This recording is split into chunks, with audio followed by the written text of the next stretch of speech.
Okay, welcome everybody. We are here in Sweden for what is the biggest tournament for Digital Lorcana that has happened so far in the Nordics. So that is Denmark, Norway, Finland, Sweden. We're here in Malmö, Sweden, and we have two tournaments going on today, and we're actually going to be watching the action from both of them. We've got the main event, which is a 66-player event, and there's also a children's event with 16 players, and we're actually going to be watching the final of the children's tournament later, which I'm so excited for. We are actually going to be starting with round two. The players are sat down and ready to go. We have the player Matthias from Sweden up against Sandor from Denmark. Sandor has been on the channel before and is known as one of the best players from Denmark. Both these players, I do believe, starting off with a 2-0 win. But we are starting in round two because we had some technical difficulties here this morning. The power went out about a minute before the stream was due to start. And then we had problems with the internet getting reset. But a big shout out to everyone that's been making sure we're good to go. And really excited to be here in Sweden. It's actually my third time. The players are shuffling up. I can show the action. I'm pretty happy with how the stream table looks. What I will say is we do have a little bit of wobble on the table. There's a good chance that at the lunch break, honestly, it's not looking bad at all. But if the wobble's too bad, just let me know. We'll be listening to your feedback. And if the wobble on the table proves to be a bit much, we can swap the table out at the lunch break. We're really excited to be here. It's 6 rounds of Swiss with the 2-game format into a top 8 cut. I believe it's 6 rounds. It's possible it's actually 7, but I think it's 6. Really excited to be here. Want to give a big shout out to all the people that are making this happen. So firstly, my channel sponsor, which is Card Market. Card Market sponsor my channel, and it's a great place to buy your singles online in Europe. Now, I've actually got a few Card Market vouchers to be handing out over the course of today to people in the audience, in the stream. I just want to make sure that everything here is working, because obviously I'm not at my usual setup. And want to make sure that everything's working as intended. It looks like we're working. Can we get some people saying hello in the YouTube chat? Guys, if you're watching on YouTube, don't forget to give the stream a like. And also great to see people in the Twitch chat as well. So we have Matthias to the left. Matthias is from Sweden. And we have Sandor here to the right from Denmark. So it's great to see players from different countries coming together here in the Nordics for a 66-player tournament. You can also see some of the other people helping make the event happen in the bottom right-hand side of your screen. Please let me know how the microphone quality is as well. If you think that I need to turn it down or anything like that, please do let me know. But really excited to be here. We've been working really hard to bring you this event. I mean, I've not been working that hard. But the people here at Spell and Zeus who have organised the event, they're a non-profit organisation who put in so much work for the Lorcana community here. It's honestly such a cool concept here at Spell and Zeus. It's like a community centre that's also a local game store. It's like a local game store which isn't for profit, right? It's run by the community, gets support from the local, trying to think of the right word, the local people. And we do see Matthias start off by inking a go, but no turn one play. Here we go, everybody. Round 2 of the Malmö Association Open, number 1. And it's going to be Queen of Hearts into the inkwell, and down comes Rafiki, of course, with that 0-2 stat line. If this is your first time watching Lorcana, it is a 2-game format. The players will be playing on either side of the coin. In this game, it's Matthias to the left who went first, and that is a bit of an advantage in Lorcana. So that means in game 2, it will be Sandor who gets the opportunity to go first. It's going to be the Madam and Fox into the inkwell. Is there a 2... Okay, the card color combinations have been revealed. We've got Emerald Amethyst up against Ruby Amethyst. Go Tamago, one of the strongest new cards in set 6. Sandor just wanting to make sure he's crystal clear on how it works. Of course, we've got the set championships coming up in the next few weeks as well. So this is going to be a really good time for everybody at home to practice and see some of the more competitive decks. Sandor has got so many set championships to his name. And really interesting to see the quest of Rafiki. Does that suggest it's a bounce? It certainly will be. Magnum Snake. Or 2 ink, 1 into the inkwell, 1 down onto the board. Gogo Tamago is an evasive character and therefore will not be able to be challenged. We get the names and games won. That's something I can try and work on, but I probably won't be able to do that. Maybe I can actually. Yeah, I can work on it. I can do that from my point of view. I've got a 2 PC setup here. So in the stream room, as we see the white rows come down, you can see the shake on the table. So we might be swapping the table out. Hopefully it's not too bad. We've got the Rafiki into the Inkwell. And for 3 ink, interesting to see Sandor's got that gathering knowledge and wisdom. The Queen of Hearts also a little bit of an unorthodox card. So Sandor not playing your cookie cutter Ruby Amethyst deck, but something a little bit more spicy. It looks like it's going to be Rafiki coming back into the fray. The Madam Snake will quest for 1 and 2 ink spare. Is it going to be that gathering knowledge and wisdom? It certainly will be. Gaining 2 lore for Sandor, putting him up to 4.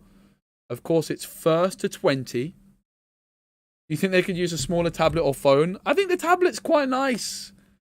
It means that people on... We could use a phone, though, if you think it's too much. We could definitely get a phone in there. I could use my phone. It was my idea to use the tablet, to be honest. So definitely welcome the feedback.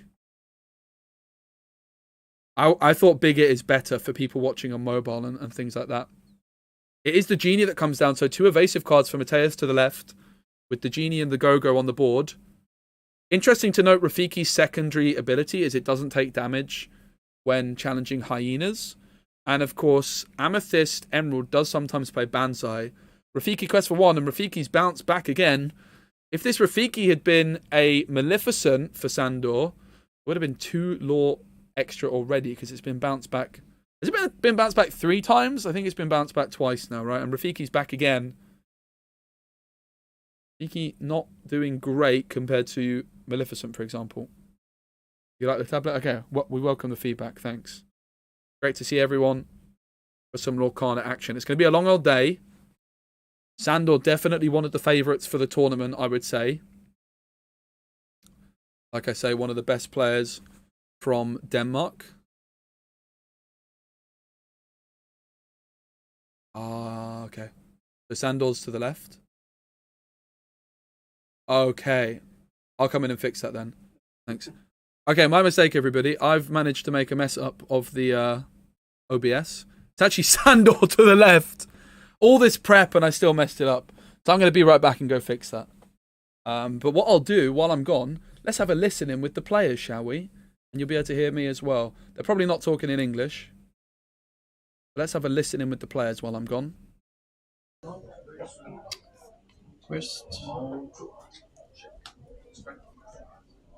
Quest.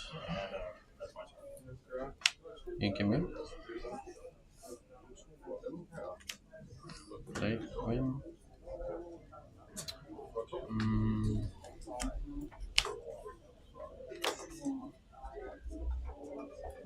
Last one.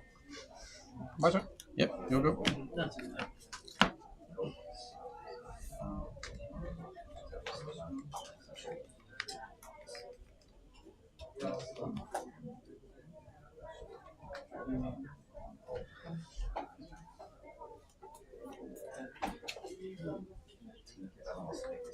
Two cards in hand, or 2 cards.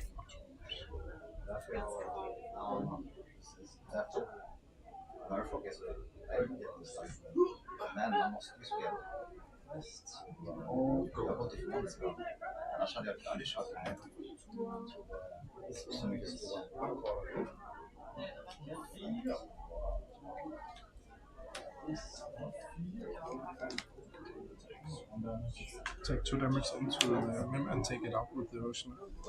Yep.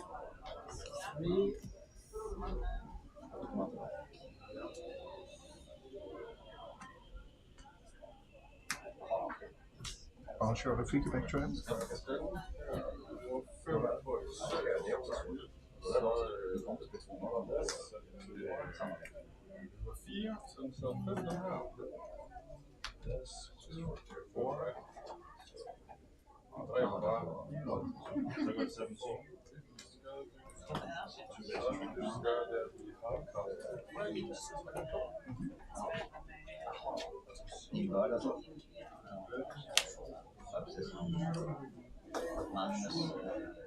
Okay, I am back, everybody.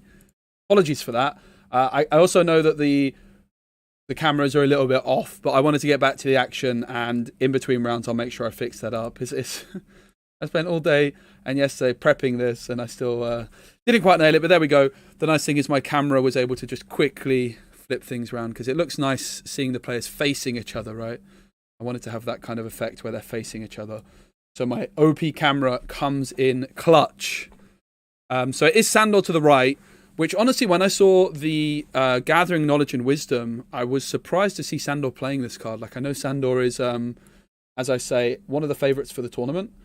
And usually you don't tend to see like these players that play a lot having like this more aggressive approach. Of course you do sometimes, but I think Emerald Amethyst much more a deck which yeah, I'm not surprised to see Sandor. I think that the thing actually that was interesting was when the Go-Go was played, and I thought it was Sandor that was reading it, and I was really surprised that Sandor didn't already know what Go-Go did.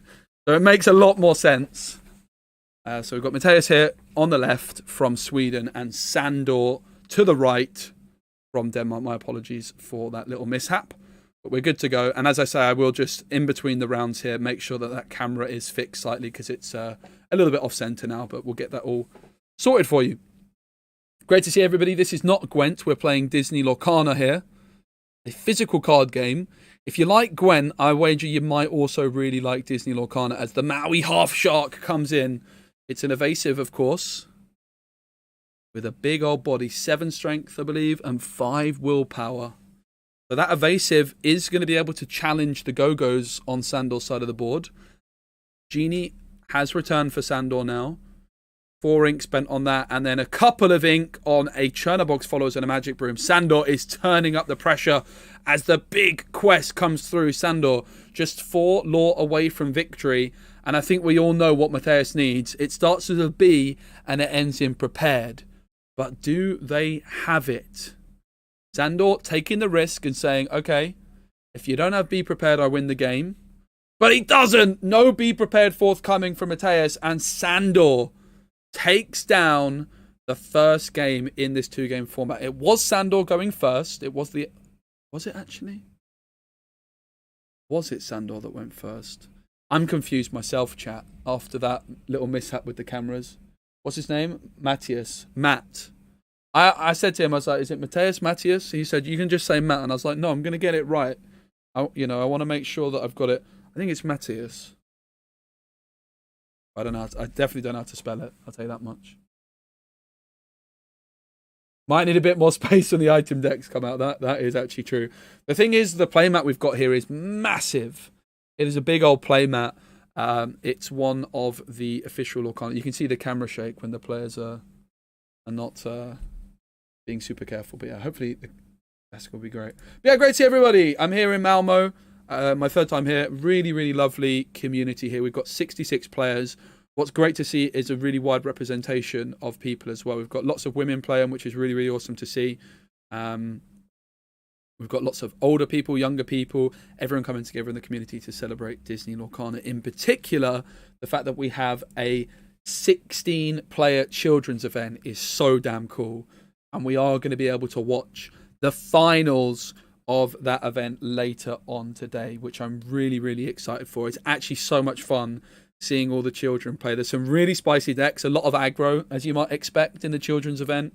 But there's quite a few unorthodox decks as well, and some really, really strong players. So that's really awesome. I think I counted and it was 8 girls and 8 boys as well, which is really, really awesome to see that kind of representation spread of Disney Lorcana, because Disney Lorcana is for everyone.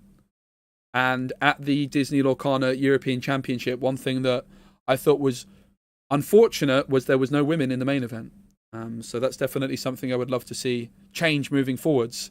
As we see Matthias starting things off with a Chernobog's Followers into the Inkwell. Of course, the Disney Lorcana European Championship was an invite-only event, to make that clear. There's lots of women that play at the Lorcana Challenge events, but none of them managed to qualify for the European Championships. I do believe there is at least one woman already qualified for the North American Championships, though. But we need more than one, don't we, guys? Let's be honest. That would be, I think, really awesome to see. But great to see everybody in the chat. It's Sandor has inked a card, and down comes the Chernobog's Followers. So both players, of course, with Amethyst. In Disney Lorcana, you pick 2 ink colours. So both players picking Amethyst, but it's Mateus on Ruby and Sandor on Emerald. Thievery into the Inkwell. Of course, Mateus going first this game is going to have a slight edge, and it's going to be that Madam Mim Snake bouncing the Chernobox followers back into the hand of Mateus. With the Thievery, the Maui Half Shark, it looks like it's a bit more of an aggressive version of Ruby Amethyst than we're used to seeing. So rather than playing things like Lady Tremaines and maybe Be Prepared's, favouring things like the White Rose, the Goat, the Thievery, the Pirate's Life perhaps, the Super Goofs, these kind of cards which in other card games you might refer to as burn decks, where you're looking to play like the Gathering Knowledge and Wisdom as well to get up to 20 lore without necessarily questing. We do need to come up though, chat, with a better Lorcana friendly term for these burn decks, because in the community they are known as burn decks, but we need a more Disney Lorcana related phrase if you ask me. So I'm very much accepting suggestions. There is actually mill in Disney Lorcana, Silex, and it's a really fascinating concept because in Lorcana there's 2 ways to win. One way is to get to 20 lore, but there is a secret, it's not that much of a secret, but an alternative win condition, which is that if your opponent has 0 cards left in their deck and they draw a card, they lose. So in theory, a mill deck in Disney Lorcana is particularly fascinating because you never have to quest and you can win the game. So if you just play a deck which controls the board and steals lore away from your opponent, as we see a lore stolen away from Sandor by Thievery, Thievery, a 1-cost card which gains you 1 lore and makes your opponent lose 1 lore. So it's a 3 lore lead now for Mateus, with that Chernobox followers and the Madam Mim Snake down on the board. Sandor with 2 characters, but neither has a single strength. The Cursed Merfolk can quest for 2. The Crab inked. Will we see another Crab in the hand for Sandor to combine with that Diablo? We certainly will. The Crab is going to give 3 extra strength to Diablo for this turn. It's going to trade into that Madam Mim Snake, and when Diablo is banished, it allows Sandor to draw a card. And that Cursed Merfolk, it's certainly not going to be doing anything else than questing for 2. That is the power of those 1-cost characters that can quest for 2. Big lore potential. Does come at the cost of being uninkable, but Cursed Merfolk, a card I love. Gain decks, yeah, that could be an idea, Martin. 66 players in the main event, Elzig, and 16 players in the children's event. Oh, it's going to be the Cursed Merfolk being discarded. Challenge and discarding a card, Mateus, showing the Be Prepared. I think they might have shown the hand by accident because, of course, that's what the Ursula Deceiver does. But Mateus now plays the Goat and is going to gain a lore. Discarding Be Prepared off the Cursed Merfolk, a wise decision, of course. Be Prepared is an uninkable card and cannot be put into the Inkwell. Ink, if you're not familiar, is the same as mana in other games, but in Lorcana we call it ink. But only certain cards can be put into the Inkwell, and Be Prepared is not one of them. You can see in the top left of Be Prepared, there isn't that little symbol that the Merlin and the Chernobox have. The Genie here is uninkable, but the Crab next to it is inkable, and that is denoted by the hexagonal circle around the edge of the ink cost. Only cards in Lorcana which are readied... Well, let me rephrase that. Cards in Lorcana which are readied cannot be challenged, like this Goat, but the Chernobox followers, which was exerted, is able to be challenged, and it was challenged by the Crab. Mateus is going to start his turn by readying his ink and drawing a card. Currently at 4 ink, but you can ink once per turn to go up to 5 ink this turn if Mateus so desires. It's going to be Merlin Goat singing Friends on the other side. So rather than exerting to challenge or quest, Merlin Goat singing Friends on the other side, which allows Mateus to draw 2 cards.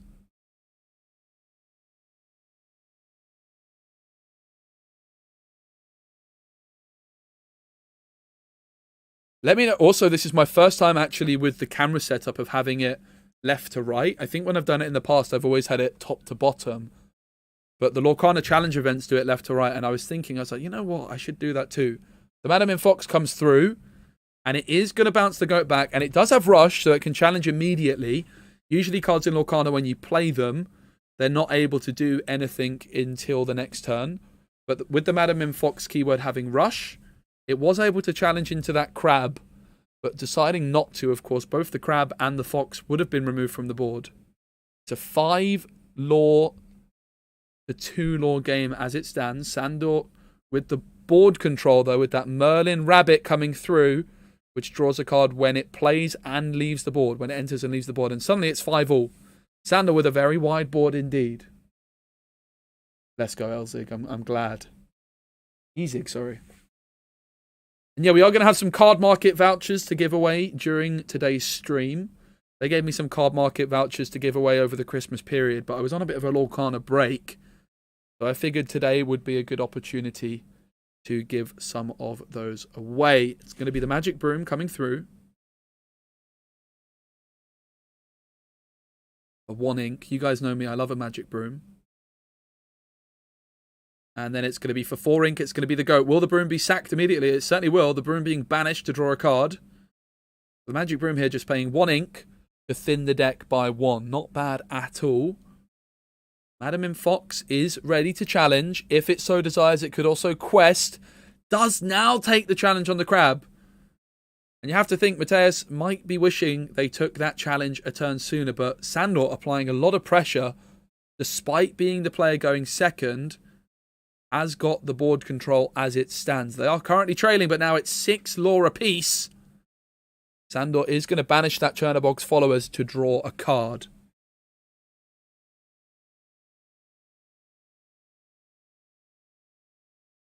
Five ink available for Sandor. They're going to spend 3 on an Emerald Chromacon. This is an item card.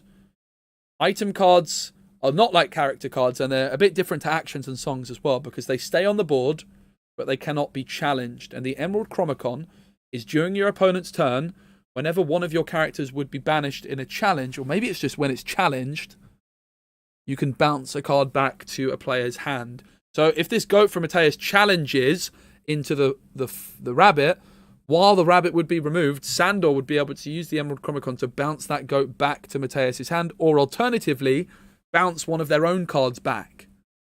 It was Ursula Deceiver which came through from Sandor to see the hand of Mateus. There was no song cards to discard, though. So Sandor fully aware that there is, I think it was the goat that was in hand initially, and it is going to be the goat challenging the rabbit. Are we going to see that Emerald Chromacon trigger come through from Sandor? They are, and it's going to bounce the goat back, but that's not the best target to bounce back, because when the goat leaves play, it's going to gain a law, and guess who's back? It's Merlin Goat. When it hits the board, it is also gaining a law. So the Emerald Chromacon there, it did slow Mateus down, but it's not exactly the card you want to be bouncing back in an ideal world, is it? Let's be honest. Sandor does have the option, though, with the Emerald Chromacon of not taking it or bouncing one of their own cards back. Well, Mateus just got rid of a rabbit. Well, guess what? There's another one where that came from, and it's now a big quest from Sandor. With that Ursula and Genie up to 12. It'll be the goat, the fox into the ink. It is now going to be a snake that comes down, bouncing that Ursula back, just wanting to hold that Ursula in hand to check for the be prepared in a turn or two, I'm sure.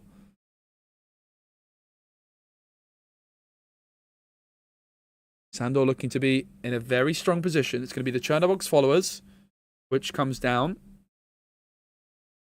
for 1 ink.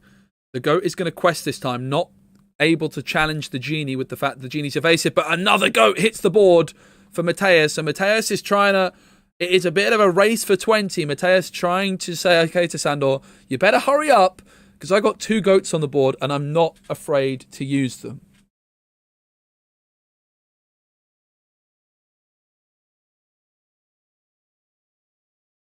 Sandor just making sure to check how much ink they have. During the breaks as well, I'm probably going to go over to the table and play some games myself, seeing as we've got a microphone over there. It's going to be Elsa entering the board for 5 ink. Elsa, when enters play, exerts a character of your choice, and it's going to be the Chernobog's followers. Elsa also with Rush, so able to challenge this turn. It's going to be the snake trading with the goat, but of course the goat leaving play will gain a law, and it's then going to be the rabbit with its 2 strength, challenging Chernobog's followers, removing it. Chernobog's followers, 2 strength, is not going to remove the rabbit. Rabbit with 3 willpower, so now has a 2 damage counter on it. I am in Malmö, yep. Certainly am. Yeah, so we've got a 2 PC setup here. My laptop's over at the stream table. And then I'm over here in, let's call it my office. It's more like a closet, but it's a nice closet. It's going to be a scoop. Mateus has scooped, and Sandor with the 2-0 victory. A dominant performance from the man from Denmark. I'm going to go on over to the player table. I might be able to interview them over at the player table. That could be an idea, right?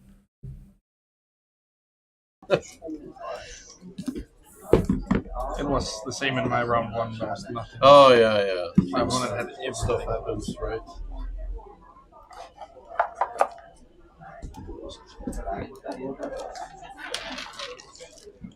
Kobe? Vil han stadig have player interview, hvor det er det, han dropper?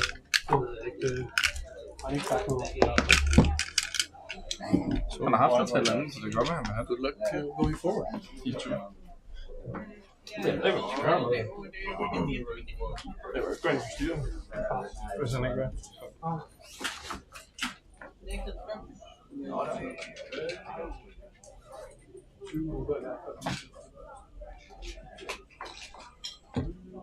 Oj.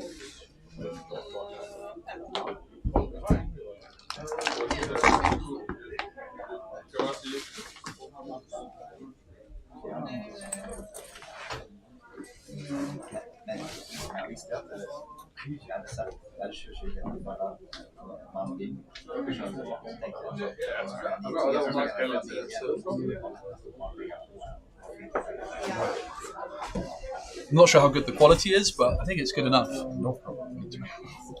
Sandor, you won. Yeah, I did. Are you 4 wins, 0 losses so far?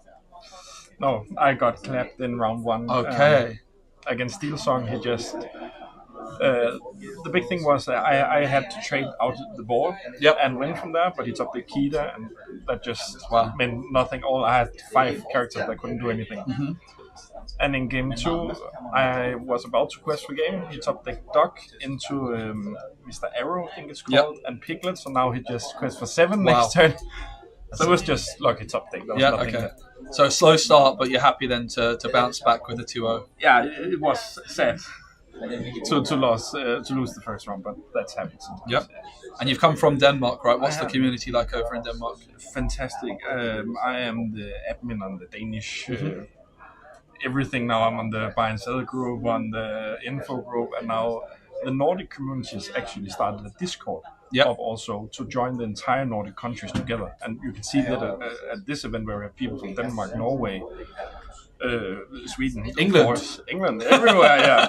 And I'm also admin in that, so yeah, amazing. I'm really and I think you actually have something about talking with Christian. They have a project in Næstved. Awesome. I live in Næstved, so okay. Just beside there, oh, wow, 5 minutes away. Let's go. But it's I have never been there. Busy, of course. So, yes. Yeah. But one thing that I did today, I put 61 card into my deck just to piss you off. Because after Malmö Gaming Week that I won, you commented on the deck list, and you was like, 61 card makes no sense, and on top of Sander, and I was like, so I played 60, and I was like, no way, I put 61 just to piss you off. Okay, fair enough. Well, it's worked. Well, best of luck with the rest of your games. I'll let you get a bit of a break. Yeah. I'm going to play against Christian now. Fancy a game? Have you got a deck with you? Yeah. Oh, yeah. While we're waiting for the next round to start, I thought I'll get some games in myself. I've been itching to play. Makes sense. But my deck's not very good. It's just a bit of a meme. I was so sad about Paris because I was planning until last qualifier, but sold out tickets. I couldn't get tickets.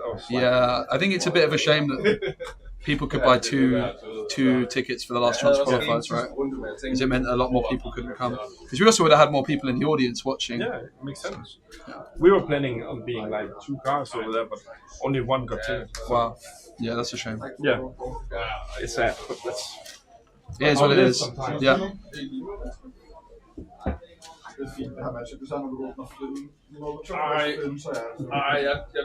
All right.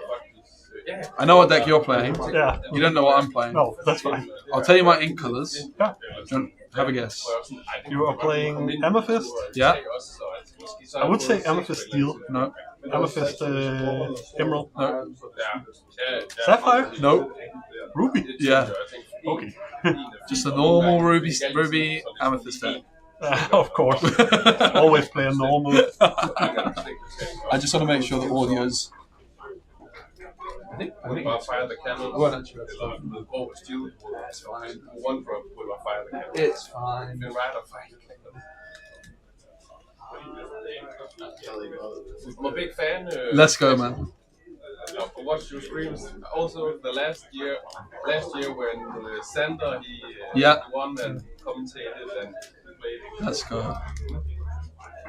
It was a hard. Did you travel far to be here? Denmark, yeah. Okay, awesome. Where in Denmark? Jylland. Oh. Aarhus. The second biggest city. Is that far away? Yeah, fine. Okay. 3 to 4 hours to get to Copenhagen and then 1 hour to get here. So Okay.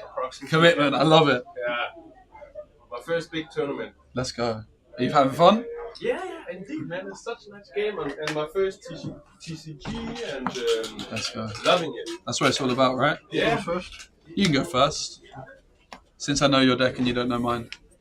I think that's only fair, right? I think, Oh, I have 2 proxies. Sorry, chat. that's fine. Sorry, chat. Oh, it's alright. 5-0. I couldn't find my cards in time. Really, mate? Oh, Jacob. Altså, jeg havde også problemer med start. Jeg kan ikke huske, hvad det var, jeg startede med at kalde dem også. Jeg er tæt på. 4. Ja. Maybe I should have done 3. We'll see. Uafgjort. Vundet en, tabt. Vundet en, uafgjort. Det er en ret god... These aren't Lorcana sleeves. No. I have a guy that sold me for 30 Danish crown. Okay, what are they? It's from My Hero Academy. Okay. I also used them last time. Yeah. I'm not much of a anime guy, I must admit. Me neither, but I like the cyberpunk anime. It's my favorite one. Nå, det bliver jo, ja, vi gør det. Alright, good luck. you too. Jeg håber William, hvis... Nej, ja. Diablo? Jacob, Yep. hvis vi kommer på stream... I'll draw. I almost went to show you my hand when I had Diablo there. Wrong Diablo. I'm going to ink Isma. Yeah. Interesting card. China Box followers. Not so interesting. Yeah. You can be sure if I'm playing Amethyst, I have 4 of them, 4 Brooms and 4 Diablos. I also really want to do it, but I really also wanted the hook in the deck. Yeah. And last turn. So this is giving Challenger to every other character? Yeah, and it also has a challenge, so. Draw. There I was thinking my Chernobyl was going to cause problems. But you was thinking, I'll quest for 1 and I'm going to banish the draw. Måske en, tror jeg. Men det tror jeg. Diablo? yes. Ja, det er jo det. I'm going to ink Isma. Bare tage stille roligt, du ved, når man spiller til næste runde. Diablo. Draw, og så Pass. start trigger. I actually played this deck last night for the second time, and there's quite a few things I'll change about it next time I play, but just don't have the cards with me. I think Isma I'll probably remove, sadly. How big is Isma's? She's a 3-3, right? 3-3. I still think I can smash Okay. for playing Lords. Yep. And quest for 1. Sure. I'll draw.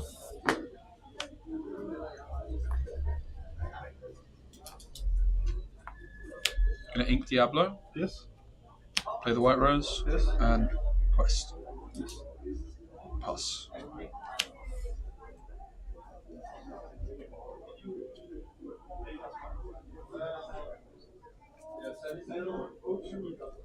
Looking at Captain Hook. Mm-hmm. Champion 1 Diablo. Yep. And my other Diablo challenge draw. 2 Diablo. Yep. Oh, that's pretty good, isn't it? I'll draw. Yes. And Genie. Yep. So I also control some cards. Yep. Drawing's good. Ahead. I'm questing for 2 big Lords. Sure.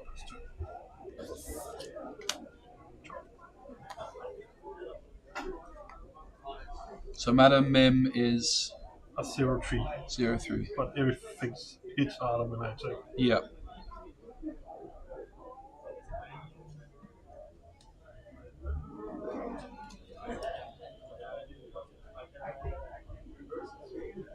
Ingo. Yeah. Bruno Madrigal. Ooh. Good thing you inked that smash. See, this is why it's important you know what I'm playing, because otherwise you have that smash. Yeah. I'd be in trouble, I think. So the question is, I'm going to take out the Madam Mim. Yeah, makes sense. And I'll pass.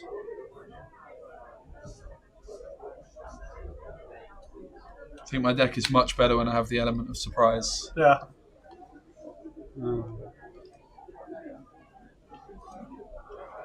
Hate myself for doing this.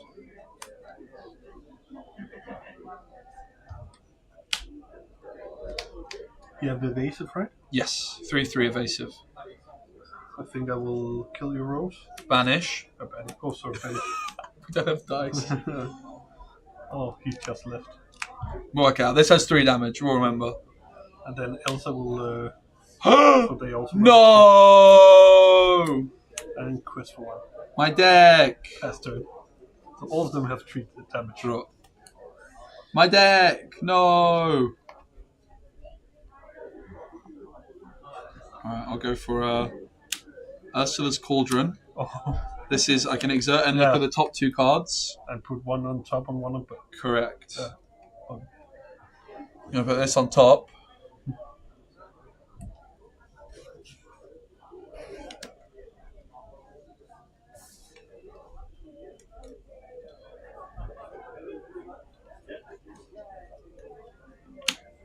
Yes. So I gain 1, you lose 1. Ooh. Is this how you play a judge? Yes. My area is finished. Oh.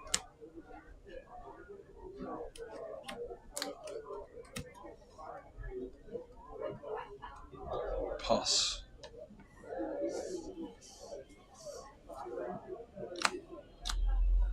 One of the worst card to draw here, so 6. Yep. That's why we need paper at this table. It's a bit fiddly. And a code. No! Pass turn. I'm gonna draw, and whatever card it is, I'm just gonna play it straight off the top. Oh, look at that! How did I know? Use Ursula's Cauldron. Are you psychic?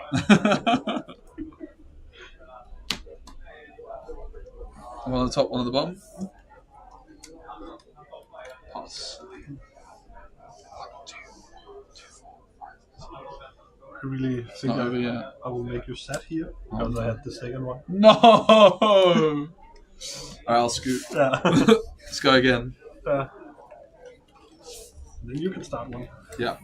Maybe I should have started when you didn't know what I was playing. Yeah. Might have been wise. Yeah, guys, don't panic. Round 3 is not started. Obviously, it will be on stream when it is. I thought this was a fun way to fill the time. I get to play some games because I've been itching to play recently. I wish I had a bit more time to bring some more decks with me, though. Have you played between Christmas and... I have not really played since Paris, really. Oh. I played a webcam game, Yeah. but I played like with Samir last night after we set everything up, and I think it was my first game I'd played since. I played some games in Paris against Frank Carsten and after the tournament, which was very fun. I think that was my last time playing. But honestly, I think I needed a bit of a break. I played so much Lorcana in the second half of last year, which is great. But I've learnt my lesson with previous games I've made content for, that it's very easy to overdo it. Yeah. So having a bit of a break, I think, over Christmas was a great shout. I had a break yesterday for testing and stuff like that. So I put a post on our about you. Awesome, thank you. I'll go first, yeah? yes, a lot of 3 drops.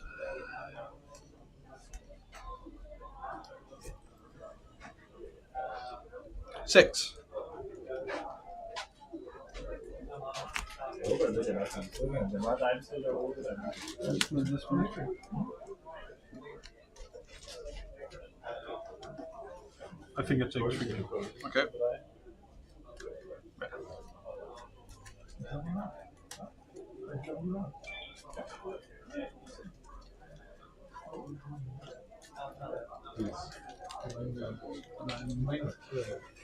Trying to test the more location heavy list with John Silver. Yeah, John Silver's a good card. And the Dwarf Mine Yep. and Queen's Castle and all that stuff. There's a Ruby Steel deck I've put together with John Silver and the Dwarves. Because I think like Ruby Steel you can't do much else with. Yeah. But that looks so much fun. I have played a little bit that in Amber Steel too. It was a decent deck. Yep. And sometimes we just won because people can have double location turn 1. Mm-hmm. Righto. I'm going to ink a White Rose and play Trenog's Followers. Yes. Pass. I will ink a library and pass turn. Get in. Draw. Quest. Yes. And ink. Pass. Inking a goat and play a pass. Sure. I'll draw.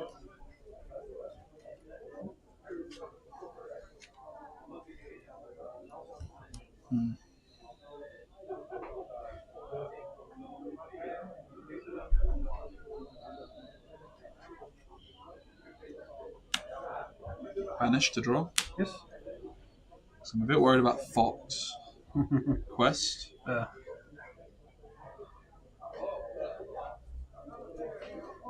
Gonna ink Super Goof and play Madam Mim. Truly marvelous. Oh. I don't think this card should be in the deck and banish Broom to draw. But I had to. It's a funny card. I've looked at it a lot.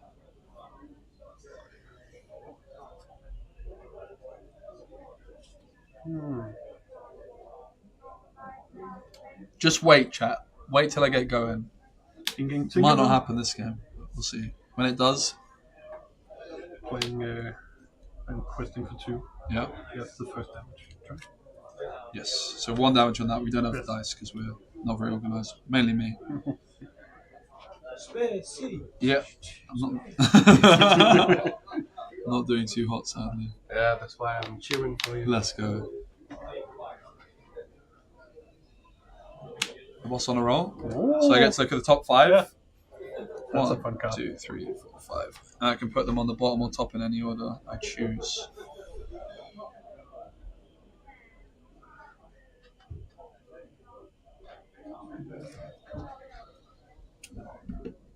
All on the bottom. But I also gain 1 law for the boss. Yeah. Nice. Let's go Magic Broom for 1. Yes. The food for 2. Yes. Gonna banish this to draw. I like LeFou a lot. I really want to play him more. Trade. Because I can't quest, but I'm able to challenge. Yeah.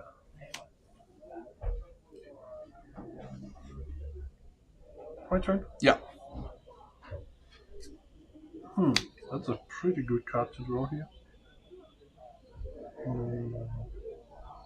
What do I ink then? Take Tiny Adversary.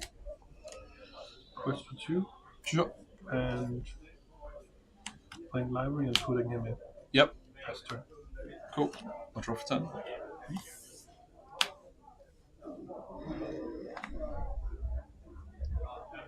Gonna ink Fan the Flames. And play Bruno. Cool. Oh yeah, it's not a questing, it's an ability. Yep. Cool. I didn't think about that. I'll quest for 1 and pass. Please don't banish my Bruno. I'm inking Please Bruno. me Please Bruno, please Bruno. and paying 3. No! No! That's a loss. Uh, And playing 2 for another seal card and I thought you were about. Then I play another 3 for you smash. Did you gain your lawful library, by the way? Yes, I think so. I think I did it. Yeah, I think so. I'll draw. All right. The problem is I don't know what's on top because I had to put everything on the bottom with boss because I didn't find my guy in time. So what is statistically the best odds? What card have I not seen yet? I would say one draw. A Diablo, maybe. I'm going to say Yzma. Yes. Oh yeah. So I'm going to exert Bruno. I name a character or name a card. I reveal the top card of your deck. If it's the named card, put that card into your hand and gain 3 lore. Otherwise, put it on top of your deck. Yzma. Good luck. Oh. So I know you have a gathered knowledge and wisdom on top. Not for long. Because I'm going to pay 1 for Fan the Flames. Yes. I can ready Bruno Madrigal. Yes. They can't quest for the rest of this turn. Yeah, But he it's not can questing. say, Gathering Knowledge and Wisdom. Oh my goodness! You're so lucky. How did I know? So Oh my I God. put this into my hand and I gain 3 lore. It's quite a lot of lore. He's lucky. That's a fun. That one goes to you. Yes, into the discard that goes.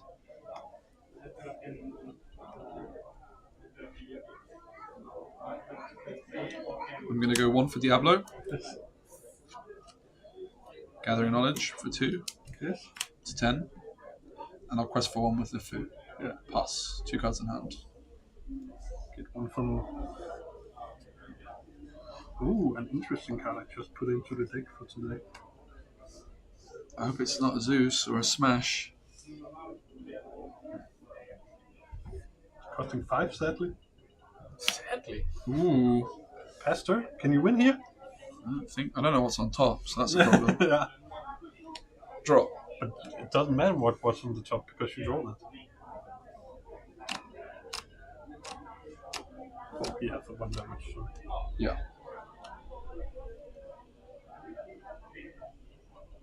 So you're winning next turn, right? Yeah. So this card I drew is not very useful.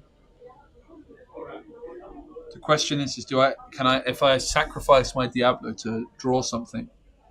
I think you have to just. So if I double quest, I'm at 13. If I predict right, Then you're on 16. 16. I have something in hand which gets me to 18, which means in order to win, I need a Gathering Knowledge and Wisdom on top, So you only have used one, right? which is unlikely. Yeah. So I have 1 in hand. Or you could get a LeFou, right? Can also win you the game. But you used 2 LeFou, I think, right? No, LeFou. Yeah, I guess Fan the Flames or LeFou could, Yeah. but then I'd have to get a double prediction. Yeah. So I think statistically my best chance is Gathering Knowledge. Yeah. There's 2 in there. Gonna double quest. If it's Gathering Knowledge and Wisdom with Bruno, I win the game, Samir. Please. Bam. Oh no! The boss wasn't on the roll here. So that stays on top. I'm gonna ink Bruno Madrigal and play Madam M. Truly Marvelous. Yeah. And pass.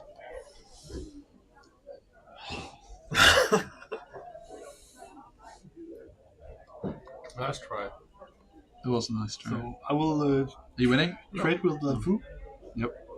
Can't you just quest to win? No, I want to see one more turn. I will attack, I'll draw. and then I only quest for 4. Oh! You get one more chance. I also, Yeah. for good measures, I respect it. just for seeing I'll if you. Boss on a roll. Yes. Oh. And you get one.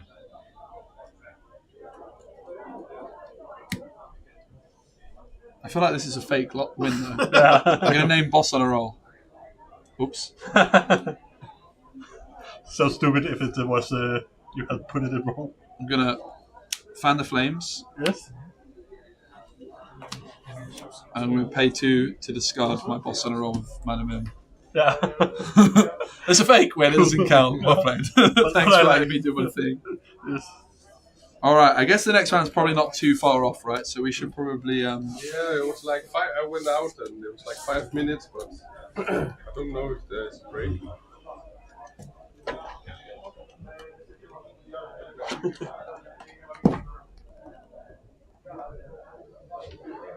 Is sound on? Yep, I think so.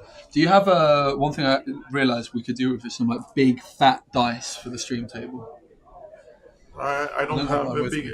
They don't need to be that big. I know a guy that got the big fat dice, but I think he's used it. Yeah. I have like a few slightly bigger. Yeah. Yeah. Anything. I also have black gold. It would just be good to have stream.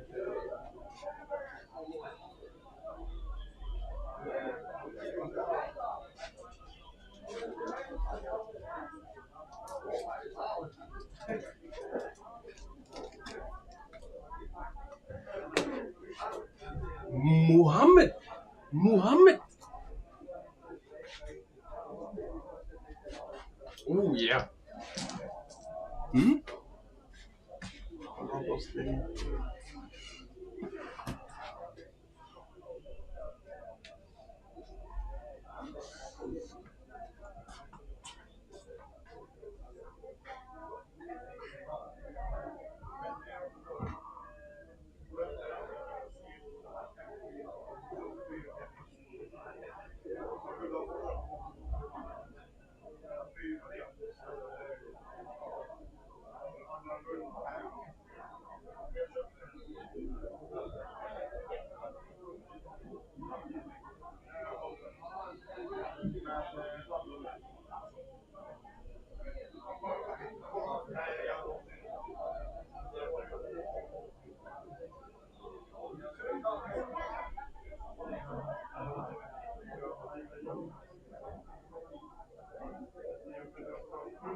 Hello, lovely chat. How's it going? Was that all right? Could you hear us? Was that solid? I hope it was cool. My only regret is I didn't even think that would be a possibility, and so I didn't bring as many different decks with me as I could have. Damn it! I was so busy in the lead up actually to this this weekend. You hear us? Nice. That's pretty cool, isn't it? We got player listening as well as a possibility. What I'm gonna do while we wait for the next round is I'm gonna go over to the stream table and just fix up the cameras and the mat because it's slightly off center. So I'll go do that. So I'll be right back. The next round hasn't started yet, but we're gonna be going into round 3 pretty soon. I appreciate you all being here. By the way, that deck was made not by me. It's well, I tweaked a few cards. Actually, like the Disney Lorcana game devs from the German team at Ravensburger, they were playing it in Paris, and I thought I am so playing that deck, but I haven't played it much, and there's definitely a few things I would tweak about it, having now played a few more times. I think the deck is really not that bad. It's definitely a more for fun deck because you kind of lose to Amber Steel Songs, for example. But it is pretty damn like I gained 15 lore in a single turn with Bruno yesterday. 15. Nuts. Yeah, I'll be right back.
Ej, skal jeg også? Skal du ikke? Det ved jeg ikke sådan. Oh, you already know who is that?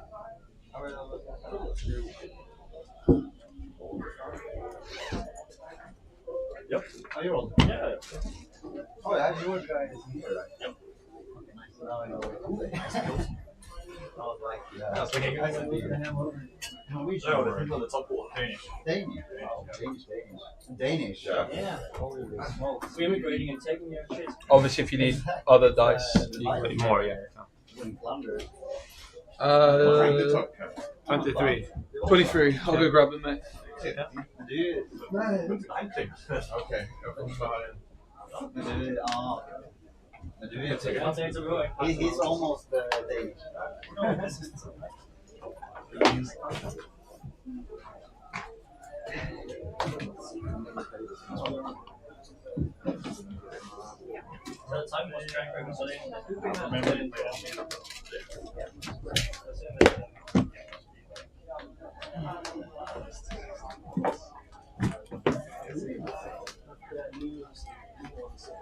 Now I have Lexus.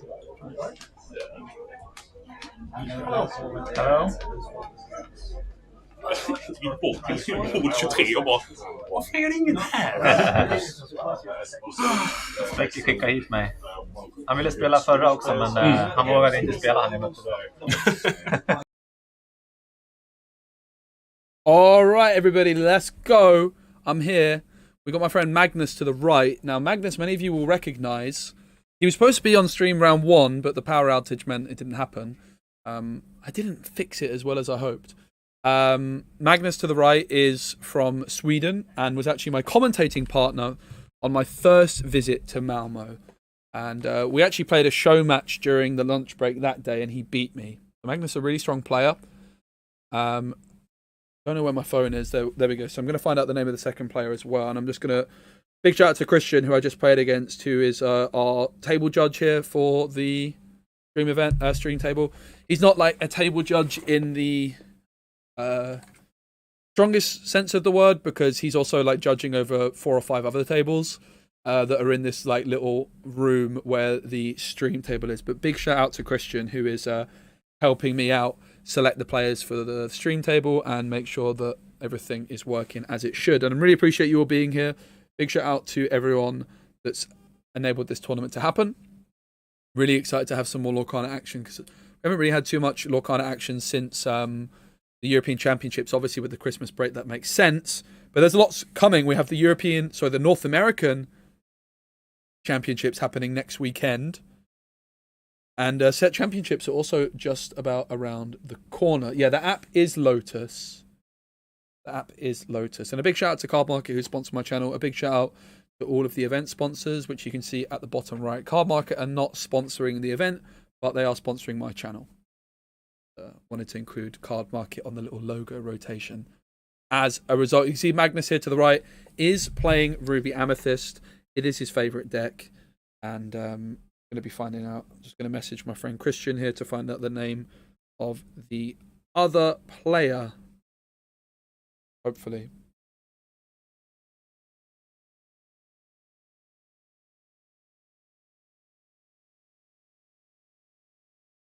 We've got Christopher.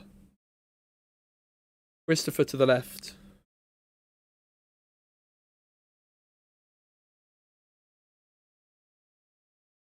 I'm trying to find out where Christopher's from. I think I heard them speaking to each other in Swedish at the start of the game there. So I am actually able to listen in with the players. I've got some headphones. Pretty sure they're speaking Swedish to each other. Either that or Magnus speaks multiple languages, which honestly, I wouldn't be surprised. Like, look at this jumper from Magnus. That is some elegant style from Magnus. Truly, truly impressive. He has got some serious swagger, that man. So Magnus here to the right from Stockholm in Sweden. And then we've got Christopher, who is more of a local player here to the left. So Stockholm in the north of Sweden. Long old journey, about 5 hours on the train or something. Stockholm in the north of Sweden. And here in Malmö, we're right in the south, right at the bottom of the country. very close to Denmark. That's not a very high roll, is it, Christopher? Hopefully that's where your luck finishes. Remember, it is the 2-game format. So the player that wins the die roll is going to decide whether they go first or second in game 1. But then it will be rinsed and repeated. So Magnus took down a friend in round 1 in a 2-0. And it was 1-1 in his round 2. So Magnus has played 4 games of Lorcana, has won 3 and drawn and lost 1. So with a record of 1 win and 1 draw so far in the tournament, which gives him 10 points. You get 3 points per game win, but then if you put off that 2-0, it's going to be a 7 point. 7 points because you get a bonus point. And look at that. It's Ruby Sapphire for the first time today on stream. The ice block. Slightly off shot there, but yeah, someone in the chat predicted that we might have some issues with the big tablet once the item decks come in. Yeah, great to see everybody in the chat. I hope you're enjoying the action. Going to be Moana into the Inkwell for Magnus. No turn 2 play, so Magnus playing Moana. Obviously don't want to reveal his deck list, but I have seen it. And Moana is one of the more spicy things in his list. That's for sure. Also, if you guys have got any questions you would like me to ask the players after the game or anything like that, be sure to let me know. Going to be Maui into the Inkwell. And in comes Chicha. Chicha, not something you see every day in these Ruby Sapphire decks. But Chicha really did start performing quite nicely in Sapphire Steel towards the end of the last set. Chicha is whenever you ink a card, second card in the turn, draw a card. You ink 2 times a turn, the second ink basically replaces itself immediately, which can be really quite strong. I'm pretty excited to see that in the deck here.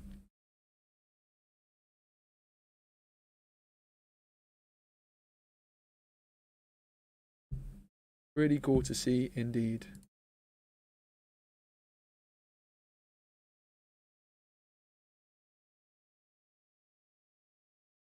Sisu for Magnus, who of course went first.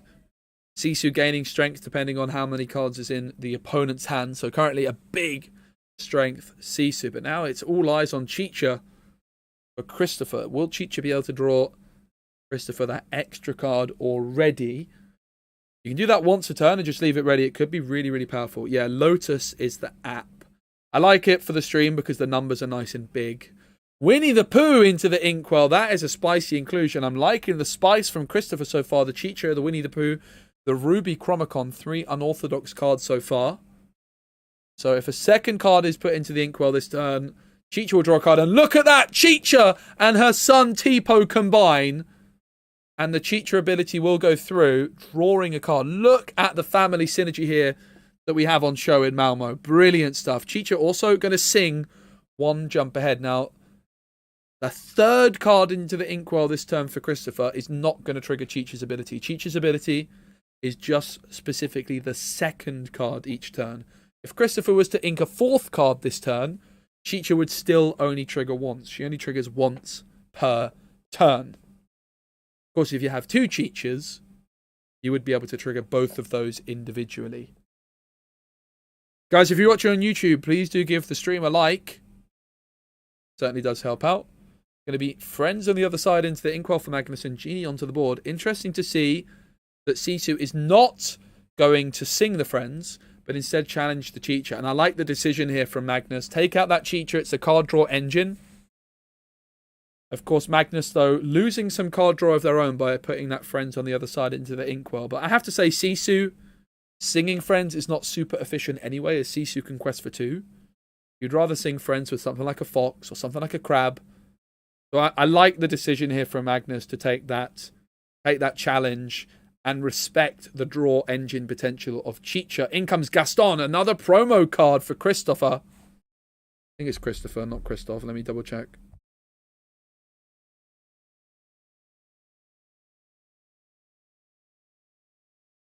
Yeah, Christopher.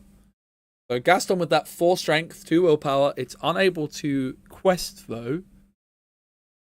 And in comes, oh my goodness, not 1, but 2 Gastons. And it's going to be 1 jump ahead sung by Tipo. Some turbo ramp happening here for Christopher and a couple of Gastons on the board to give him some early game board control. But I think a really good decision there from Magnus in the previous turn to answer that Chicha, because it would have just drawn another card had he not.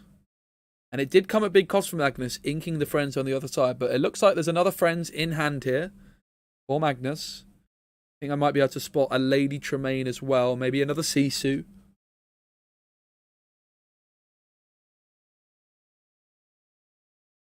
Friends on the other side going to be sung by Sisu. Magnus is going to draw a couple of cards.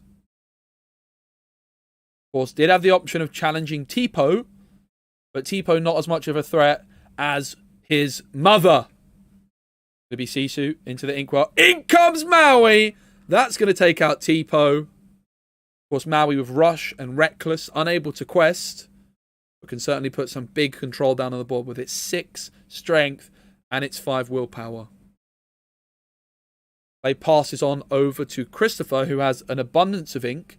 Tipo 2-1 jump aheads have been played by him to ramp up. I think it's 6 or perhaps even 7 ink already, despite being the player going second. Gaston can trade for Maui and can also take out the Sisu. If he can dump his hand enough, could also trade out for the Sisu. It's going to be Tamatoa into the inkwell. Lucky Dime onto the board. Hopefully won't forget about that ice block as well. Inking Tamatoa, pretty expensive, I have to say. But it seems as though the Tamatoa was the 7th ink needed to get the Lucky Dime down. I believe no cards in hand. I think Sisu currently is going to be at 0 strength. Especially with the ice block, it's definitely going to be at 0 strength.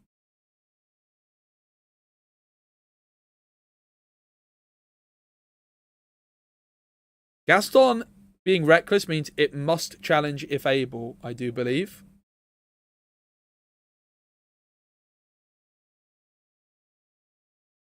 I would listen in with the players, but I have to confess my Swedish isn't that good, mate. But yeah, no cards in hand. So Sisu taking no damage back. And Gaston trading for Sisu. Trading for Maui and taking out a Sisu is not bad at all from the Gastons. Not a card you typically see in Ruby Sapphire. You tend to see a little bit more greedy plays. There's going to come Lady Tremaine. Christopher is able to choose a card of their choice to go into the discard pile. But of course, there's not many options. If Gaston's your only character, Gaston will be the only option available. And therefore will be banished. Genie is going to quest for 2. But we know that Ruby Sapphire likes these greedy cards. Christopher, look at the facial expression.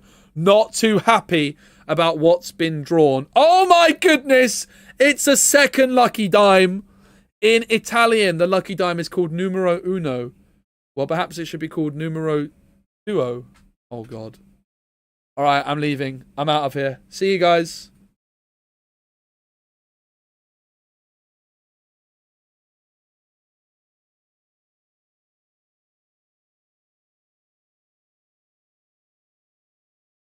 Brawl into the inkwell. The goat comes through. It's going to gain 1 lore for Magnus and a double quest. Tremaine and Genie both with 2 lore. Double dime on the board. What's off the top this time? Surely it's not a 3rd Lucky Dime. Show us the Lucky Dime of Dreams. 7 ink available. It is the Toy Maker. Better late than never. That's what I always say. The Hiram Flavish, I'm going to banish that ice block and draw 2 cards. Magnus is going to be feeling a little bit nervous about seeing the Flavisham. It's the last thing you want to see. All fund out into the ink, and How Far I'll Go is played. Yet more ramp for Christopher. So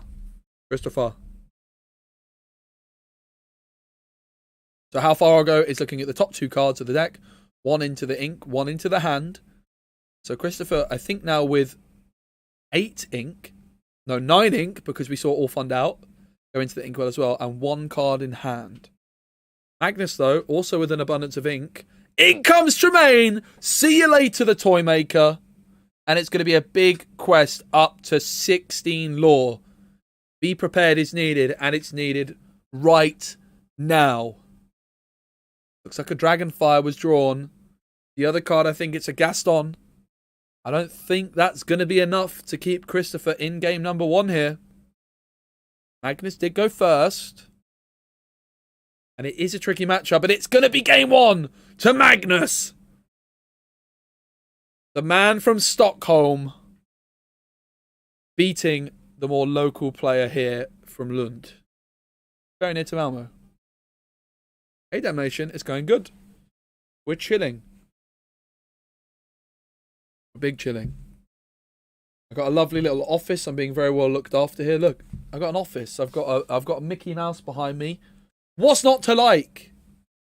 I didn't get my hair cut that I was supposed to get. I was supposed to get my hair cut when I was in England on Thursday, and the barber was still closed for Christmas. Rip. And I was like, do you know what? I'll chance it with a Swedish barber. But I was too busy. Honestly, the hair does not look as bad as I thought it would. I managed to salvage it. Managed to just about salvage it. One thing I do regret is not bringing more decks. I think I might have left one of the decks at my friend's apartment as well. So I think I only have the Bruno deck with me. Sadly. But we could probably do some pack rush. And maybe I can borrow some other people's decks, right? That could be quite fun, right? Just borrow someone's deck and just play a game with it blind. That sounds like a vibe. Because it's a really nice opportunity for me to play some games on the stream during the breaks today. And I'm going to be taking every opportunity I can to do just that. Let's have a little listen in with our players.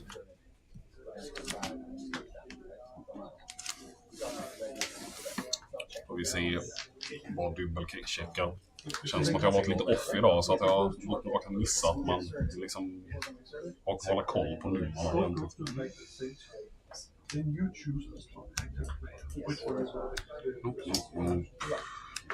I'm sure most of my viewers do not understand Swedish. Nor do I. I know, shocking to hear. Like it's going to be 3 cards mulligan here for Christopher on Ruby Sapphire. In fact, it looks like 4 cards kept and 3 put away. But Magnus still deliberating, still considering, I believe. Thanks, HR, mate. You're too sweet. Whoa! Magnus! A full 7 cards being mulligan. Honestly, I think a full 7 card mulligan is a sign of a pretty good player. I really, really do. I think a lot of people, you're often scared to mulligan 7. You might be tempted to keep a card for ink if you're mulliganing so many. But I think Magnus is really looking for that 1-drop. He's looking for his Chernobox. He's looking for his Brooms. Looking for the Moana that he plays as well. He knows he's going second against Ruby Sapphire. He knows he needs cards like Flynn Rider. I like the decision, Ducky. Good to see you, my friend. Hope you're well. I do love a 7-card mulligan, I have to say. I'm a big believer in this kind of mulligan. Magnus has gained a lot before the game started. Okay, maybe not. Maybe not.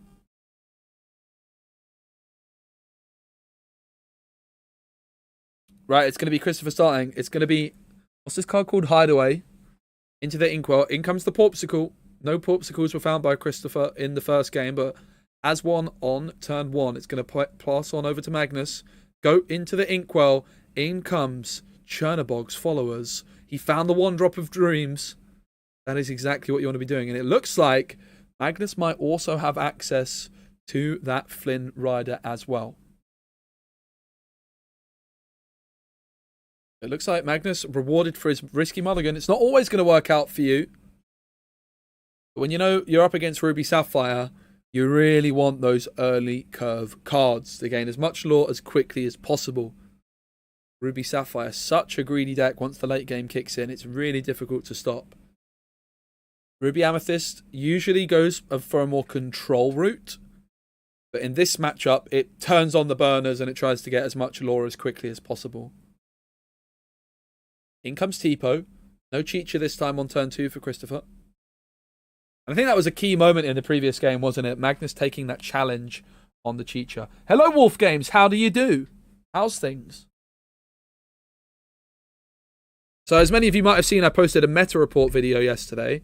And I put these 2 decks kind of next to each other in terms of strength. Ruby Amethyst was in the A tier for me, and I did controversially put Ruby Sapphire in the B tier. Ever so just. I think most people would have put it in the A tier, but I just want to give my genuine opinion. And my genuine opinion is that I think Ruby Sapphire is a little bit too slow for this metagame.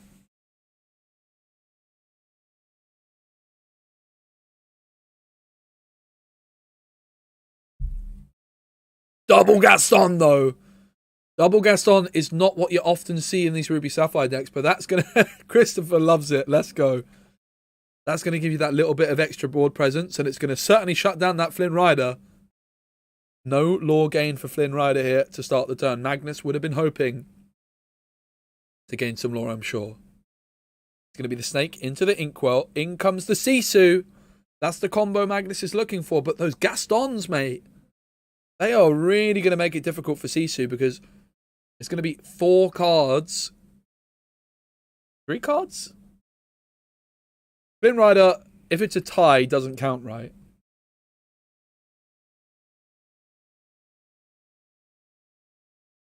Yeah, I'm also excited, Ducky, to see how it performs in North America. I'm really looking forward to the North American Championship. It's probably a good time to mention that I will be watching the North American Championships from home, but I'm going to be doing it live on Twitch and YouTube.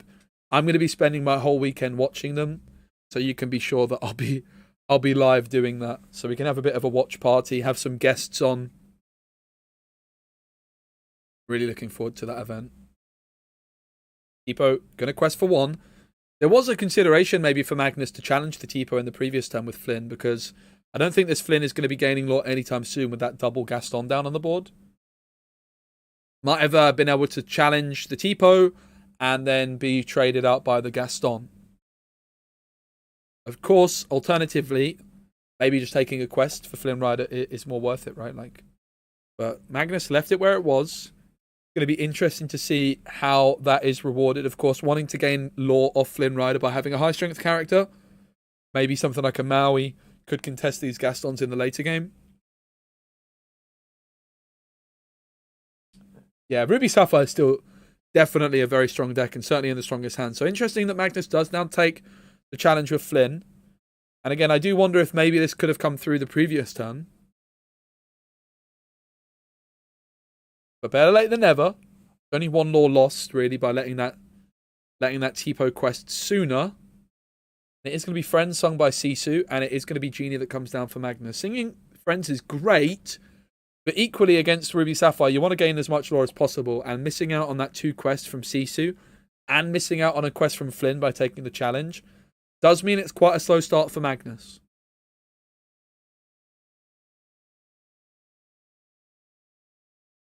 Yeah, very true, Austin. I think, Ruby Sapphire is just a little bit too vulnerable when going second for my taste.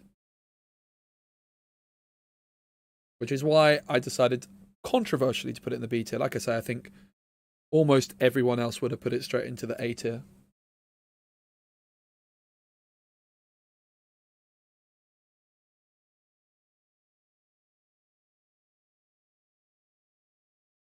There is an ice block. We've seen at least 1 ice block, Ducky, so far. Haven't seen the human Sisu as of yet, though. The fish hook. Now that is spicy. Maui's fish hook. Ducky just talking about maybe not seeing the human Sisu as a good answer to the Genie. Well, Maui's fish hook could be a great tool to deal with Genie. You can spend 2 ink to either turn a character evasive till the start of your next turn, or gain some extra strength. But if you've got Maui on the board, it becomes free to do so. The fish hook then combining with Maui or combining with a 4-strength character like Gaston could take out a Genie very swiftly indeed. It is going to be the Brawl for Magnus, taking out the Flaversham. Yeah, fish hook is a great card. Interesting to see that chat's also loving it. Great card as a one-of in particular, right? But maybe even in Ruby Sapphire, because you have access to Flaversham, you could play more than 1. It did get inked, though, the fish hook. I actually thought it came down onto the board. But it was actually inked. That's my mistake.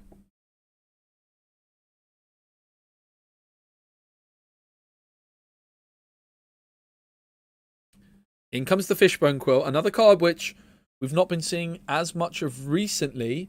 And in comes Winnie the Pooh! Christopher absolutely loves it. Love to see the unorthodox homebrew decks here. It's the Winnie the Pooh. This is a set 2 card. And it's when this character quests, you can put an extra card from your hand into your inkwell, right? This is round 3. Round 3. Both players have a win and a draw so far, I believe. Certainly that's what Magnus has. It's 3 lore to 2 as it stands. One concern that Christopher's going to have with the Winnie the Pooh and the Fishbone is that they're doing similar things. They're whittling his hand away to get extra ink.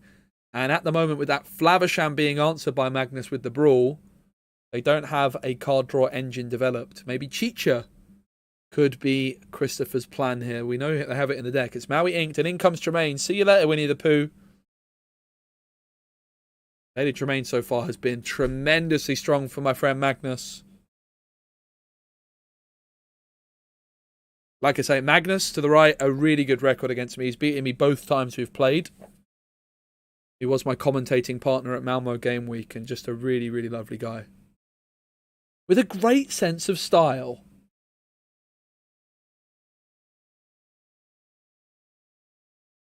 That is an abundance of ink, though, for Christopher. That's 3 plus 4. That's 7 ink. That's a lot of ink. All 7 ink going to be exerted. And in comes the Sheriff of Nottingham. Oh, my goodness. This is a card I think is massively underestimated. The Sheriff of Nottingham is going to cost you 1 less for every item that you have. Christopher, with his 2 items in play, means that the Sheriff of Nottingham is going to cost just 7 ink with that 2 cost reduction. It's got 4 lore, it has support, and 5 strength and 9 willpower. That is some insane stats. But yeah, a second Tremaine would be devastating here. The good news, though, for Christopher is that a Madam M Snake and Lady Tremaine being replayed would cost 8 ink. Magnus currently only with 6. I think Christopher might not have too many options at this moment in time. We saw in the previous game them drawing a couple of lucky dimes. Maybe there's another lucky dime in hand. I think it's a good calculated risk. It's going to be another genie here from Magnus. Couple of be prepared in his hand now. Of course, the first genie is able to quest, but the genie on the top of the screen, which was played this turn, unable to do anything until the turn after it's been played.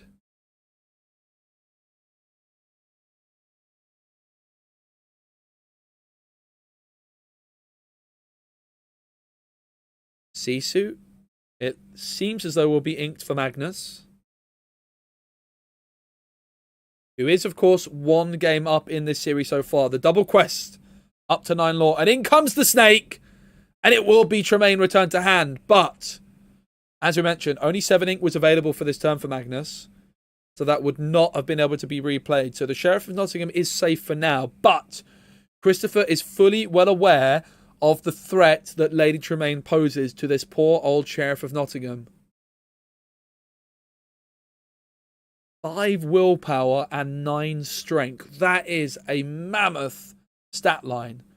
Questing for 4.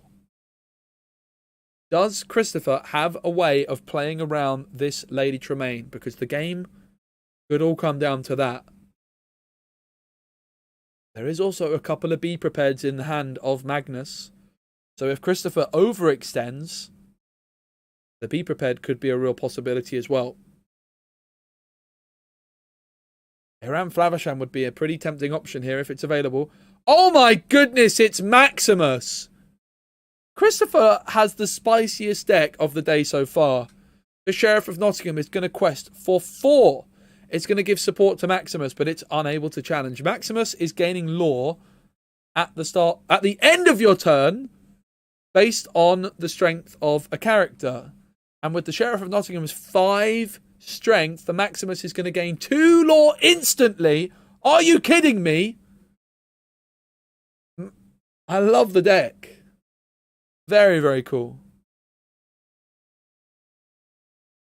Back on over to Magnus, who can quest for a total of 5, which will bring them up to 14. Of course, the Sheriff of Nottingham is exerted and can be challenged, but Magnus is going to quest. Is it time for the first of the day? Be prepared. I'm not quite Baker, am I? I'm not quite Baker, mate.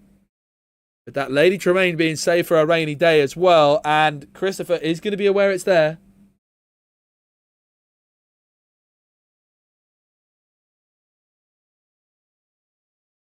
Seven ink was spent on this B prep. Magnus still deliberating whether a card should go into the ink well. I believe it might be the Bell Accomplished Mystic, which is the only inkable in hand right now for Magnus. And it's an interesting decision whether or not he inks or decides to ink nothing at all. Of course, Bell could be a pretty powerful card with a 4/4 stat line which quests for 2. Magnus going to decide not to play the Bell. Let's go and have a listen in with our players at this moment in time.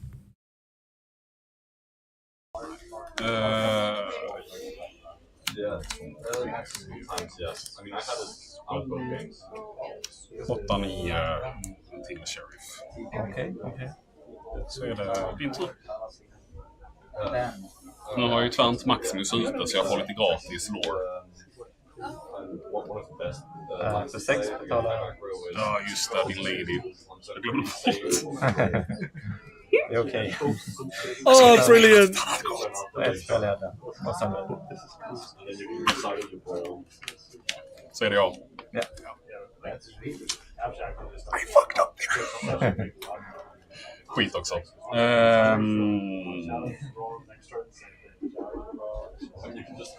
Fishbone Quill för att jag kan inte göra det annars. Tamatoa.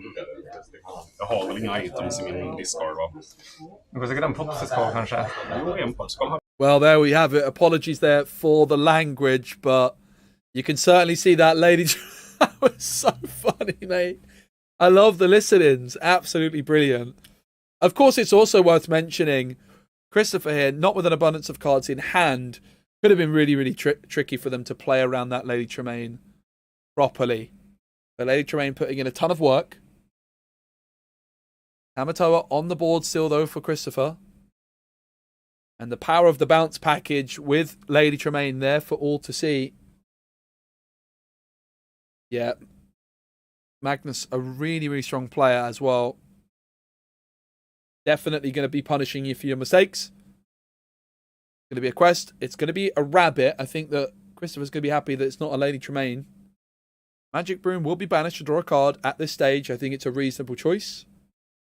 That card in hand is a safety net. It increases your chances of drawing your goat and your other bounce cards for your goat. Not sure if they have Hiram in hand, though. I haven't seen the hand of Christopher at this moment in time. Moana comes down for Magnus. Magnus is threatening to win the game unless Christopher has a response. Let's go ahead and listen in with the players again. Vi börjar med att spela Popsicle för att ta ett kort. Ja. You can't ask. You don't have to go. And he said like, oh, it's gonna be quite struggling. Yeah. Yeah, for sure.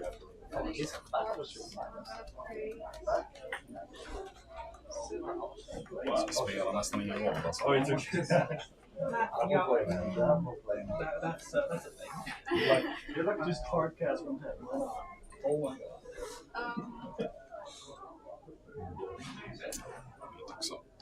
Spela How Far I Go. Yes. Christopher just digging for anything. A Be Prepared could be sung by Tamatoa. Inte det jag vill ha.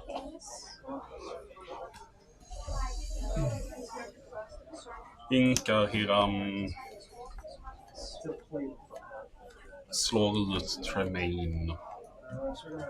3 skador. Ja. Spelar Hiram, tar bort den. Popsicle.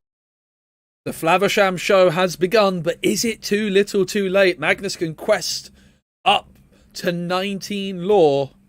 And of course, a goat or a white rose could win Magnus the game. But for now, the game is not over just yet. Christopher has managed to hold on.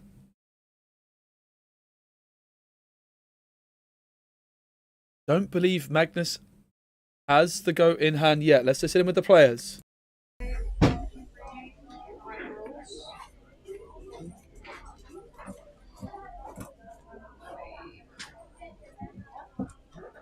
Varje gång man gör misstag så lär man sig i alla fall lite grann. Ja, pilen går bort.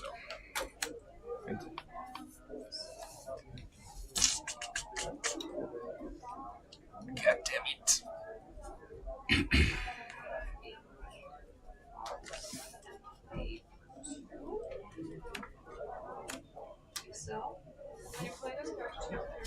Har två. Så det spelar typ ingen roll vad jag gör. Alltså. Eller.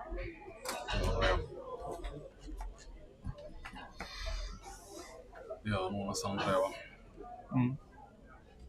Jag kan få.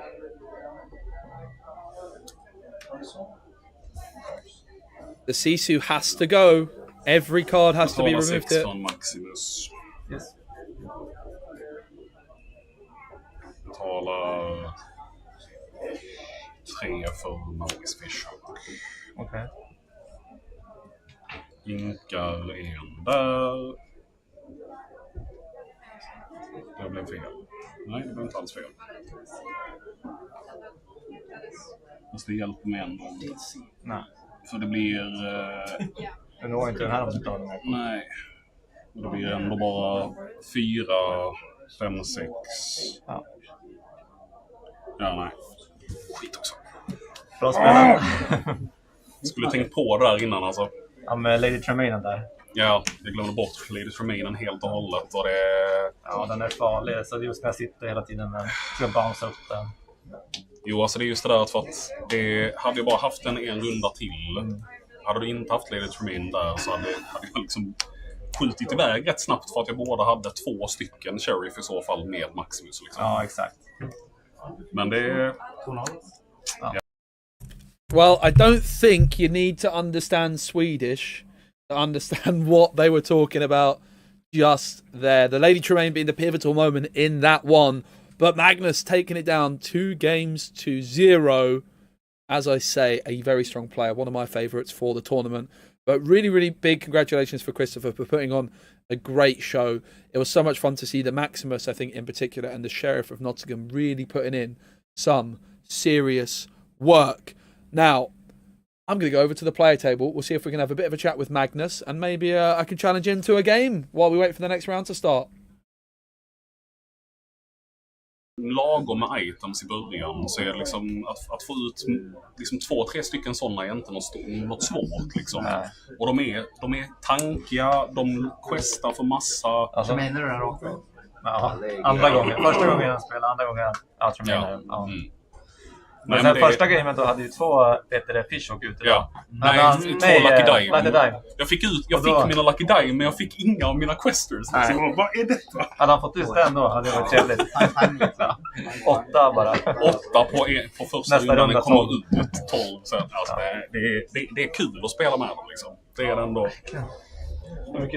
Den tillsammans med Maximus och ger varandra support, vilket gör att jag har 10 strength, vilket gör att jag får 5 låg från Maximus. Exakt. Det är bara sånt som är liksom roligt. Ja, jag har också velat bygga på Maximus. Jag tycker att det är en rolig grej liksom. Då skulle vi nästan ha spelat med Gaston också. Ja, alltså, jag har den jag har haft den i leken innan. Jag har 21 av min. Magnus, can I talk with you on stream? Sure. Well played. Yeah. Loved the Sheriff of Nottingham. Sometimes it's fun. Yeah. Would you like to try something very nasty? Oh my goodness. I've heard about this. Svensk jävlar. Oh, it's really salt. Really salt. Oh my it's goodness. Super salt. So this is like the saltiest licorice of all. Oh my goodness. Thank you so much. I'm having a hard time. Oh my goodness.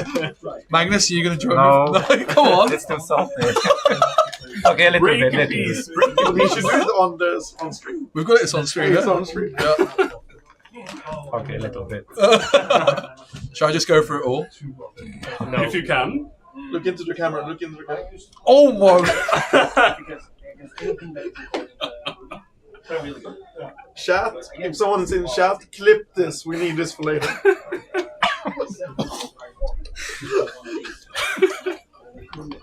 That's really salty.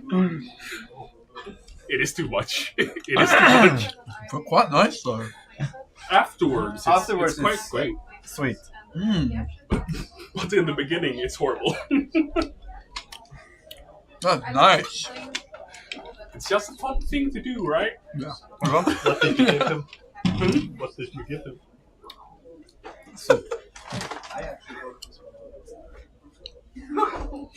I have to say, Yeah, right. It's very big, so you could break off a piece. I have to say, I like it. You can take Yeah. the whole piece. I do like it.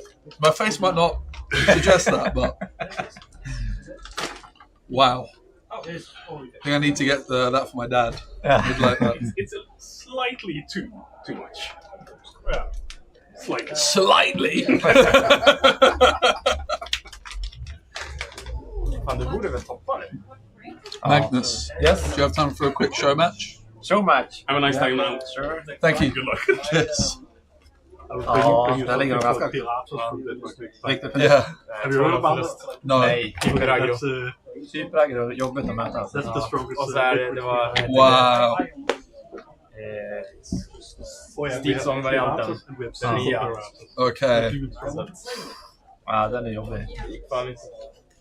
Måste plocka bort dock. High roll?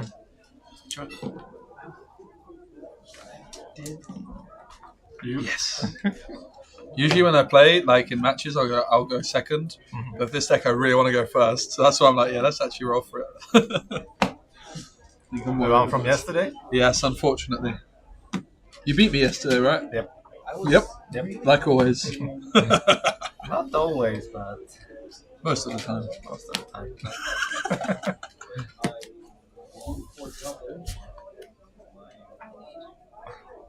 Nice.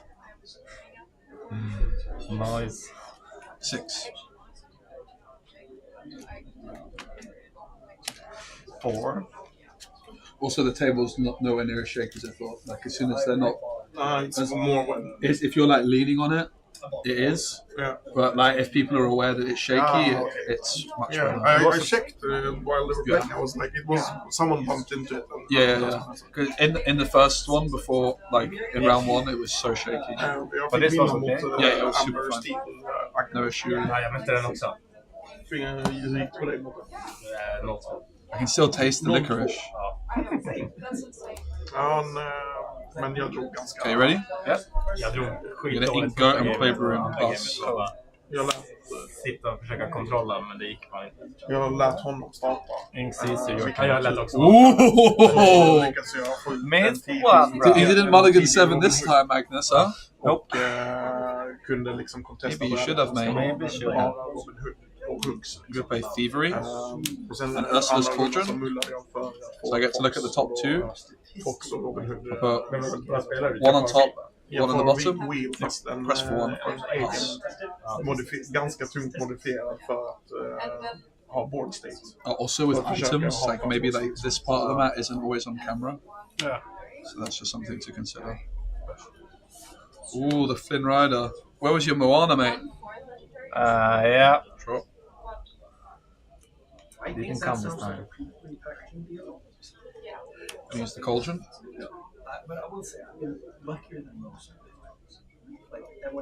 One on top, one on the bottom.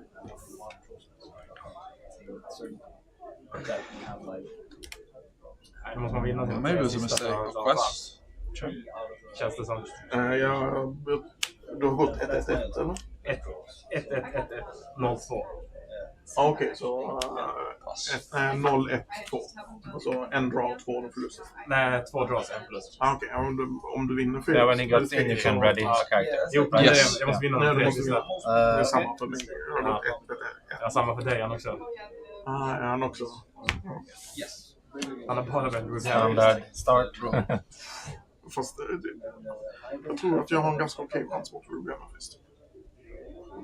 Jag hoppas jag inte vet det. Du gör det ändå på samma sätt. Ja.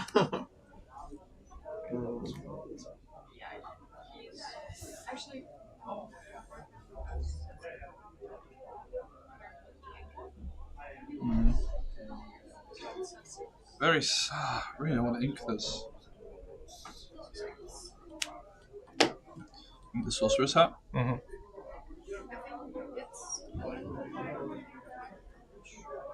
Quest. Bruno.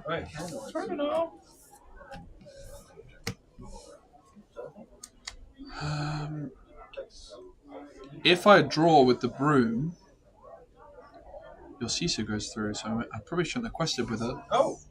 However, I kind of decided I'm going to. Really good. Damn.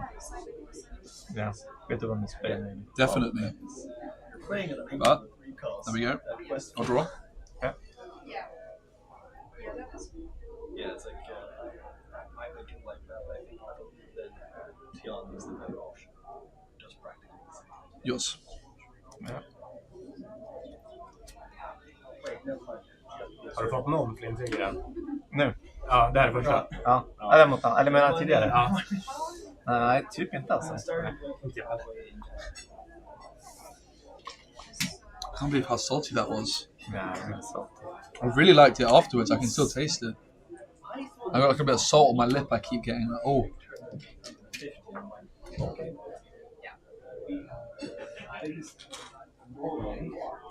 I think.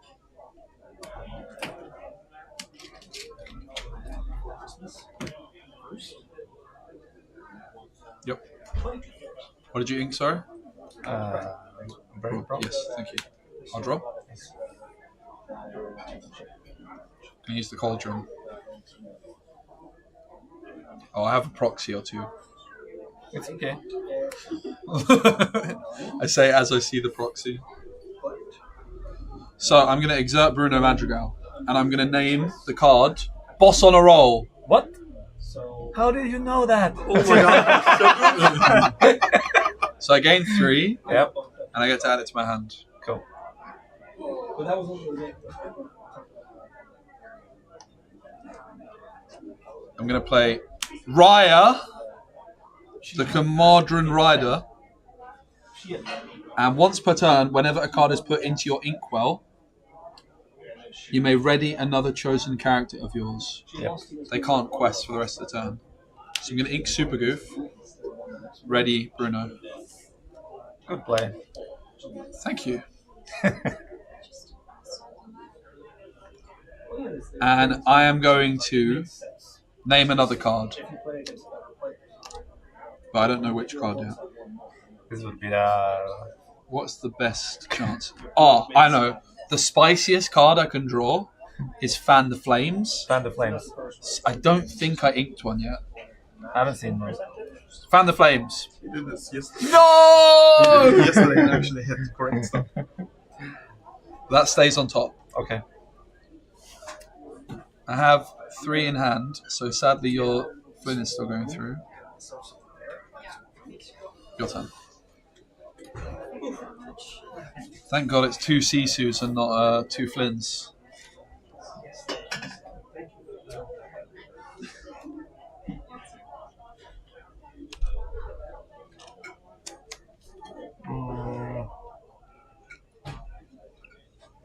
This was my first Enchanted of the set. I opened it on stream. So I will take this. You won't. Why? He's evasive. Evasive. Come on, Bruno.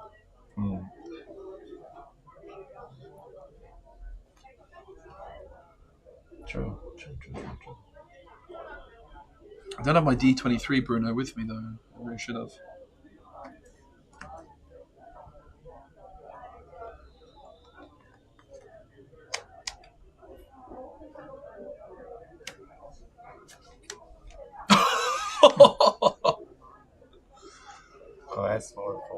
Yep.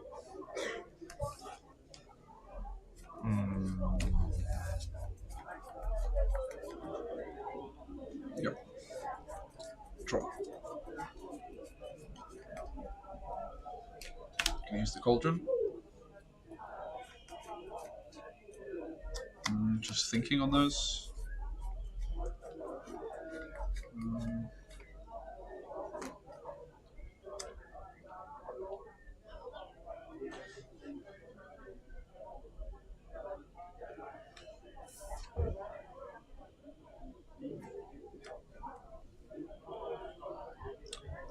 Super Goof. I guess I'm supposed to be goofy, technically. Yep. Recent hand.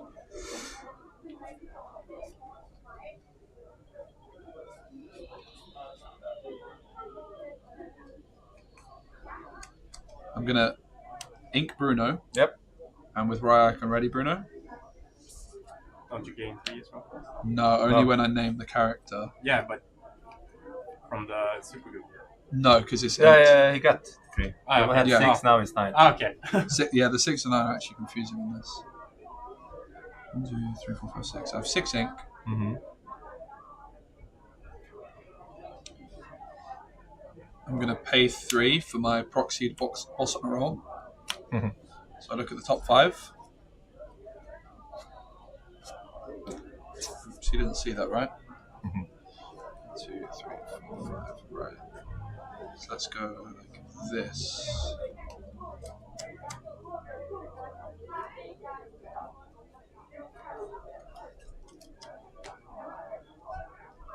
LeFou.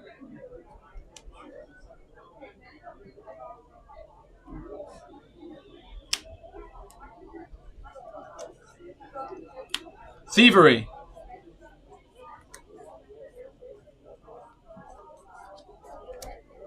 Quest. Yep. I already inked. Yep.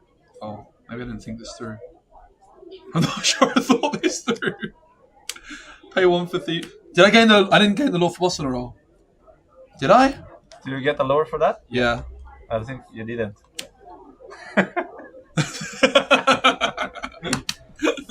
Cool. I think you see this like against some decks. It's actually quite good. Yeah. It's just against Amber Steel songs, not good. Very fun though.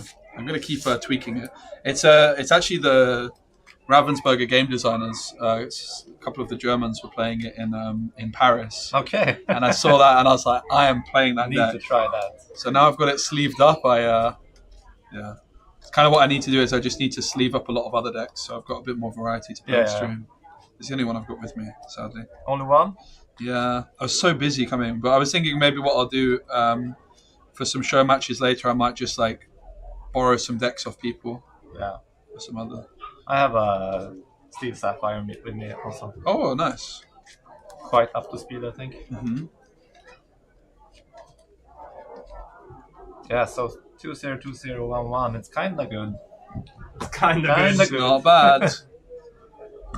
Should have actually done 2-0 in my second game as well, but I totally bricked. Mm-hmm. So Happens. Should have done 2-0 in my first game. Yeah, that mistake. Yeah. I wonder how much time we have left. Not much, I think. Alright, stream, we'll be back pretty soon. See ya.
Right, next round's starting. We're getting up letters, so we'll be starting in a couple of minutes. Called it. Sindssygt, Karoline. 3-0. Ja, ja. Double tag. Okay. Ja, då tror jag inte vill möta idag. Det är gärna sin. Match 1, match 0. Daniel. Are you Denmark. That's 3-0. Okay. 3-0. Ja, en lidt scary. Men, 21. Ja, okay. Ja. vildt. Og skal du streame? Ja. Der var du med lige der, Karoline. Ja, det var så. Du er dansker? Ja. Okay. Only Danish. Yeah. 5 out of 6. Some Swede, 10%. And then the Swedes From Stockholm. from Stockholm. So not Malmö representative. All right, everybody, let's go. So, obviously, we all know the best thing about Sweden is Lorcana, but the second best thing about Sweden is the chocolate. This is my personal favourite, the Dumel. I hadn't eaten yet today, but that licorice has ruined my fast, so time for some Swedish chocolate in it. So, we got the top seed. This is the top table. I'm going to get the player names sent to me. I don't have them yet. But the player to the right is the top seed so far, the only undefeated player at the tournament.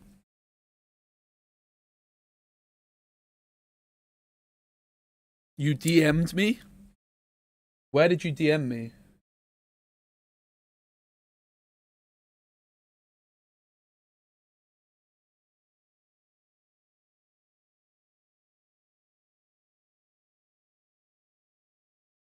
Chocolate is a 10 out of 10. Unbelievable. Honestly, the food I've had so far on this trip to Sweden has been top tier. Yesterday I had like some Swedish meatballs for lunch. Like I arrived and my friends were like, what do you want for lunch? And I was like, something Swedish.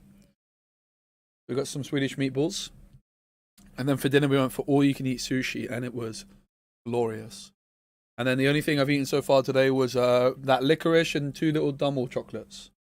Honestly, the licorice was an experience. I kind of liked it though. I kind of like, at first it was too much salt. But I also think you're not supposed to slam the whole thing in your mouth at once. Because I got all the saltiness, because all the salt's like on the outside of it. I got all the saltiness all at once. So players are shuffling up. I'm going to get the info on the player names from our wonderful Judge Christian.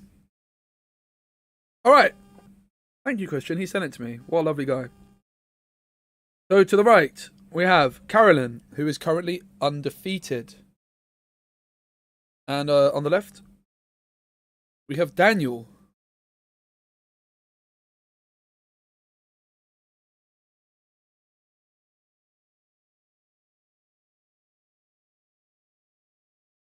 He's told me that it's Sealand versus Jutland, but I have no idea what those are. Does anybody in chat know? Sealand and Jutland. My guess, my wager, would be that they're perhaps 2 different Danish islands. We're going to do a high roll to start things off. Of course, it is a 2-game format. It does look like Daniel won the high roll here. So Daniel will get to choose if they go first or second. How many players? We've got 66 players in the main event, Elsing, and 16 players in the kids event, which is awesome. We are going to be watching the final of the kids event later. That's the plan, Stan. So thank you all for being here. I hope you're enjoying the action. This is the 4th round of 5 rounds. Maybe it's 6. It's the 4th round of 5 or 6 rounds of Swiss. I think it's 6. Maybe it's 5. I think it's 6. Pretty sure it's 6. The 4th round of 6 Swiss rounds. Yeah, great turnout. It was sold out and people had to be turned away. There was many people that wanted to participate that were unable to. Really awesome community here. Lots of people coming from across Denmark, Norway and Sweden to compete. And I know also the Malmö Card Game Association that are running this event are already planning their next one. And I have a feeling that we could maybe get some more international players from mainland Europe participating in that as well, because I think there's a real thirst for some Lorcana tournaments at the moment. A big shout out to our organisers for setting this up. So yeah, we've got the top table right now at this stage in the tournament. Carolyn on the right is the only current player that's undefeated, with 6 wins and 0 losses in her 3 matches so far. So she's got 21 points. She's gone 2-0 3 times. So a total game record of 6 wins, 0 losses. Daniel, I don't have his exact record, but I would wager it's 5 wins, 1 loss. So 2 2-0s and 1 1-1. In order for these two to be paired against each other at this stage in the tournament, that's about all that would work out. So really excited to see what decks we have on display here. And interestingly, little tidbit from the player to the right is they didn't practice too much coming into this weekend. Okay, so Jutland versus Sealand. So Carolyn is from Jutland. Jutland is the mainland that has a border to Germany. And Sealand is the island near to us here in Malmö, which Copenhagen is on. There you go. Pretty cool. Both Danish players playing in Sweden. Going to be Tipo putting a card into the Inkwell. It's an early aggressive start here for the Ruby Sapphire player with that, well, not aggressive in terms of board presence, but ramping up on turn 2. It's going to be the Madam in Fox into the Inkwell. And Spaghetti-O. No turn 2 play here. Is this the streak over for Carolyn? Currently undefeated. It's going to be Grammatala coming in from Daniel. Return to game. Click return to game, bruv. Yep, there we go. Happy days. Evo's going to quest for 1. That Grammatala with the 3-3 stat line, of course. A 4 strength card can be nice to sing how far I'll go. If Daniel does play that, I'm not sure. Oh, both are actually 3-0. My mistake. Both of these players are undefeated at this stage. So I believe they're the only 2 players with undefeated records. So neither player has dropped the game. So both Daniel and Carolyn looking to keep their undefeated streak alive. At this stage in the tournament, you're not only thinking about getting through to the top cut, but also to secure that higher seeding. It's going to be the Kit Cloud Kicker into the Inkwell. And it's going to be the Peter Pan Shadow Finder. What a slow start this is for Carolyn. But the Rush helps out by taking out that Tipo. And it is an evasive card as well, but not the start you're looking for if you play Amethyst Emerald. You're looking for an abundance of 1-drops, and none of those were found. It is going to be How Far I'll Go, sung by Grammatala. Excuse me.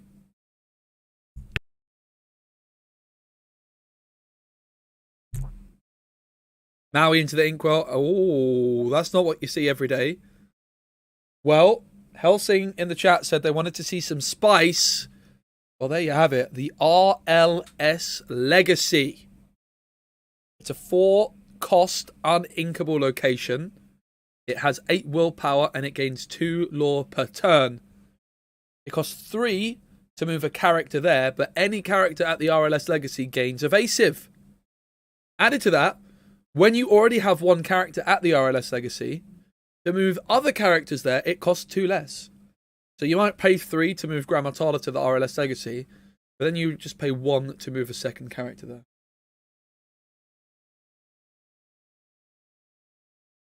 In comes Genie.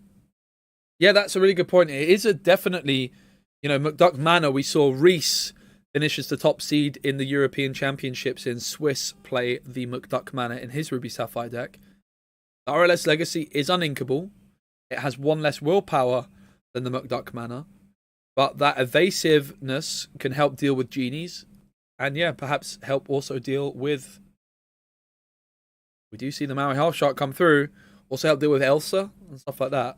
But the RLS Legacy gaining 2 lore to start the turn. And the Grammatala also questing for 1 means it's an early lead here for Ruby Sapphire. Remember, both players currently undefeated at this stage in the tournament. Somebody's O has got to go.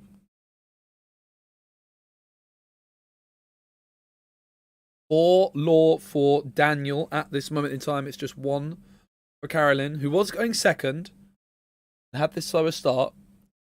We do know that on average, Emerald Amethyst is going to be somewhat favoured in this particular matchup. But of course, with the slow start and going second, it's going to be a real uphill battle for Carolyn in game number 1 here. That RLS Legacy is applying some serious pressure as well, with 2 lore per turn being gained. And Carolyn with 2 evasives on the board, but the Maui Half Shark is staring them down. Also being evasive itself. It's Diablo being inked. We worked pretty hard on the lighting to minimize the glare. Really happy with how it all looks, actually. I think it's the best production I've had so far on the channel. Really like the little element of the listening as well. So if there's other stuff that you guys would like me to add to this moving forwards, please let me know. Elsa's going to come through exerting the Half Shark. But that is a 7/5 character. Not going to be easily dealt with whatsoever. It's 3 evasives on the board for Carolyn. But the Half Shark and the RLS Legacy mean that they are very vulnerable indeed. Carolyn's going to quest for a total of 3. Eyeing things up at 4 all.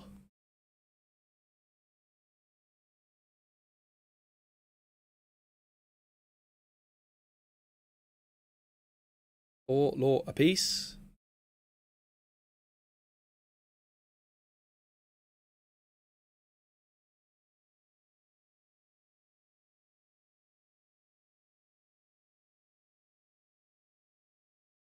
Yeah, players are also recording their lore on paper, as that is the tournament rules that you have to record on paper, and the tablet in the middle is really just for the sake of the stream for you lovely people at home and myself casting. It's quite hard to cast Lorcana if you don't know what the lore score is. It is going to pass back on over to Daniel for lore all, but the RLS Legacy, of course, going to be gaining Daniel another 2 lore. Be the Portugal coming through.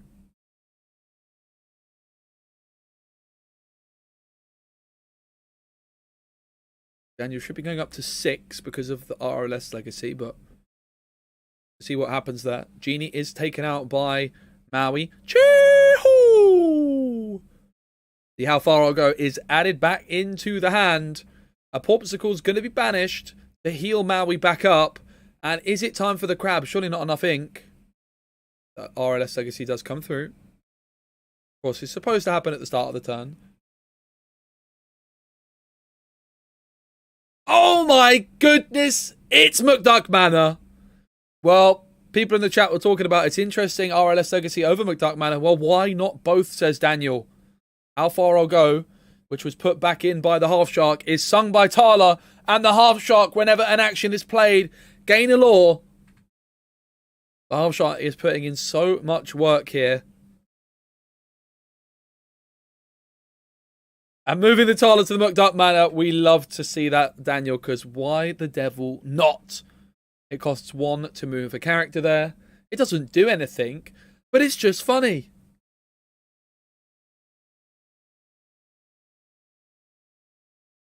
That's hilarious. One of my biggest gripes from a Lorcana challenge was when someone had Scrooge McDuck and 1 ink spare and they had McDuck Manor and they didn't move it to the McDuck Manor. Maybe the Cursed Merfolk. It's going to be the Genie that comes down here. And it's going to be a second Cursed Merfolk. Carolyn looking to turn the burners on, but is it too little too late? Oh my goodness. Daniel, the showman, with a little look up to the overhead camera, flexing what is about to happen. Let's listen in to the players for this moment.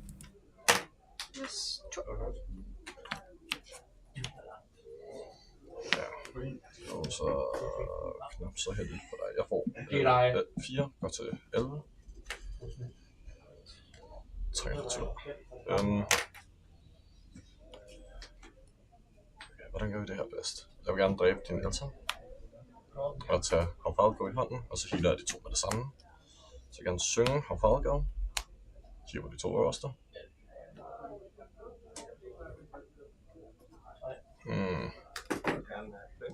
Gør sådan der, sådan der. Ja, Ingar Pejlstejf.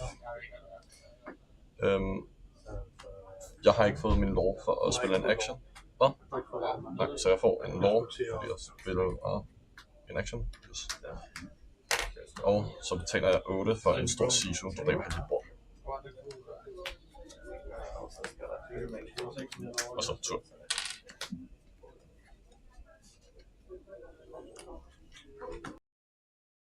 Just a simple nod of acceptance there from Carolyn, with that Sisu surely being the final nail in the coffin for this one. Carolyn without a card on turn 1 or turn 2 when going second. It's always going to be a struggle, but the locations for Daniel applying so much pressure. Ruby Sapphire often very slow to get going, but those locations with 4 lore a turn are really quickly finishing this game off. And it is going to be Daniel taking game number 1 with those locations all the way up to 20. Carolyn will be going second, however, in game number 2. And I'm sure they're going to be looking for a card to play on turn 1 and a card to play on turn 2. That does always help, doesn't it? That does always help, everybody. But we've got an awesome event here in Malmö, Sweden. The Malmö Card Association Open number 1. You can see here. Big shout out to Card Market who sponsored my channel, but also all of the other sponsors for the event. Card Market sponsoring my channel, and the rest of the logos you're seeing are all helping to sponsor the event, which is really, really awesome. Make sure to check out all of our friends who are helping make this amazing event happen. Rock Card are some card grading. LP, I am honestly not sure on, but I'll find out for you later. I will certainly find out. It sounds like a podcast, but I don't think that's true. I'm going to stop talking because I'm not 100% sure of all of them. Oops. But Spell and Zeus, who you can see is going to be popping up soon, are hosting the event. There you go. Spell and Zeus is the venue that we're at. They really do look after me. It's a really awesome place. It's a community center. Like, imagine a local game store mixed with a community center. That's what Spell and Zeus is. I think it's so damn cool. And I would love to see this kind of thing happen in other parts of the world. What it means, the podcast. Oh, let's go, Silex. Thank you, my friend. You see? That wasn't bad for me. I've actually been learning some Swedish over the past couple of days, Silex. All right. I've got lots of recordings. I need to be careful of which I play. What did I learn?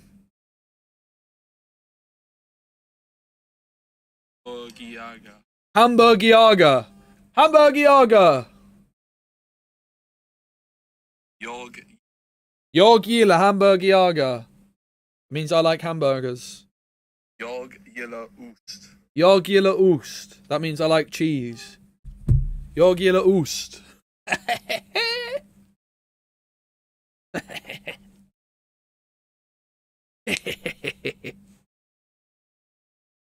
I love Swedish meatballs. Any other Swedish delicacies you would recommend for me, Silex? Oh, it's just burgers, right? Yeah, I mean, hamburger is not really something we say in England. Bit of an Americanism. But I appreciate everyone being here. If you're watching on YouTube, please do give the stream a like. If you're over on Twitch, don't forget, if you have Amazon Prime, you get a free Twitch Prime sub every single month. You get no ads. And who doesn't like no ads? I like no ads. And I also get a little bit of, you know, a little bit of the Jeff Bezos money. So that's always nice.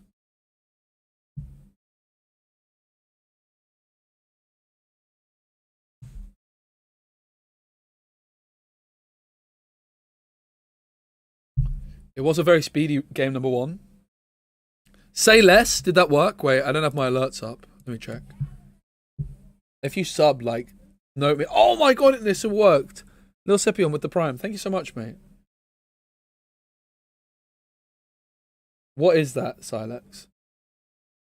I don't know if you saw, but about 35 minutes ago, 40 minutes ago, I tried some licorice, like really salty licorice on stream. I think it might have been Danish. Hey, Rishi, good to see you, mate. Hope you're well. Tried some very, very, very salty licorice. No, it must have been Swedish, actually. It was Swedish. It was so salty. I'm not going to lie, I kind of liked it. But yeah, apparently it was like, this was like the saltiest variation of it. I'll try some more on stream later. But here we go. It's game number 2. It is just a 2-game format in Swiss. Daniel now undefeated with a record of 3 wins and 0 losses coming into this for both players. Of course, Carolyn can just hope for a draw in this one. Yeah, that sounds like it might have been Silex. It's going to be Go-Go Tamago into the Inkwell. And in comes the light on her hooves, Clarabelle. Not an exactly impressive turn 1, but it's better than nothing. Clarabelle with a 1-2 stat line can be a great shift target for the legendary Clarabelle. But it's not quite a Chernobog's followers or a Diablo, but with no turn 1 character from Daniel, this Clarabelle is going to be free to go on a quest and gain 1 lore.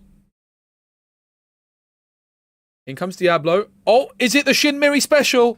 It certainly is. It's not quite the Shinmiri of Dreams, because all these characters are just questing for 1. But that double 1-drop on turn 2, such a powerful play in Disney Lorcana, particularly with cards like Diablo and Chernobog's followers. Do I have plans to come DLC Australia, or should I not ask? I have no plans, but if I'm invited, I will be there. You can be damn sure of that. But I won't be attending as a player. I haven't bought a ticket. But I would love to go. If I'm not there, I will certainly be doing my best to follow the action from home anyway.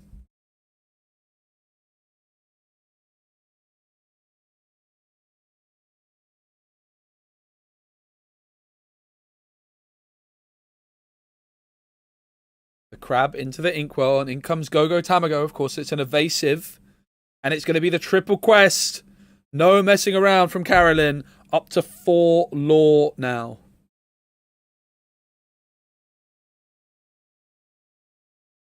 Tipo is able to challenge the Diablo to remove it from the board, but of course that Diablo, when banished, will draw Carolyn a card. So not ideal, but Tipo can control the board a little bit. Maybe 1 jump ahead could be sung by Tipo. It's going to be Sail the Azure at Sea instead, which allows you to ink a 2nd card this turn. So it's the Half Shark and the Tala into the ink. And in comes the Brawl. See you later, Go-Go. And Tipo, sure enough, is going to take out Diablo, but Carolyn will be able to draw a card when it's banished. That's all for Daniel's turn. Carolyn is going to start the turn by readying her cards and drawing a card. It'll be the crab. These Clarabelles have not yet been readied. They are actually ready. It'll be the genie coming through. And sure enough, it's going to be a double quest up to 6.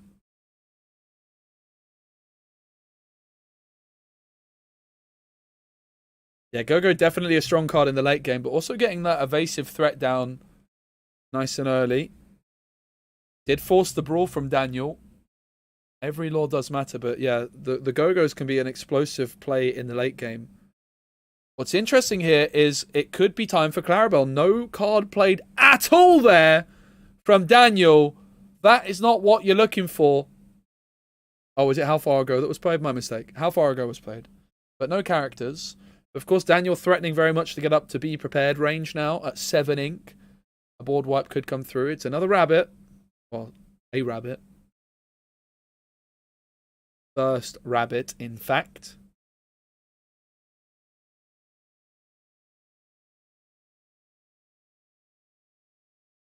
What is that, Silex? I'm feeling pretty good as Ruby Sapphire at this point, yeah. The Curse Merfolk does come down. And it is going to be a big quest, up to 10 lore. This is a big turn. The question is, how much ink does Daniel have right now? Is he at 6 already? Or is he just at 5? I believe he might be at 6. Which means an ink and a B prep could be curtains. It's Maui Half Shark into the Inkwell. It's Tipo questing. And I think we all know what's coming. It's the Be Prepared. It's going to wipe the board and potentially wipe Carolyn's dreams of a victory with it. But it's far from over. 10 lore to 1 on the 4 on the score. Door. Score on the door. Now, interestingly, Carolyn with like a well-timed Ursa the Deceiver might have been able to discard that Be Prepared, but clearly didn't have access to it in the previous turn. Like a cake sandwich. Oh, I like cake and I like sandwiches. Here comes the rabbit. Carolyn's going to draw another card, finds a Cursed Merfolk from that rabbit.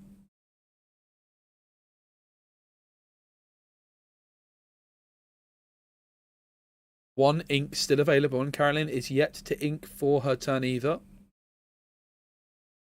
Daniel, still undefeated.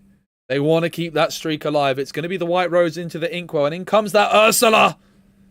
A little bit too late because it does not find a song card. It finds a location, an action, and a character, but no songs.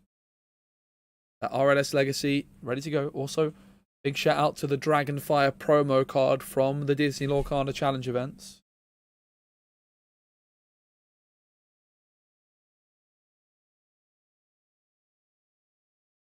Yeah, I'll be curious to see if that Ursula was in hand for Carolyn the turn previous, because that could have been a real game changer.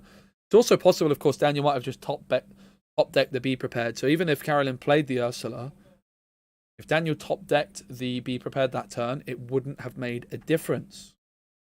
Carolyn gonna exert 4 ink. The Genie again, but Carolyn's still at 10 lore. Daniel's done a great job with that Be Prepared and the Medusa to really slow Carolyn down. Going to be the Kick Cloud Kicker into the inkwell, but there's the Cursed Merfolk, and there's the Banzai! Oh my goodness. Where has all of this come from then? Genie, Banzai, and Cursed Merfolk for 7 ink. And suddenly, Daniel is under pressure yet again. But a Be Prepared would, of course, help them stabilize. A Legendary Sisu would not clear the Banzai, but it would certainly deal with the Ursula, the Genie, and the Cursed Merfolk. But what does Daniel have up his sleeve? Ursula, the only card exerted on Carolyn's side. Of course, in Lorcana, you can only challenge exerted characters. So the Ready Banzai, Cursed Merfolk, and Genie are not able to be challenged. Corpsicle inked. It's going to be the RLS Legacy. And it's going to be the Dragonfire onto the Genie. Sure enough, Medusa will challenge the Ursula, but Banzai and Cursed Merfolk remain. Means Carolyn can quest up to 15 lore this turn. 2 cards in hand, I believe, for Carolyn. 7 ink to play with. That RLS Legacy, of course, going to be getting 2 lore at the start of Daniel's turn if left untouched. In comes the White Rose!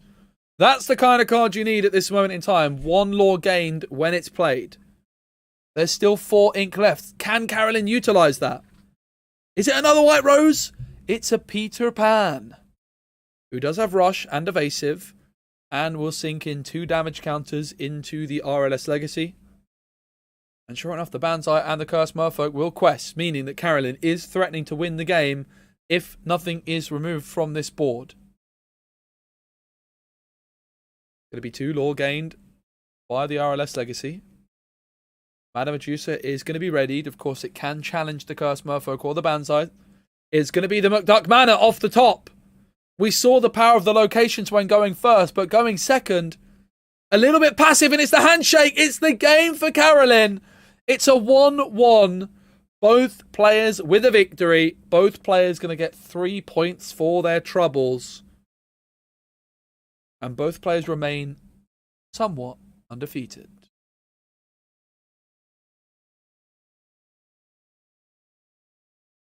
Of course, though, their O has gone. They have lost a game of Lorcana. They've got 3 wins and 1 draw at this stage for a total of 24 points. The way the 2-game format works, if you're not familiar, is that each player gets to go first once, each player gets to go second once, which alleviates the advantage of going first. For each match win, each game win, you get 3 points. So both of these players got 3 points. But if you manage to get that 2-0 victory, you get a bonus point for a total of 7. And each of these players had 21 points after the first 3 rounds. And they've just secured another 3 points. So both players at 24 points. And I'm sure we might be seeing both of them later on in the top cut. 6 rounds of Swiss, I do believe. So we're getting towards the business end of the tournament. I very much appreciate you all being here. I think I'm going to take a short little break. Try and get a little bit of grub. But we will probably have a show match quite soon. I'll probably try and play a show match, to be honest. You can't keep me away for too long. But yeah, I'm going to take a short little break.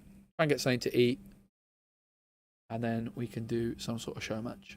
So see you all very soon. Bye! I don't actually have like a be right back screen. You're just going to see the Mickey.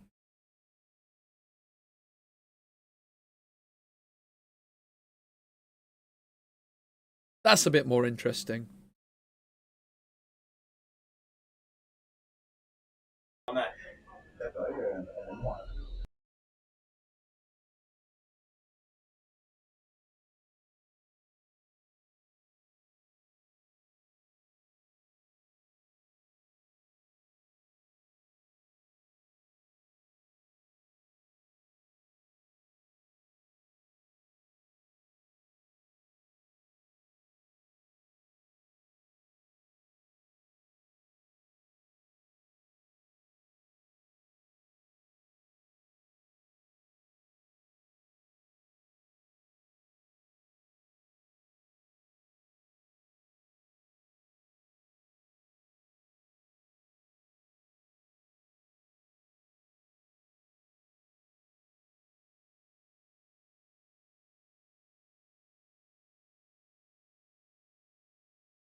what a treat we have for you, everybody, because it is the finals of the children's tournament here. We've got the main event, but we also have a 16-player tournament for our younger Disney Lorcana players. And this is the final. Really, really brave of both of our competitors to come onto the stream here. And I will say, the table that they're playing at, it's a big table. It is a very, very big table. So we've got helpers on hand to make sure that everything's all right. But it's a big table even for me. So both of our competitors being really willing to come on stream, of course, their families here supporting that as well. And it's just amazing to see. I had so much fun earlier going around and looking at all the different decks that our younger players were using. Some really, really spicy ones. Quite a lot of aggro decks, but certainly not all that there was. There was a lot of different things going on. You can see some of the prizes being handed out there with that Bucky promo. That's from the deck box.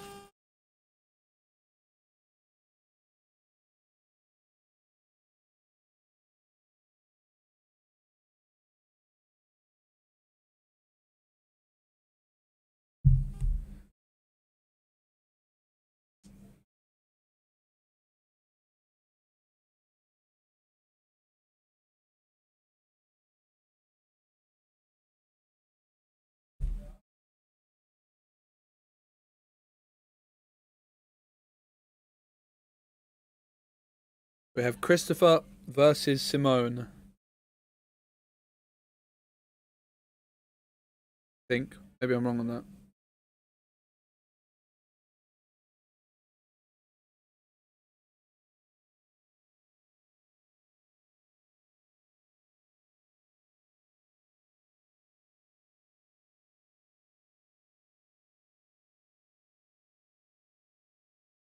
It looks like we've got a Denmark versus Sweden final.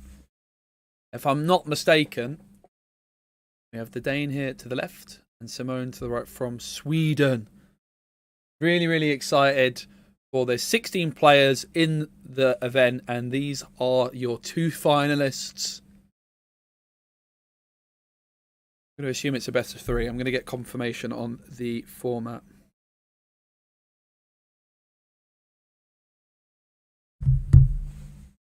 Don't worry, they're not going to start at -1 law. But it's a big old table, even for even for the adults.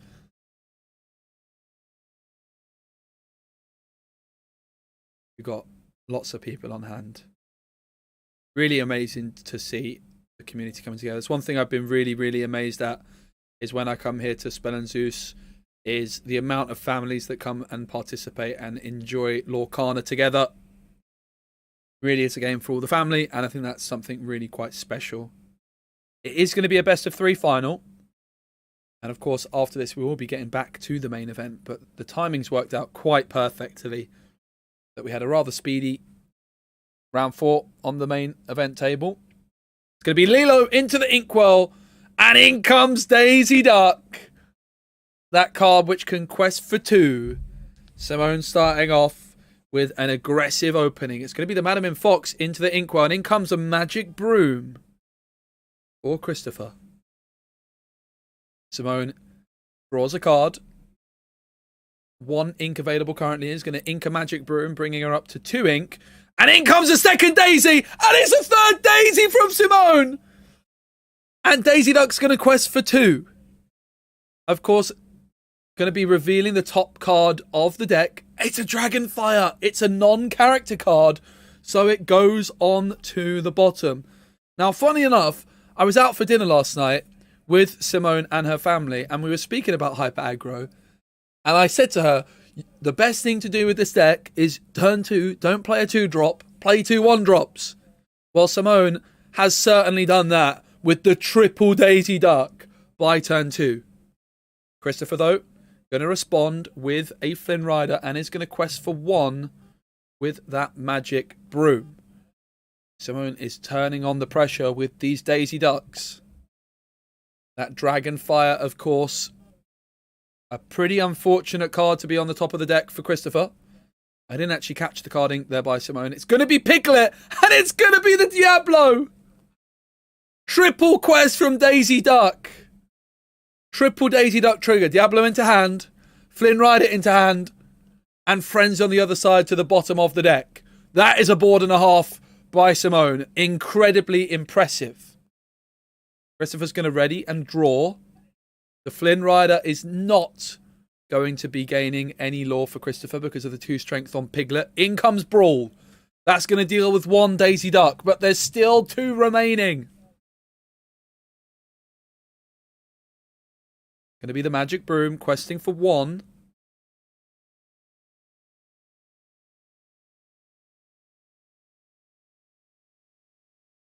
Simone feeling pretty comfortable, feeling pretty confident. Oh my goodness. 4 Daisy Ducks in the opening few hands here for Simone because the 4th hits the board. And it's a Gathering Knowledge and Wisdom in hand that comes through and gains her 2 more lore. The Daisy Ducks quest for 2 each. The Piglet quest for 3. The Diablo for 1. That is 4, 7, 8 lore. Up to 18 for Simone. But let's not forget about those Daisy Duck triggers. It's going to be Diablo into hand for Christopher. It's going to be the Madam M Snake into hand as well. Simone with no cards left in hand and just 3 ink, but at 18 lore already. Milan into the inkwell.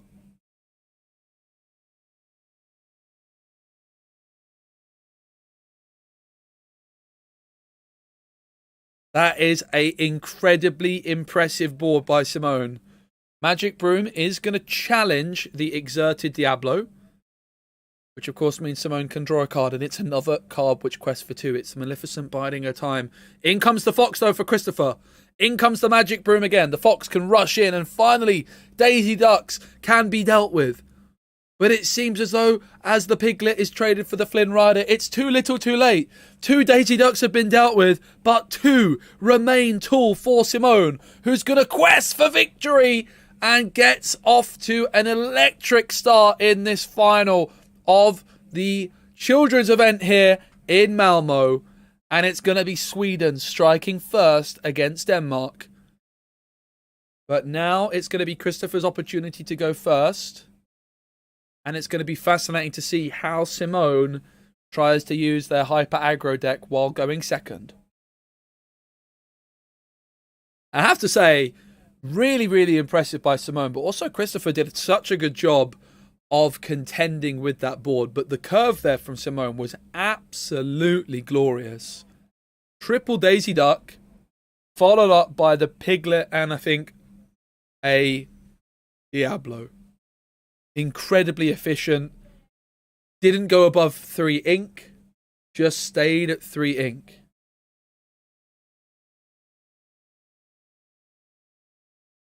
Yeah, perhaps the Fox ink on turn 1 from Christopher is something that they might be regretting looking back at it. But frankly, the Brawl was very good.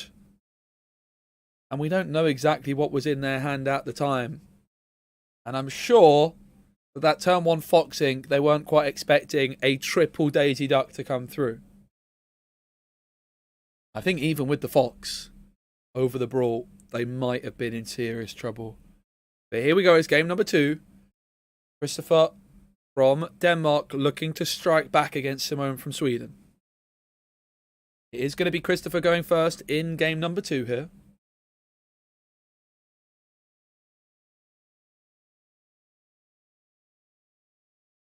Ruby Amethyst versus Amber Amethyst.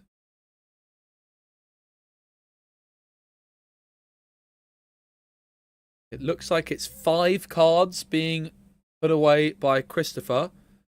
And I didn't quite catch Simone. I think 3 cards were put away.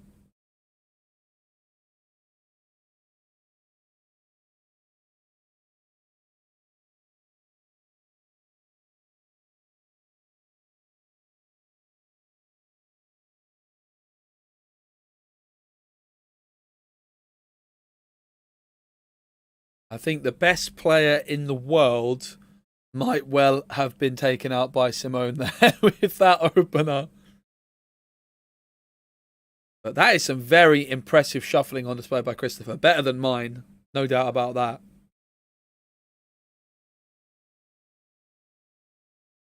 Oh, the tap of Simone. No cut necessary, mate. Here we go. Denmark versus Sweden in the finals. Simone is 1 game up. Christopher, do they have the turn 1 play? They do. And that is a threatening opener against the hyper aggro deck. It's Mulan. Christopher perhaps anticipating at this children's event an abundance of aggro decks.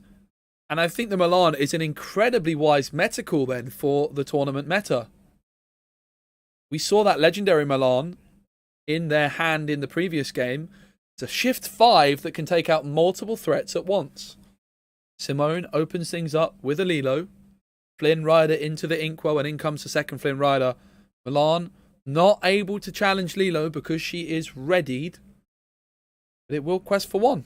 Christopher taking an early lead in this one. Simone, we saw in the previous game, going for that triple 1-drop by turn 2. Can they pull it off again? That Flynn Rider 2 strength is a bit menacing. It's the Befuddle of Dreams! Befuddle bouncing back the Flynn Rider. Is there a second 1-drop to follow it up for Simone? It's the Magic Broom. Absolutely glorious from Simone. Lilo's going to quest for 2. Didn't quite catch the ink there from Christopher, my apologies, but Flynn Rider's back. And Milan not going to challenge the Lilo. Of course, Milan with those 2 damage counters on it would be trading equally, perhaps suggesting that Christopher might be looking to shift that Milan in down the line. Lilo into the Inkwell for Simone. 3 ink spent on a Donald Duck bodyguard. It's going to give an extra lore this turn to Lilo. So it's a quest for 4. And Simone with a big lead in the early game, despite being the player going second. 2 strength on Donald Duck, which means no Flynn Rider trigger for Christopher. But a Fox here could be glorious. Milan will quest for 1. Is it time for the Fox? It certainly is. The Fox bounces back Milan, and the Milan comes back onto the board ready. The Fox can rush in and remove the Donald Duck from the board, and it will remain intact. And now Flynn Rider is free to challenge either Lilo or the Magic Broom, but Christopher decides to leave that Flynn Rider ready to get some threats of their own. And I think Christopher is playing masterfully here. Do they have that legendary Mulan in hand? It's going to be the Magic Broom, ink for Simone. More ink already in this game than they had in their previous victory. In comes Pinocchio, the talkative puppet, and a piglet for good measure as well. And it's going to be a double quest from Simone up to 9.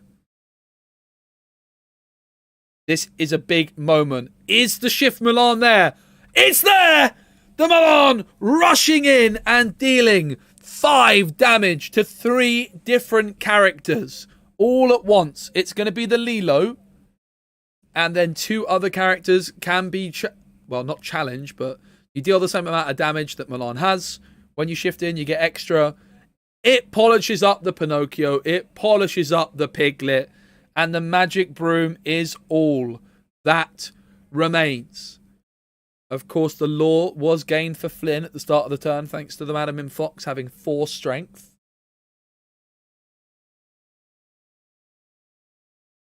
I really loved the decision in the previous turn to let that Lilo stick around and leave that Flynn protected, because Milan then comes through and cleans up the following turn.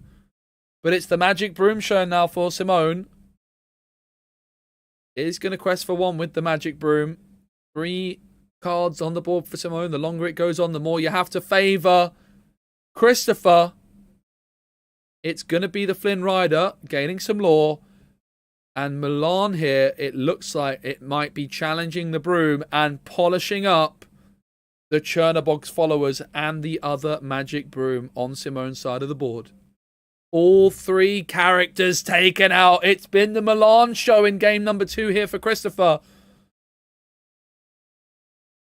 And surely at this point now, Christopher is just free to quest. Double gathering knowledge and wisdom just for good measure. And it's going to be a double quest up to 15. Can Simone find an answer to stop this board? It's a Piglet.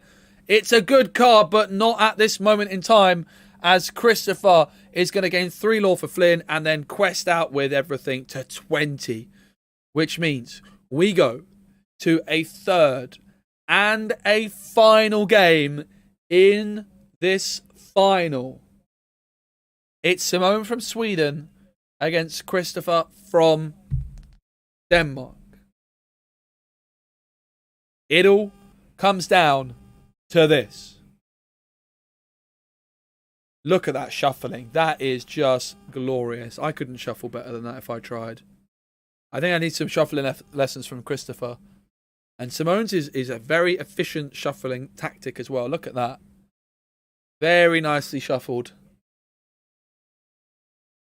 That is elegant from Christopher. I have to say, I'm very impressed. I can't shuffle like that. Well, we saw in game 1, Simone with the opening of dreams. The triple Daisy Duck, followed by the... What was it on turn 3? Piglet and a Diablo. It was tremendous. Will Simone cut this time? They decided to tap the deck previously. They'll go for a cut this time. Just keep things mixed up as they reach across the very large table.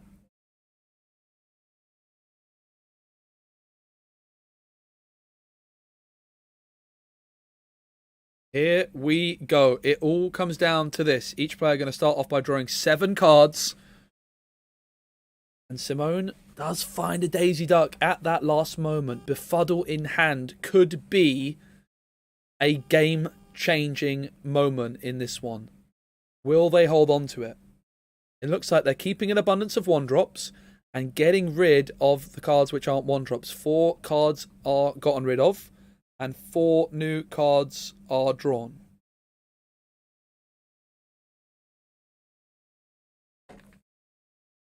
Here we go. Both players shuffling up and we get ready to go. It's not going to last long. If you blink, you might just miss it.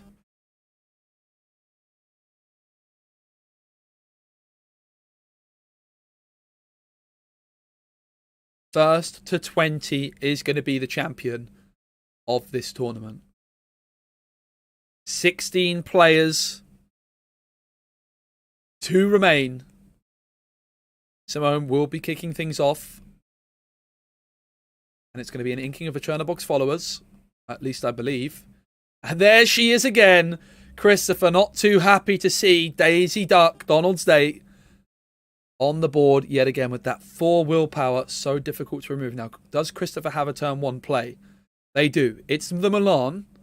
So if they can stall out and get to that 5 ink threshold and shift in a Milan, it could be Christopher's opportunity to win this. We know the Fox as well can contend with these rush decks. But what's it going to be now for Simone? It's going to be Donald Duck into the Inkwell. Daisy not wanting her Donald Duck date right now.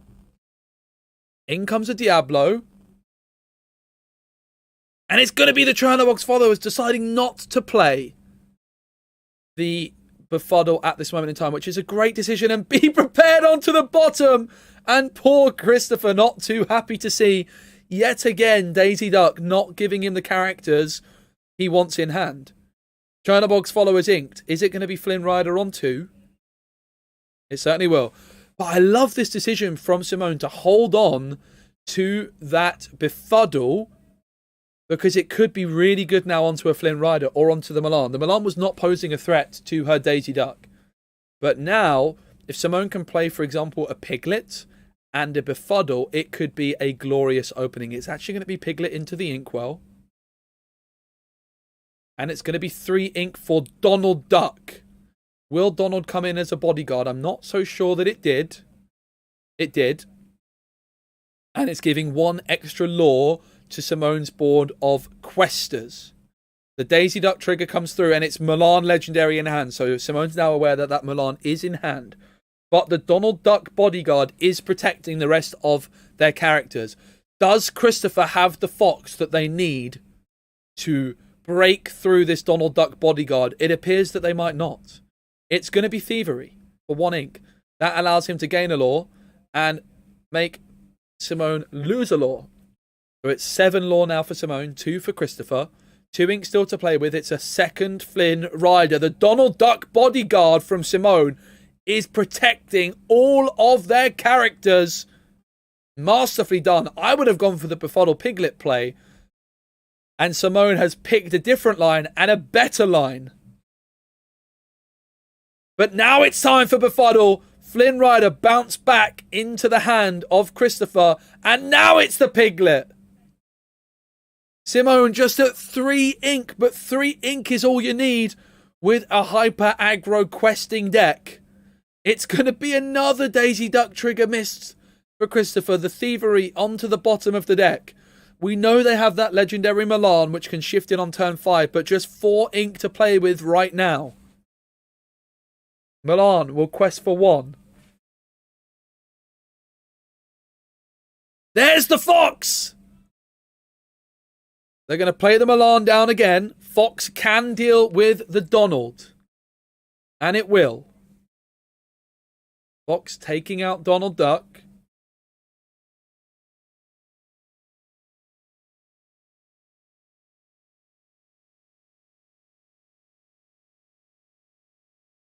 Flynn Rider is going to take out Diablo. 1 card will be drawn for Simone.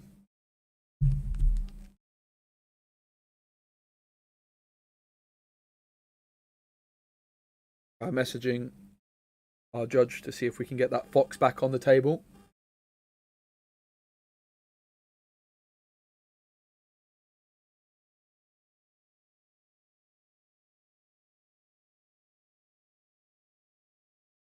Let's see. It's going to be a big quest. The Amethyst Chromacon has come through as well, which means that Simone can just try and draw into cards like Goat, the White Rose. But yeah, there we go. The Fox is going to be on the board with 2 damage counters.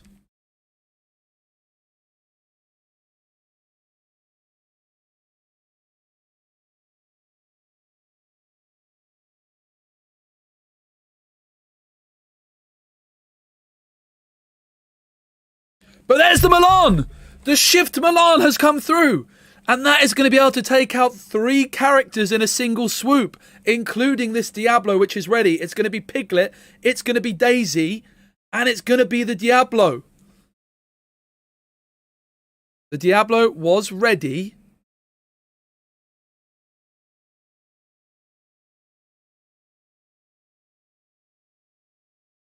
The Chernobog's followers can quest for 1.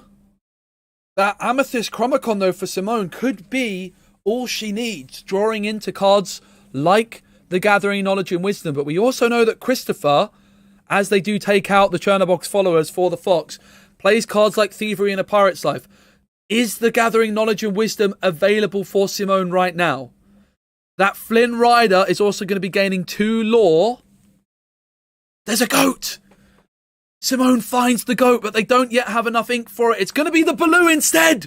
When Baloo is banished, Simone will gain 2 lore. So just goes for the Baloo as a bodyguard. It's going to be 3 lore gain for the Flynn Rider. What a final. The White Rose is inked. The White Rose comes down. The Flynn Rider comes down. And so fascinating that this Baloo is unable to banish itself, right? You can challenge into Christopher's cards with the Baloo, but you won't be able to finish your own Baloo off. But Simone in hand has a plan. They have a Goat, but do they have enough ink? The Baloo can not challenge and remove itself from the board. There's only 2 strength. So Simone has a Goat, but does she have the ink that she needs? It's going to be a card inked.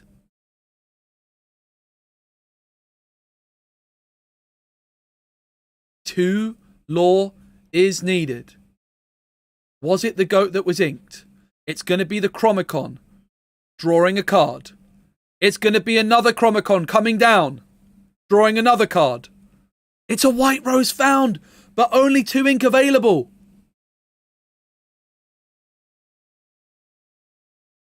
Or is it? I'm confused. I don't know what's happening. I think there was already a card inked this turn.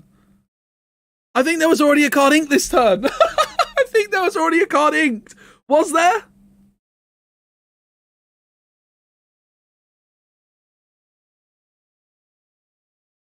Chat. I think she inked twice. I think she inked twice.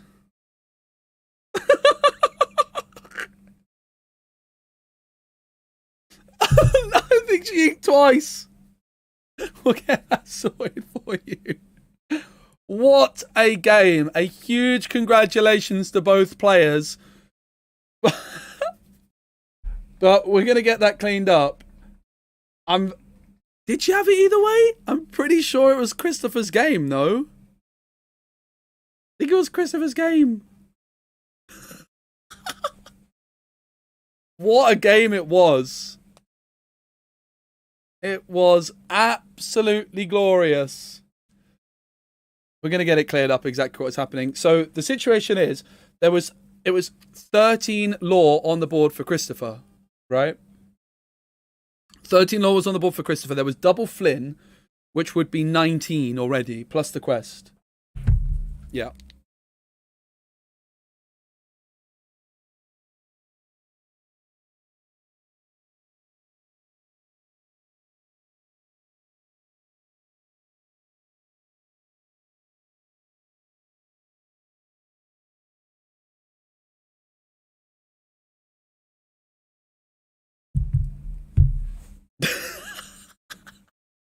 Huge congratulations to both players. That was so much fun to watch, honestly. Huge respect.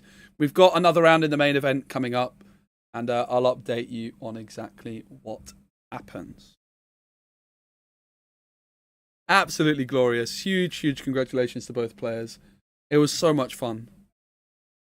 It really was. I absolutely love that. And a big shout out to also our tournament organisers. Doing a fantastic job here.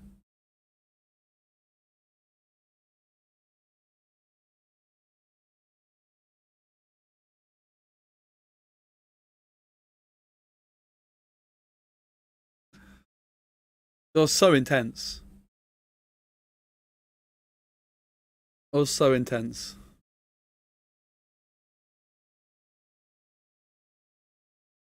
We have got another main event game starting. We are going to need to adjust those cameras because I think our next players are slightly taller than the last ones we had.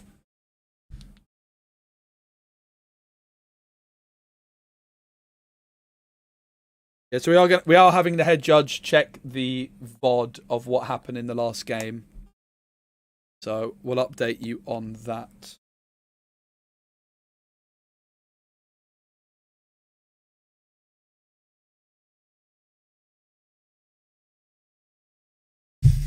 That was so fun. That was so much fun.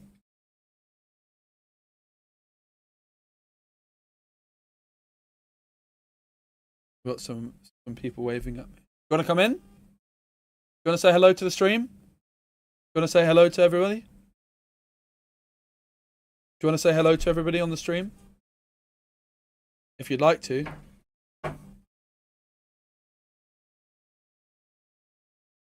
Hello. The camera's there, mate. Hello. So you played in the event today as well, right? I played in the Kid event. Yeah. Was it fun? Yes. Did you play Ruby Emerald again? Did you do well? Yes. Well, that's how it usually goes. But I haven't lost. But did you have fun? That's the main thing. I saw you playing earlier. Do you know how you were sat playing earlier? When you were playing, what were you doing with your hood when you were playing earlier? Can you show everybody? Remember? With your hood? When you were playing. You were doing that. Yeah, you had your hood up when you were playing. It was brilliant. It was fun. What have you got in your pocket? You got some sweets. Oh, is that for me? Oh, thank you so much, Vincent. Thank you, mate. Stop. Stop it, mate. Stop it, mate. All right, well, I'm going to watch this game, so you're going to have some fun, all right? High fives. See you later, mate. Hejdå! See, my Swedish is quite good, isn't it? You have to pull it this way, mate. If you, pull. Yeah, that's it, mate. Now, our table judge, our judge there has other games that they're contending with because they're actually a main event judge. So here's what it is. Our head judge is watching the VOD back. That was so much fun. That was so fun. They did such a good job, both our players. It was so awesome. It was honestly one of my favorite things I've ever watched. Appreciate everybody being here. So this match that we have includes the champion of the last tournament I played at in Malmö. So the player to the right here, Daniel, won the previous event I was at here, the set championships, playing Ruby Sapphire. So I can see Sapphire, but it looks like it might be something different. On the other side, we have Aarhus, who I believe they said earlier to me this is their first big tournament. They come from Denmark, I do believe. Awesome to see these Sweden versus Denmark games happening. This is round 5 of the main event. Round 5. Have a little listen in with the players.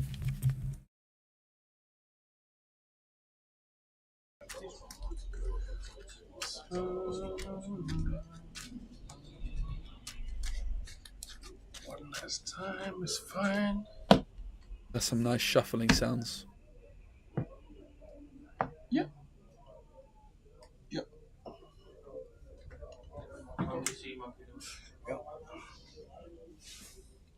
Good luck. Good luck. So, what are we gonna do? We cannot draw, but we are gonna ink a goat, play a Chernobog pass. Alright, so it's the Chernobog's followers kicking things off here in round 5.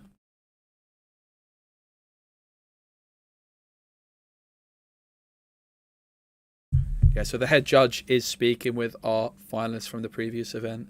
It was honestly so much fun. One of the best things I've ever watched. Truly glorious. And it's an ice block that comes down from Daniel Sisu into the inkwell, and in comes Flynn Ryder, applying some early pressure. Aarhus with the first law on the board. Hey, Fighting Words, good to see you. Ramatala into the inkwell for Daniel, and in comes Tipo. Certainly looks like a Ruby Sapphire deck, although we haven't seen any Ruby cards as of yet. But that's a lot of pressure being applied now by Aarhus, with Flynn Ryder gaining 3 lore before the turn has even begun. Thank you, Matthias. I appreciate it, mate. I'm glad you enjoyed it. Going to be the Fox into the inkwell, and it's going to be a Sisu. So the question is, will Aarhus quest with the Flynn? Will they draw with the Chernobogs? It looks like they're going to be doing questing with the Flynn and not drawing with the Chernobogs. They're still deciding. It will be banished to draw a card. You can certainly see why. I think probably at this stage in the game, you're fine with the Chernobogs being banished by Tipo. But maybe not. I think it's a super reasonable decision. A card in hand is probably worth more than that Tipo. So actually, I think that Aarhus makes the right call to draw with the Chernobogs followers. At first, I wasn't sure. I think there was an argument to leave it on the board, but realistically, this was probably better. How far I'll go is going to be played for 4 ink by Daniel.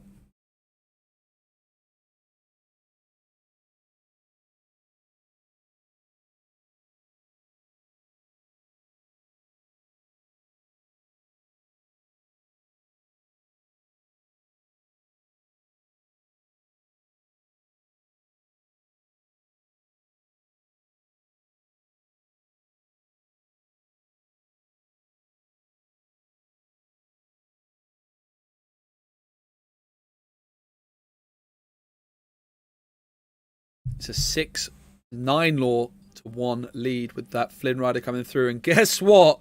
There's another one where that came from, and a big quest coming in. And this is a problem that Ruby Sapphire can have. Are just a little bit slow to get started. But can Daniel reclaim the board here and slow this game down? Currently at 5 ink. Which means still at least 1 turn away from a potential Be Prepared. So instead, it's going to be about trying to cancel those Flynn Riders out by getting a character with big strength down. There is a Madame Medusa in the hand here. Going to be an Ice Block onto Sisu. And then it's going to be a Madame Medusa through on Sisu with 3 cards in hand. That's going to set Sisu to 3 strength with the Ice Block. And Madame Medusa has slowed down those Flynn Riders with 4 strength. Very well done by Daniel. The Ice Block and Madame Medusa combining. We have a game on our hands. 12 law to 2.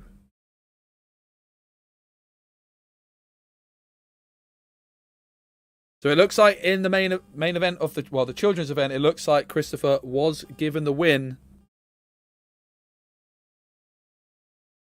Such a tight battle. It's going to be the goat into the inkwell for Aarhus. And it's going to be the Elsa exerting Madame Medusa. Of course, Elsa can rush in. Not going to be able to take out Medusa, but could take out Tipo. In fact, it's going to be Elsa and Flynn Rider combining to take out the Medusa, which is an interesting decision. And Flynn Rider also taking out the Tipo. There could be an argument here that it was better off just questing with the Flynn Riders, for example, to get up to 14. Every law can matter in matchups like this. So that's going to be a key moment to reflect on after the game. Aarhus wanting to make sure they get some board control. And they're hoping then that this Flynn Rider may be able to trigger again. Ice Block still available for Daniel as well as 6 ink. 2 cards in hand. Daniel spends the first of his 6 ink on a Porpsicle. So still 6 ink available. No, 5 ink available, sorry. But could ink to get to 6. It's Grammatala. 1 card added to hand. 1 will go onto the bottom of the deck. It looks like Madame Medusa, and it might be a Monstrous Dragon, I think, as well.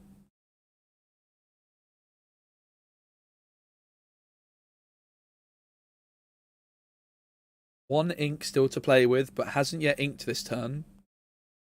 Tala is cancelling out the Flynn Rider ability, so no passive law gain by Flynn this turn. It's going to be Brawl into the ink. And not going to be able to use that last 2 ink. But Flynn Rider has been slowed down. Elsa into the inkwell. 6 ink available for Aarhus. Oh my goodness! It's an Enchanted Tremaine. What a flex! And a double quest up to 14. However, the Be Prepared could be pretty strong here for Daniel. There's only 1 card in Aarhus' hand, but do they have the Be Prep? A Sisu could also wipe the board here, combining the Ice Block and the Sisu onto the Tremaine. It's going to be Medusa onto Tremaine instead. But that means that Flynn Rider and Elsa will remain for now. But Medusa with 4 strength will stop Flynn Rider passive law gain. Aarhus draws now 2 cards in hand. And I believe it's 6 ink available. Might be 5.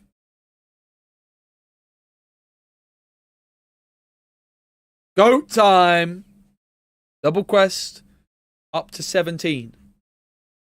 Within touching distance now. Maleficent Monstrous Dragon drawn by Daniel. There's a Lucky Dime in hand as well as 1 other card. That 1 other card is the Toymaker, Hiram Flaversham. 2 Ice Blocks also available for Daniel right now on the board. But only 3 ink to play with. Could, of course, ink again to go up to 4 ink left. The Half Shark in hand is going to be too expensive. The Dime and the Dragon are going to be too expensive. Is there anything else which Daniel can play? They need to answer the Flynn Rider with the Medusa at the very least.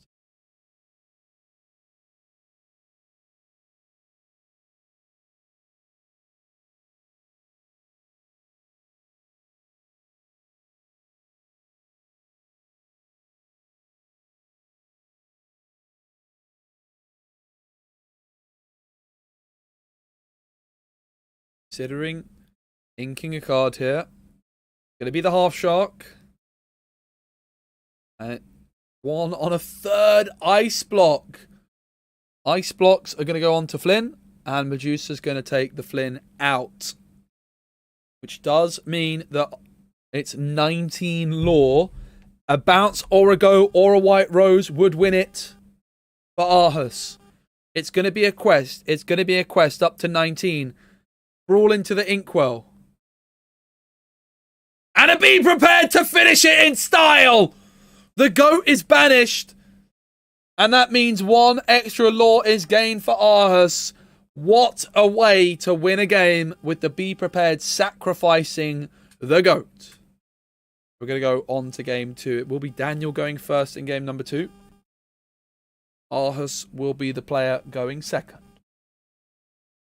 Of course, that means that Aarhus has secured 3 points at least in this round.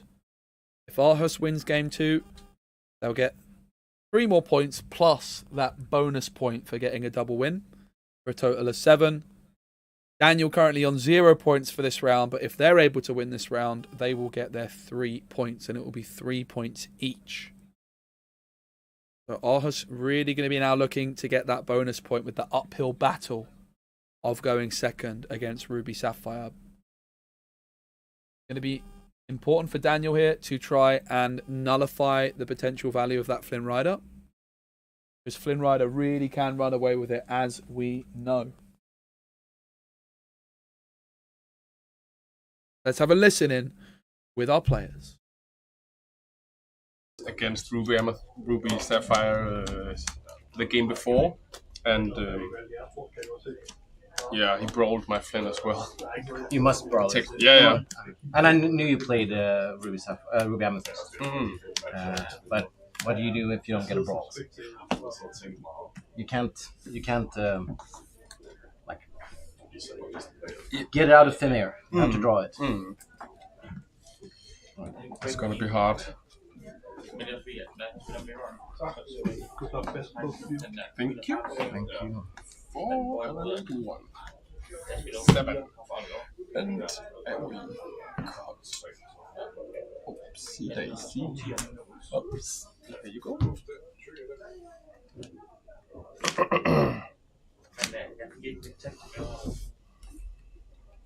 Alrighty then, we're ready for the second game in this 2-game Swiss round. This is, I believe, the penultimate round of Swiss. It's the 5th round. And I do believe it's a 6 round of Swiss tournament with a top cut.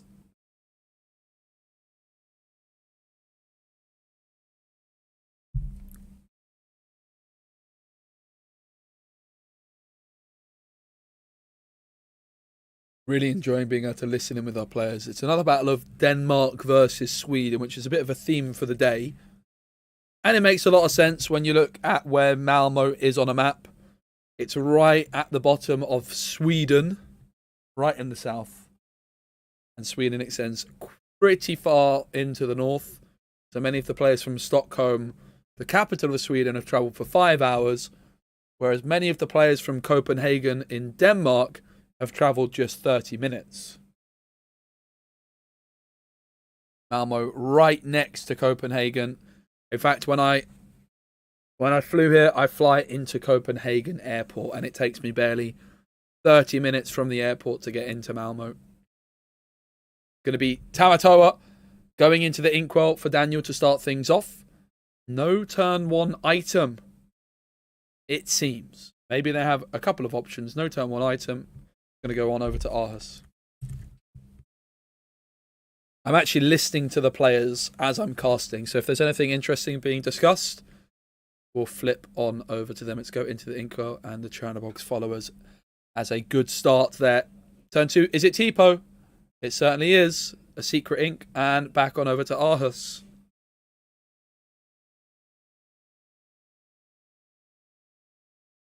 Oh, Flynn into the inkwell. Surely another Flynn comes. Okay, it's actually really hard casting while listening to the players. I'm not going to do that. It's quite difficult to do that. Daniel, not happy, says so bad. great.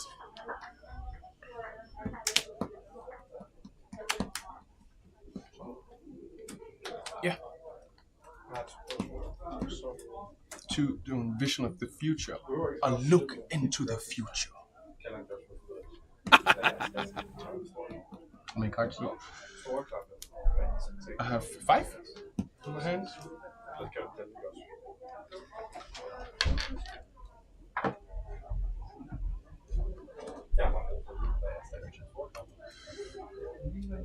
Draw for turn. No flint triggers, but I will ink and play a CISO, and I will say pass. I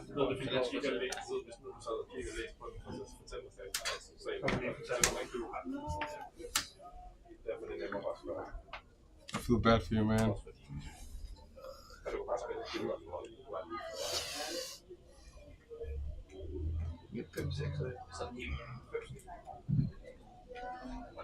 Should have went for the safe play. Yeah, perhaps. That's very bad. I know the feeling. I also tried uninkable in my hand, 3 ink, and you can't even play a genie or a fox. Oh yeah, rabbit.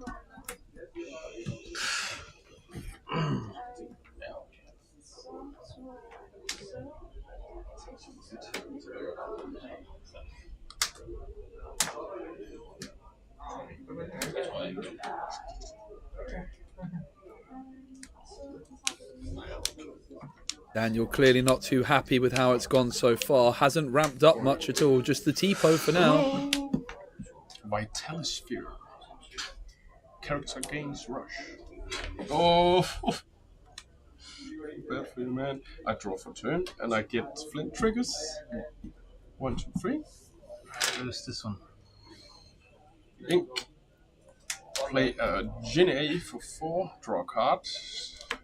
And I will not quest with the Flint Rider because you will kill a quest for 2.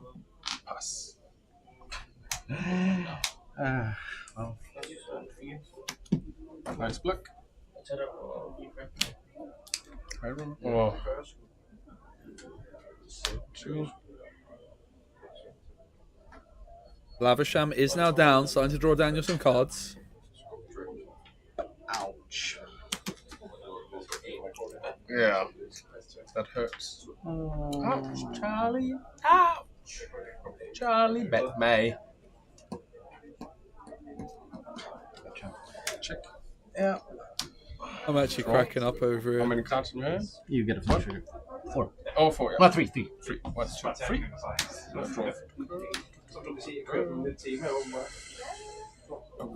Ink. I will brawl for 3. 2 cards in my hand.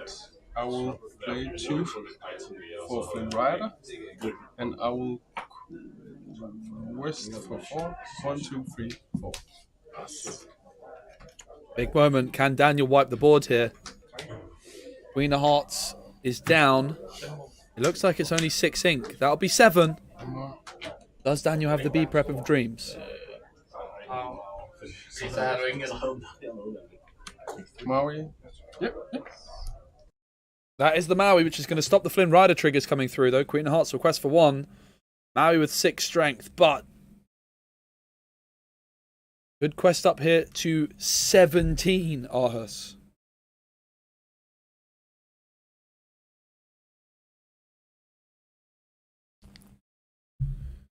Actually challenging the Queen of Hearts with the Genie. Second time we've seen it in this series here. Arha's preferring to fight for a bit of board presence at this stage rather than just racing straight to 20. But maybe that's why, because in comes the bell to move the 2 damage from the Genie onto the Maui. That was clean. But in comes Sisu.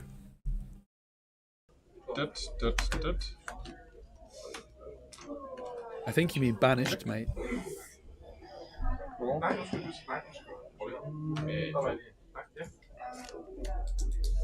Sisu with a 5/4 stat line. There's the goat, though. Within touching distance now. And the Sisu, if it challenges Bell, will be banished itself. Daniel extends the handshake. I feel bad for you, the game too. Well, you win some, you lose some. Yeah, that's the Good luck. right. Thank you. You too. Yeah, you certainly do win some, you lose some. You've all been there. Oh no, you see my dodgy headset. You didn't see anything. GG, that was a fun one. Ahas cleaning up. Look at Ahas just chilling. Absolutely loving it. That was very fun to watch. Ahas with a great personality there. Commiserations to Daniel, who I'm sure will be back. Like I say, last time I was here, took down the set championships. The screenshot's already in the bank. Wow. That's just rude. I am going to try and take a bit of a short break and get a little bite to eat. Have a little refresh. I will try and get like a little show match going or something like that for you guys. So yeah, don't go anywhere. We'll be back with some more Digital Con action very, very soon.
No, du kan min tiebreak er vanskelig, så det er så dumt bilag.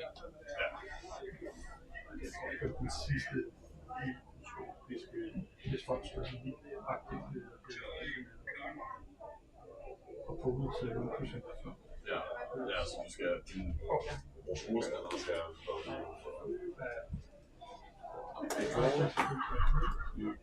garanteret en tror jeg. 27 point.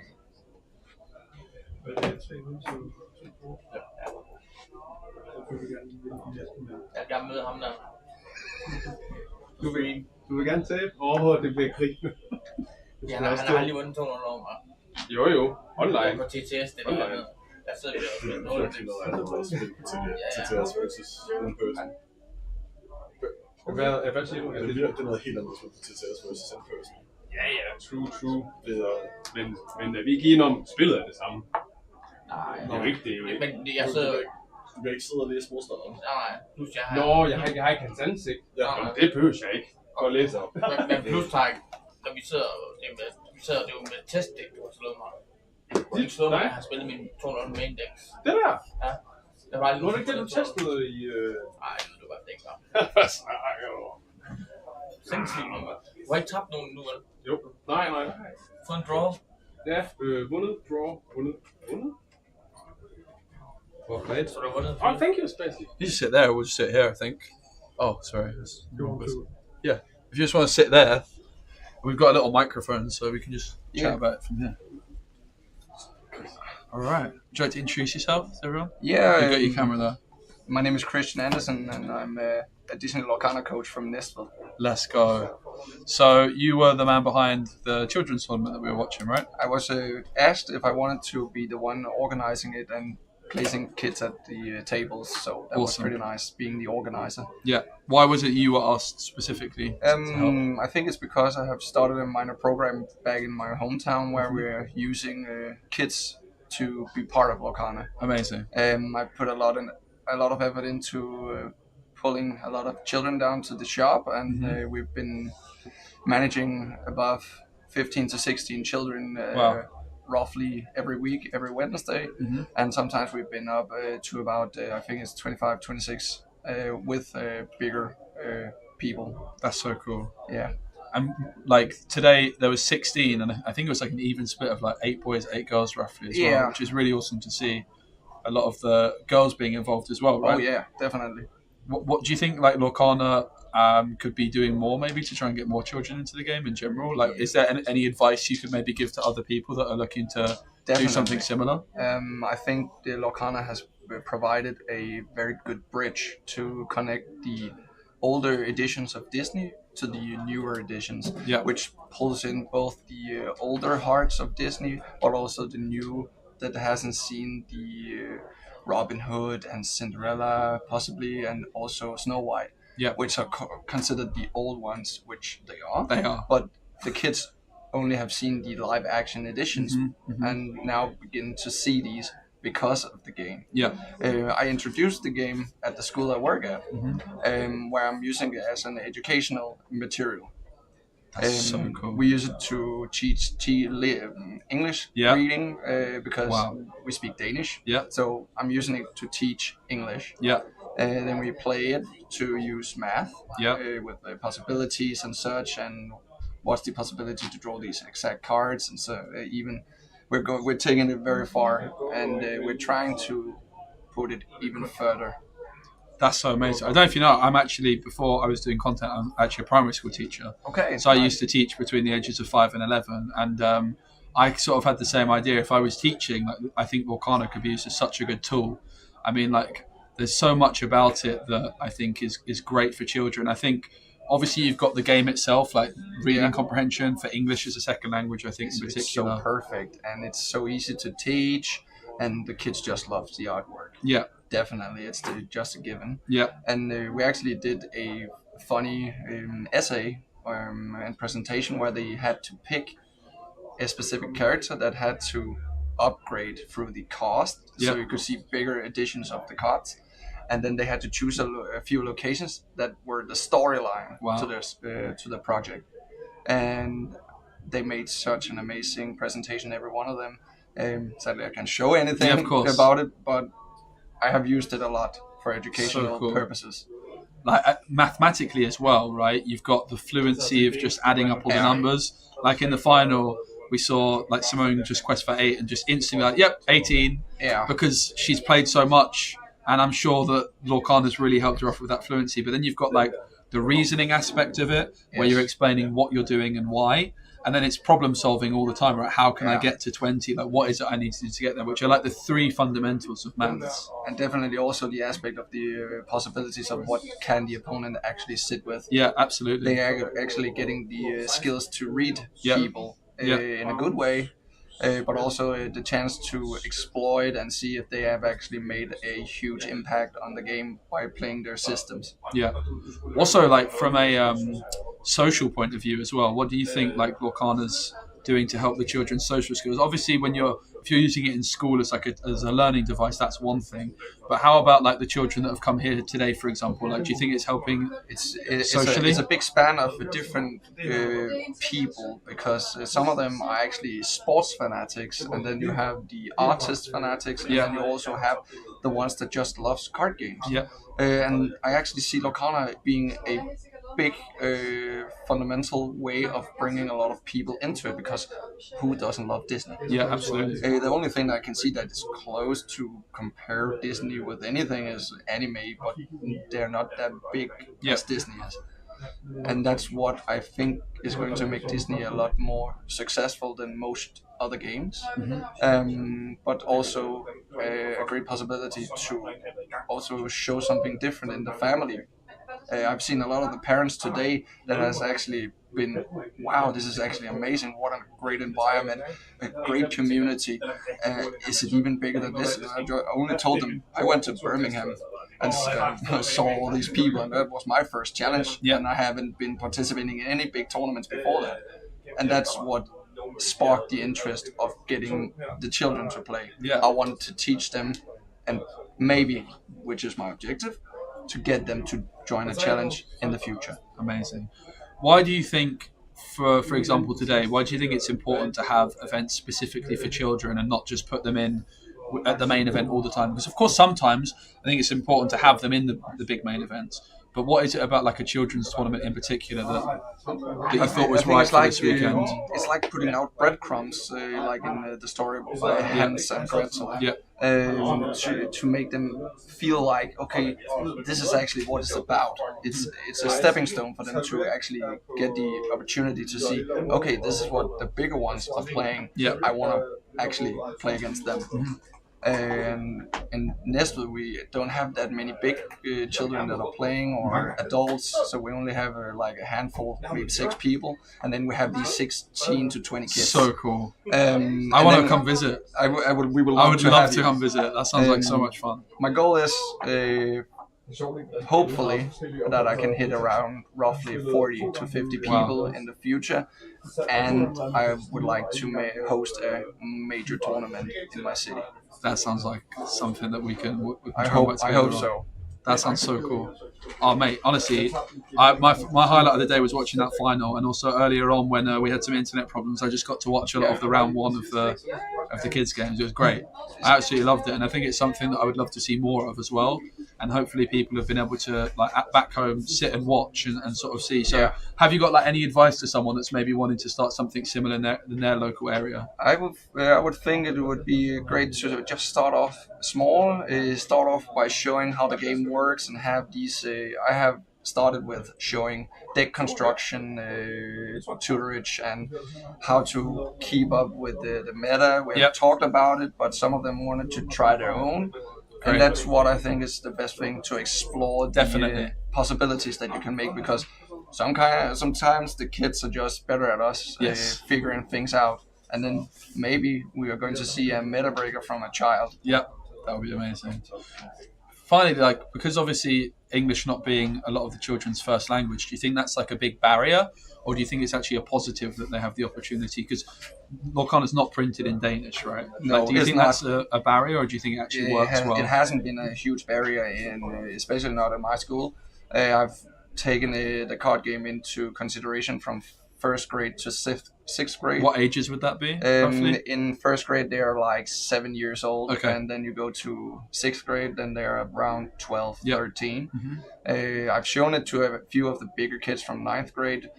They actually found it kind of funny to play, because, oh my god, it's Disney, and oh, it's Goofy, and Mufasa, oh my. Yeah. so many different characters that they remembered instantly just by seeing the different pictures. But then they ask, why is that suddenly a sorcerer and why is he an engineer? Yeah. That's just part of it. There's 3 different aspects: Storyborn, Dreamborn, Floodborn right now, and then they have different abilities. Oh. When are we going to see Toy Story? Yeah, I don't know. I got the Pixar. Exactly. But that's that's one of the questions, because he likes Toy Story and he wanted that to be part of it. Well, and I said, one in day, the future. Yeah, one day. It's not that far off. No. Oh, amazing! It's been such a pleasure to meet you. Thanks so much for coming on the channel, and I'd definitely love to stay in contact and love to see like a little bit more about what you're doing, because it's very inspiring and it's something I've been thinking about a lot. Like, what can I do to try and get more kids into Disney Lorcana? Because I think like it's such a brilliant idea what you're doing to use it as like an education tool. So yeah, and you're huge so respect. welcome to come and visit, and I will definitely be able to chat with you in the future. Awesome. All right. Well, I'll let you crack on. Thanks so much. It's been a pleasure. You too. All right. That's so cool, mate. When's the next round sandbox? I don't know. You want to be Jafar on stream? It's my if I die, I die. Yeah, sure. Good one. Jafar. I'm so stoked that I actually had 3 out of 8 kids in the top 8. We started 3 months ago. That's super awesome what you're doing. And, let us know what Oh, you yeah, can yeah. do more, because it would be super fun. This to was the exact thing we were looking for. Because I want to get your father on stream. Well, me too, because if he's out. But it would be super fun. I can't come to Malmö and not get your father on stream. It's like a DLC with the kids. It would. It's one of the things. Yeah. I'm thinking about. That would be so DLC awesome. with the kids would be so cool. I want to be part of that. How did you? If I win my last match, I am free What's to best on here in the back? going to top 6 scores. I should. Yeah. I'm not sure, but I should. I always say win half of the matches, please, and draw the rest. Yeah. That's a sure. All tournaments I have looked at, everyone that has to go half of them win, no losses, and half of them losses. I will have 1 loss, so that's What are you going to do to celebrate? He will be next to me. Have you got any celebrations planned? Are you going to go out partying? Eating a toast. Who's not there happy about it? You did great. Yeah. DLC next.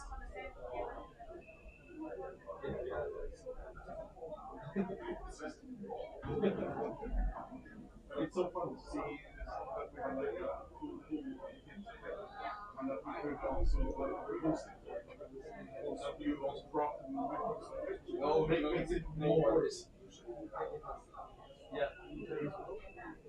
I've been playing a lot.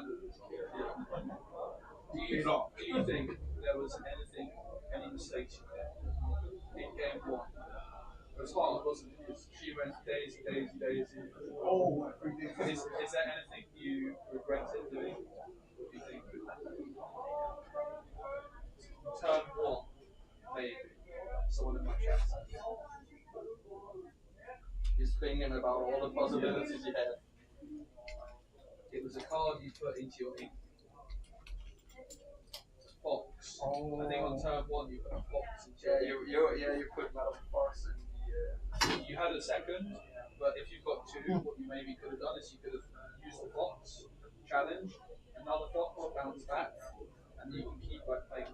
I think you still would have lost, but if you watch it back, have a think about that. But did you know that you were playing that? Well, it was Daisy Duck. They actually just a small thing, but I thought when you're watching it back, you could think about it. The box is the best thing. Great job.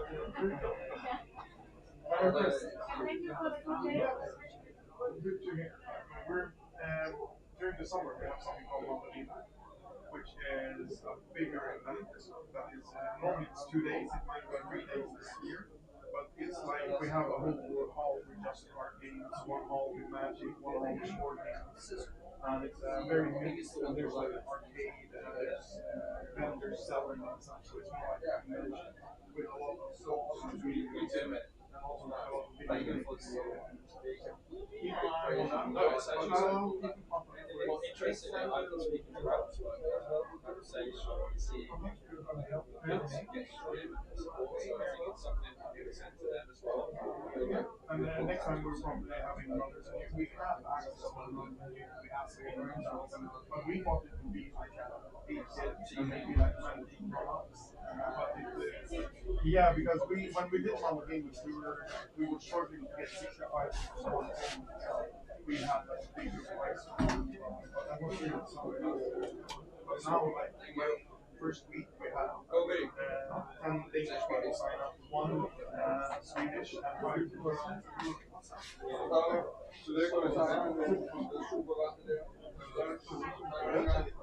Thank you.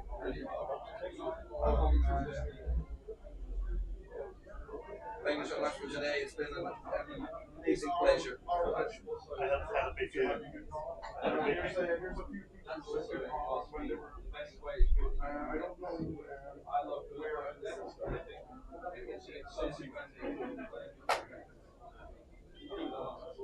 I love the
brand så hurtigt op som muligt. Så der man bruger... Nej, 34 må så være hurtigt. Nej, 33 tror jeg. Ja, 33 hurtigt. Ja, der er ikke nogen stol der. Hvad er det for? Hvad er din score nu? Jeg har en loss. Men du starter ud med et loss, ikke? 4 wins, eller hvad? Ja. Jeg tror, samme det gang. Jeg skal bare have en følelse af Swiss nu. Nej, det er ikke med Ja, und overhovedet Jafar der. Nej, jeg tror ikke. Jeg hører dig med Men han tager ikke med. Så jeg kan høre dig med Interesting. Nå, Så ja. det er han er på det. Han er på stream. Gjorde jeg det også herovre? Jeg tror, jeg gjorde det også i gamet før. Er det også 2 serier? Do we draw? No. Ja. Jo. Har du draw, eller har du... Draw. Nej, draw. Det var simpelthen, kan man vinde? Ja. I'm pretty sure I'm in. So. Okay. I just bring this over. Yeah, sure. Okay, well, that matters already.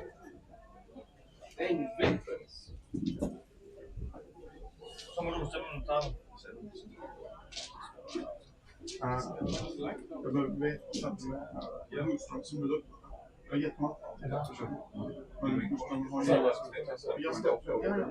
Okej, när jag kommer så ska jag röra Okay. Alright, chat. The next round's starting. I got a bit of grub, so I'm going to eat this. But we're going to be watching Jafar.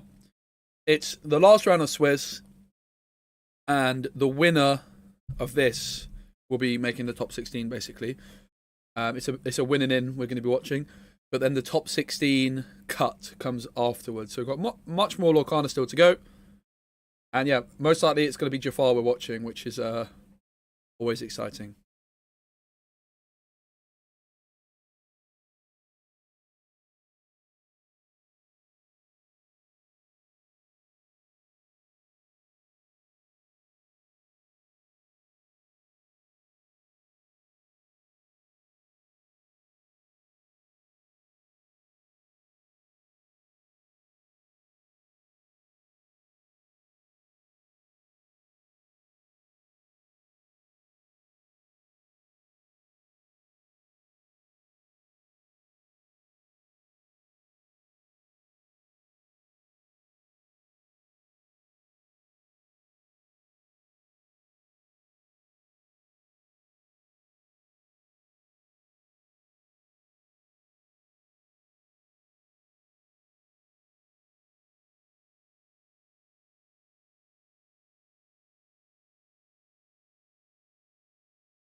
Where you? I live in Denmark. Where in Denmark? Yelling. Yelling.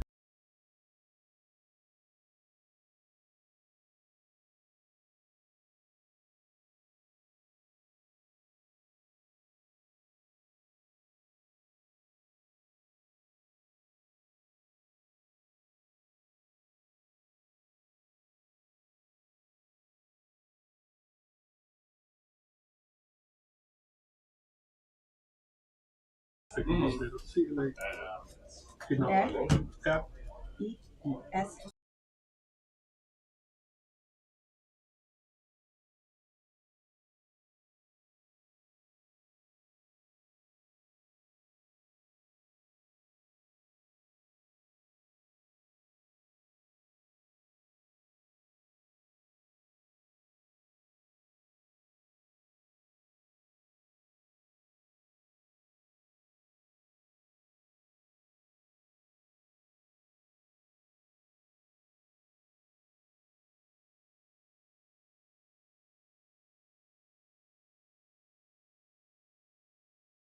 I'm okay, but I've been competing a lot. So, like the most nervous game I had, I was on stage in Anaheim playing Magic the Gathering against Nakamura, who's a Hall of Famer in Magic, and we had 40,000 people watching online.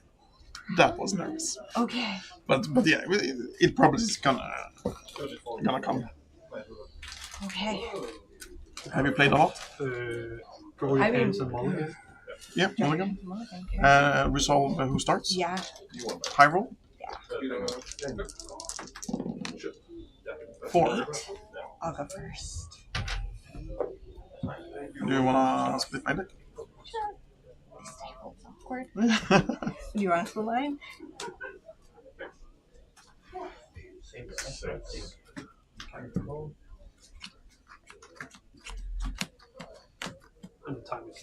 It's another battle of Sweden versus Denmark. We've got Samir on the left from Sweden, and on the right-hand side we have Clarissa from Denmark. Well, they live in Denmark, but they're actually an American. So one for our American viewers to get behind and support.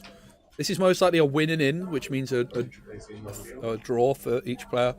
Most likely not enough, but a 7-point victory should put them in to the top 8. Top 16, rather. It's a big pressure game, and I'm very much looking forward to it. I'm still eating, so...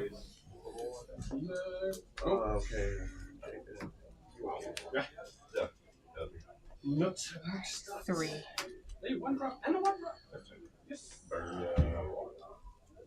I spent the entire night that day grabbing because I'll do 3 also. Oh yeah, so then that I had spent my entire day prepping wrongly. Jag har den först. Ja, let's do it.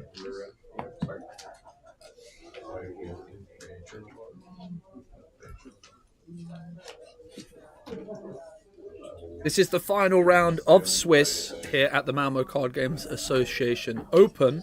Alright, good luck. We have Samir versus Clarissa, Sweden versus Denmark. And play a Chatterbox Followers.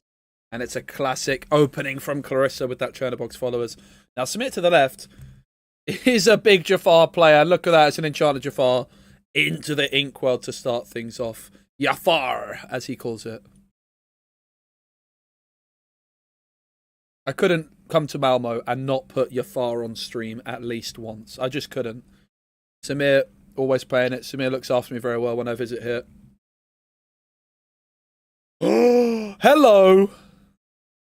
Oh, it's beautiful.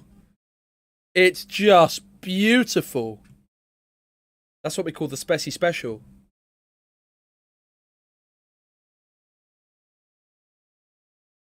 So it's a purple steel mirror, amethyst steel mirror, but one player using Jafar and another with a non-Jafar deck, you would assume.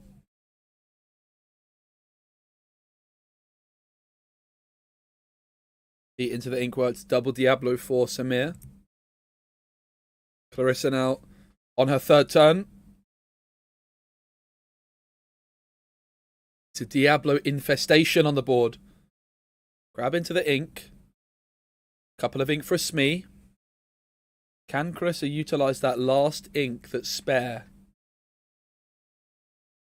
Could, of course, decide to banish the Chatterbox Followers to try and find something, but tries not to. And it's Samir's turn now. Enough Diablos on the board already for Samir as one goes into the Inkwell. 3 ink to play with. There's the Fox! And the Fox battles have begun with the Chatterbox Followers being banished by the Madam M Fox. And it remains on the board intact. On to Clarissa's 4th turn. 66 players in the main event and 16 players in the children's event we had. So 66 player event with a top 16 cut. Clarissa up to 6 lore leading things. They did go first, of course. 2 ink. Maybe 3 ink, in fact.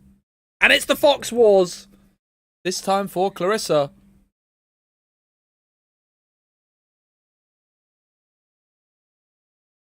Takes the Diablo out.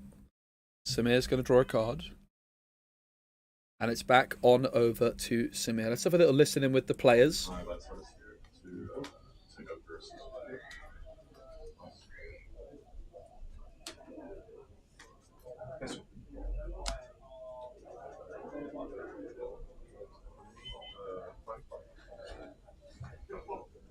I'll shoot your fox.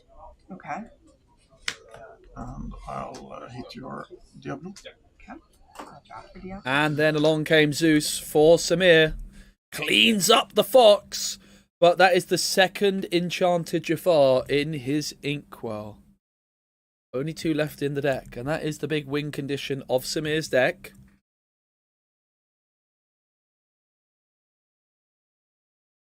Another Smee.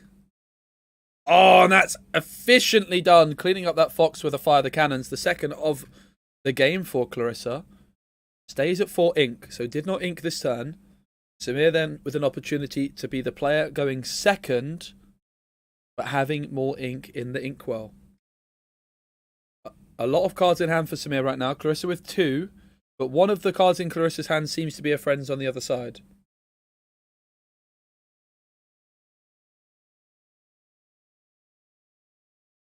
Five ink on a Robin Hood. And it's back on over to Clarissa. It's 6 lore to 2. Smee Quest, they're up to 8. But of course, it does pose the threat of Robin Hood coming in and swooping up. Cleaning up Mr. Smee. But there's the fox bouncing back Smee. Diablo into the inkwell and Smee's back. It is 8 lore to 2 now. I do believe that it was updated on pen and paper, but not on the iPad. So I believe it is 8 lore to 2 currently. Samir's going to spend 2 ink on a Captain Hook and a Diablo. And it's a whole new world being sung. Friends on the other side being discarded. Each player drawing a fresh new hand. Samir's going to be looking for 2. His last 2 Jafars. Of course, 2 in the inkwell already.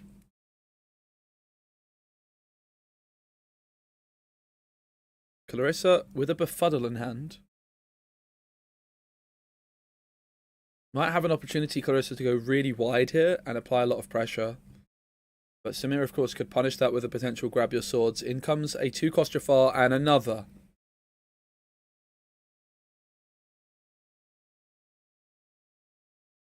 It's going to be Clarissa's turn, but just making sure she's aware exactly of how this Jafar works.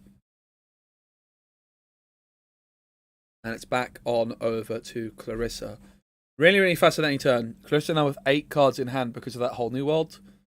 There's a world that she could try and just develop a really wide board. Again, I do believe it's 8 lore to 2, but wasn't updated on the iPad.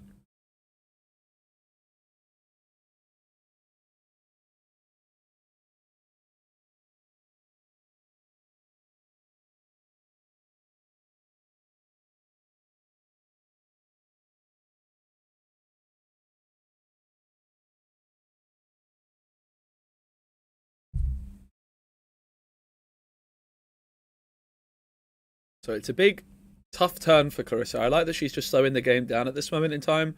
With so many cards in hand, there's so many options. And I'm just going to hit your Robin Hood. And I'm going to pay 1 and fire the cannons at it. I'm going to pay 1 to... Hold on. It's a nice start. The Fox and the Fire the Cannons preventing that card draw from Robin Hood. Yeah. It's only when he don't dice and charge.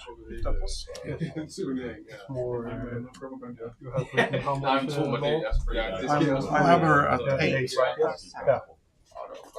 There we go. Thanks, Judge.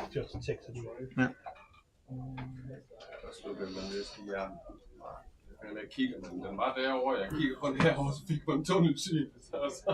Clarissa, I really like this decision though from Clarissa, just to slow the game down at this moment in time. Does decide to ink the China Box followers, so 5 ink to spend. 5 for Elsa.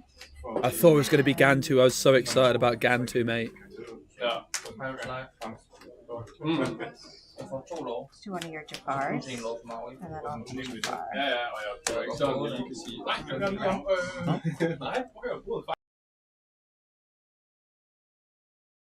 That is all the ink spent. But Mr. Smee could have quest, but decides Clarissa to leave it ready and waiting. Of course, Jafar is evasive during its own turn. Captain Hook shift, that's not something you see very often. Captain Hook is a challenge and cannot be challenged by characters that cost 3 or less. It's a card I actually like a lot. I think if it was uninkable, you'd see it a lot more. If it was inkable, rather. So the Captain Hook will sing Friends, drawing 2 cards for Samir.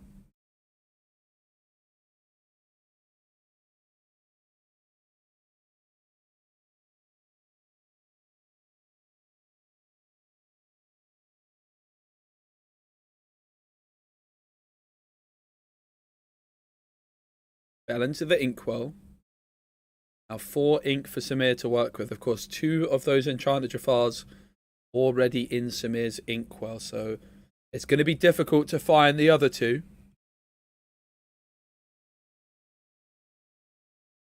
In comes the Surfer Tink and a Robin Hood. Diablo will quest for 1. Hey Tamar, great to see you. I hope you're well, my friend. And it's back on over to Clarissa in this battle of the purple steel decks. Jafar versus non-Jafar.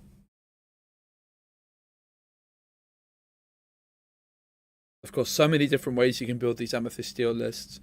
We've seen 2 fire the cannon so far from Clarissa. There's a Befuddle still in hand. But Samir's got a really wide board, and that Captain Hook is difficult to deal with. Genie comes through. It's interesting, Samir, though, inking the bell, right? The bell could have been really powerful, moving the damage counters from Elsa onto the Smee, for example. But perhaps Samir wanting to keep those damage counters on Elsa to make her more vulnerable to the Jafar 2-cost character, for example. Yeah, Samir is well known here in the local community for what they call his bougie sleeves. It's the white rose into the ink. And in comes Mr. Smee, the bumbling mate.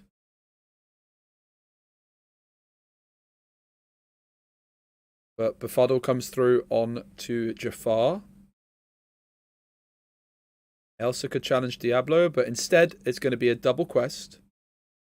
Up to 11 lore, and of course, Mr. Smee will take 1 damage.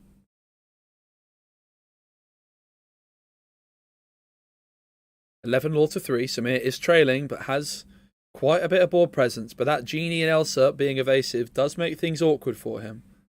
In comes the Robin Hood shift for 3 ink.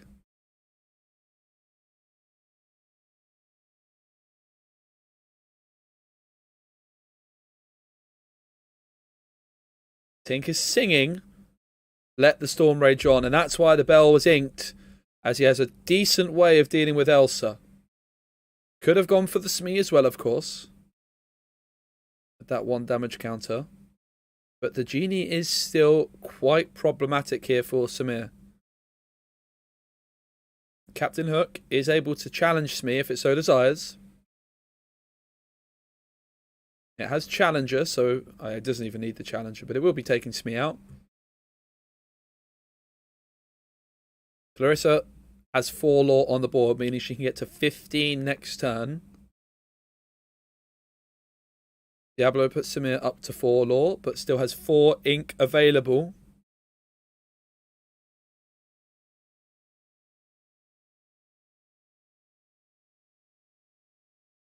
Or ink for Samir, but can they spend it efficiently?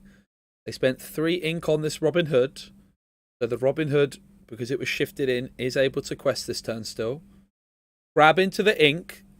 It's going to be 2 spent on the Jafar, which was bounced back earlier. And then it's going to be a Pete, which is just off screen. But there is a Pete on the board there for Samir.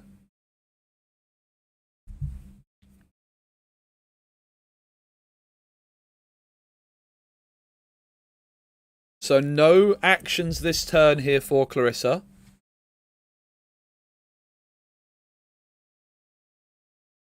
Because there is a Pete slightly off the centre. I've sent our lovely judge a message.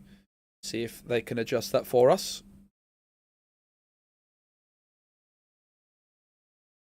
Clarissa, of course, can quest up to 15.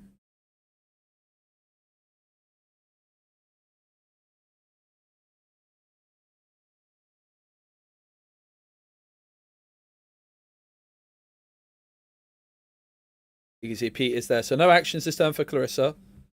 7 ink available. I like the way they're laying out their ink, both players. Elsa comes through. Can exert a character of their choice. It's going to be Jafar. But will Elsa... Elsa polishes off Captain Hook.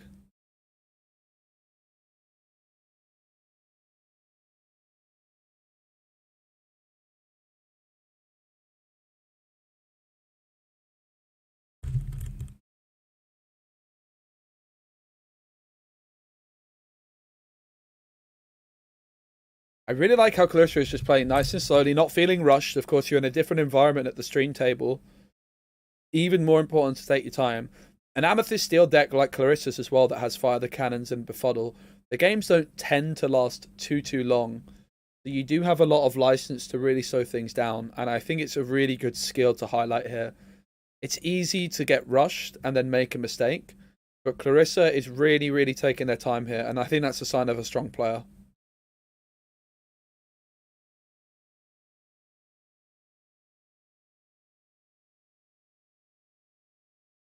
We're currently at 6 lore. Going to be Genie into Jafar.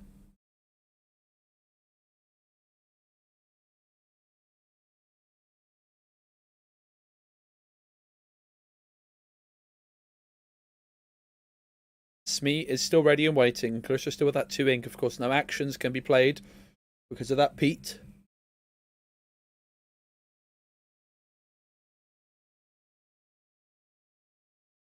Samir able to quest for 6 next turn, up to 12. And of course, if Smee is exerted, Robin Hood doesn't even have to quest to gain the lore. It can gain it in a challenge. Smee's going to challenge the Diablo. Samir will draw a card.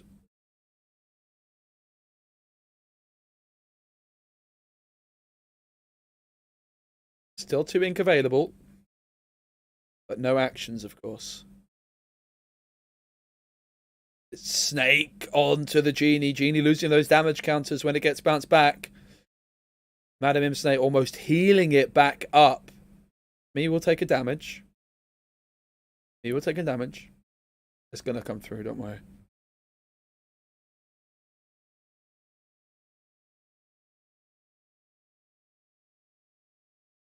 It is 11 lore to 6.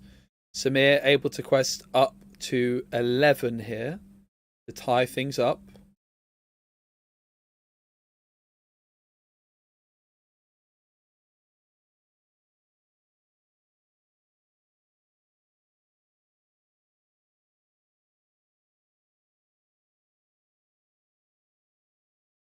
It's likely going to be Robin Hood challenging into Smee regardless. Again, that lore while challenging, so I doubt it ends up making any sort of a difference.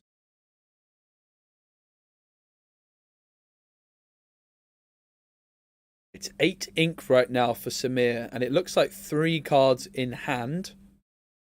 I think it's 2 cards in hand for Clarissa.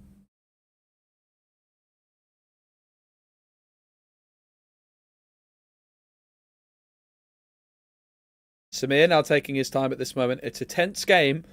Pivotal moments. It's a fight for board control at the moment, but that can very quickly turn into a race to 20.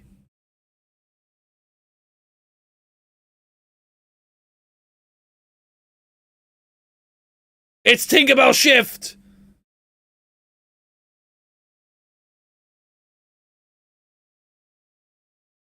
And look, the damage on Smee does come through though.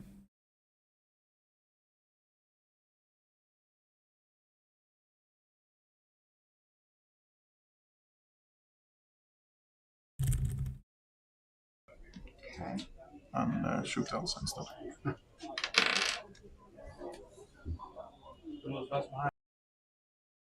The Shift Tinkerbell in the Amethyst Steel color combination is so strong. You just almost don't expect it because the Tink is good in her own right, and suddenly the Shift Tink comes through, and it makes a lot of sense in the Jafar deck as well, right? Tinkerbell being able to sing a whole new world, if necessary. Hey Narvin, so the cards that are face down on the board, is essentially the player's mana. It's their ink, we call it in Lorcana. When you rotate the cards face down, you're exerting them. So here, 5 cards is basically 5 resources. And there you can see the Gantu is a 5-cost card. So it's your mana resource. So 1 more ink is exerted there to play Maleficent. So Clarissa had a total of 7 ink, and she spent 6 of it so far. 5 on Gantu and 1 on the Maleficent. It's first to 20, Naravan. So if you've got any other questions, don't hesitate to ask. Love to see the Gantu on the board for Clarissa. She's questing for a total of 7 next turn, which could get her up to 18. Not exerting any of her characters either because of the threat of that Tinkerbell. Really, really tense game here. It was Clarissa who went first in this game number 1, but Tinkerbell really, really shifting the tide of this game, it seems. 7 ink. Is it the Jafar? It is.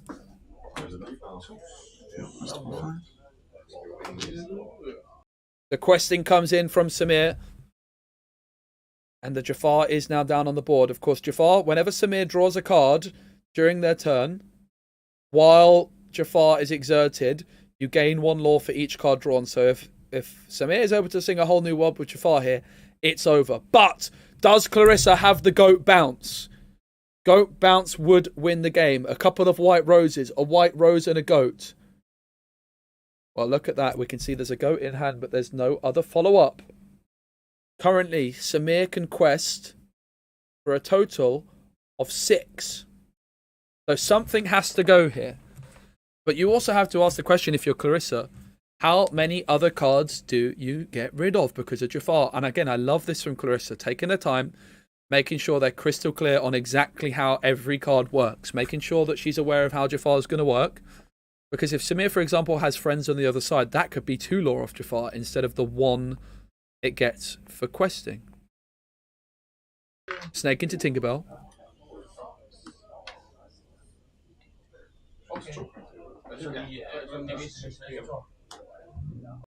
Gantu is still ready and waiting. So now if Clarissa was to quest, she would get up to 17.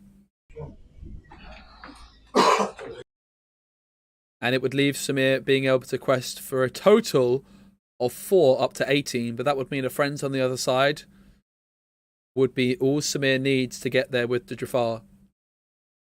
But if Samir has a whole new world in hand, it might be already over for Clarissa unless they can deal with Jafar. But I like that they're taking their time. I think they might have to race here and hope for the best. It's going to be Genie. Clarissa will draw a card. 3 ink in the inkwell. Of course, hasn't inked yet this turn. We did see that goat in hand earlier on. Perhaps the goat will be coming down onto the board if Clarissa is able to ink something else to get it there. It is a tense first game. 1 ink exerted for Clarissa. And it's another Maleficent, and it's time to race. Now it's all eyes on Jafar. It's all eyes on Samir. Do they have a way of drawing cards? A friend's on the other side here for Samir wins the game. Let's listen into the players.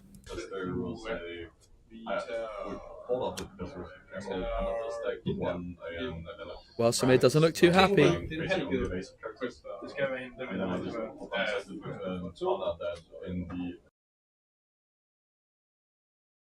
Back to me, because the players didn't immediately say anything. I am listening into them to see if there's anything interesting.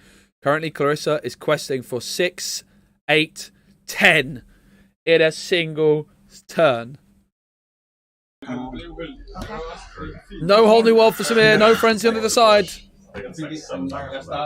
Clarissa takes it. I would have won if... Right there. Oh. One more card drop. Never look at the top. I think the next card on top there was a friends from Samir or something like this, which was all they needed to win. But Clarissa takes it down. Really, really well played. And again, I really love how she took her time at those pivotal moments because everything really made the difference.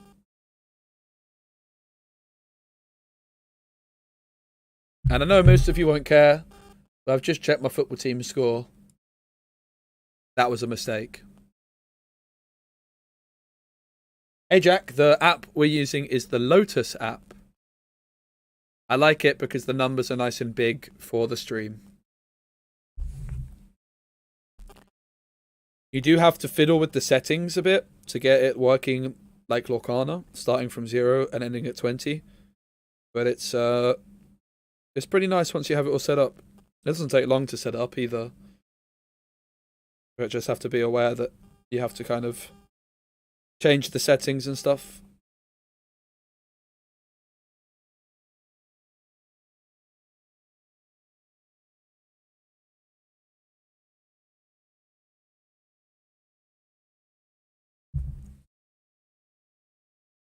I think also too. Both players mulliganing 2 cards. It will be Samir here going first. Based off when I was speaking to him beforehand, he felt as though he needed a 2-0 victory to secure the top 16. But he's still going to definitely be playing this one out and trying to get that 3 points, because he could sneak in, perhaps. You never really know with the 2-game format how many points you need exactly. A top 16 cut for 68 players is a pretty large top cut. For Clarissa, though, surely a win here would secure her place in the top 16. She's going to be going second, and Samir starts off with a Robin Hood. It's over on to Clarissa. The Gantu, by the way, popped off in the last game. The white rose into the ink, and in comes Chernobog's followers. I do believe the potential option was to play Maleficent biding her time there. But I like the decision instead to play the Chernobog's followers. You just gain a guaranteed law, draw a card, happy days. Mr. Smee was just drawn by Clarissa. Of course, Clarissa is going to have to ink before Smee could come down, however.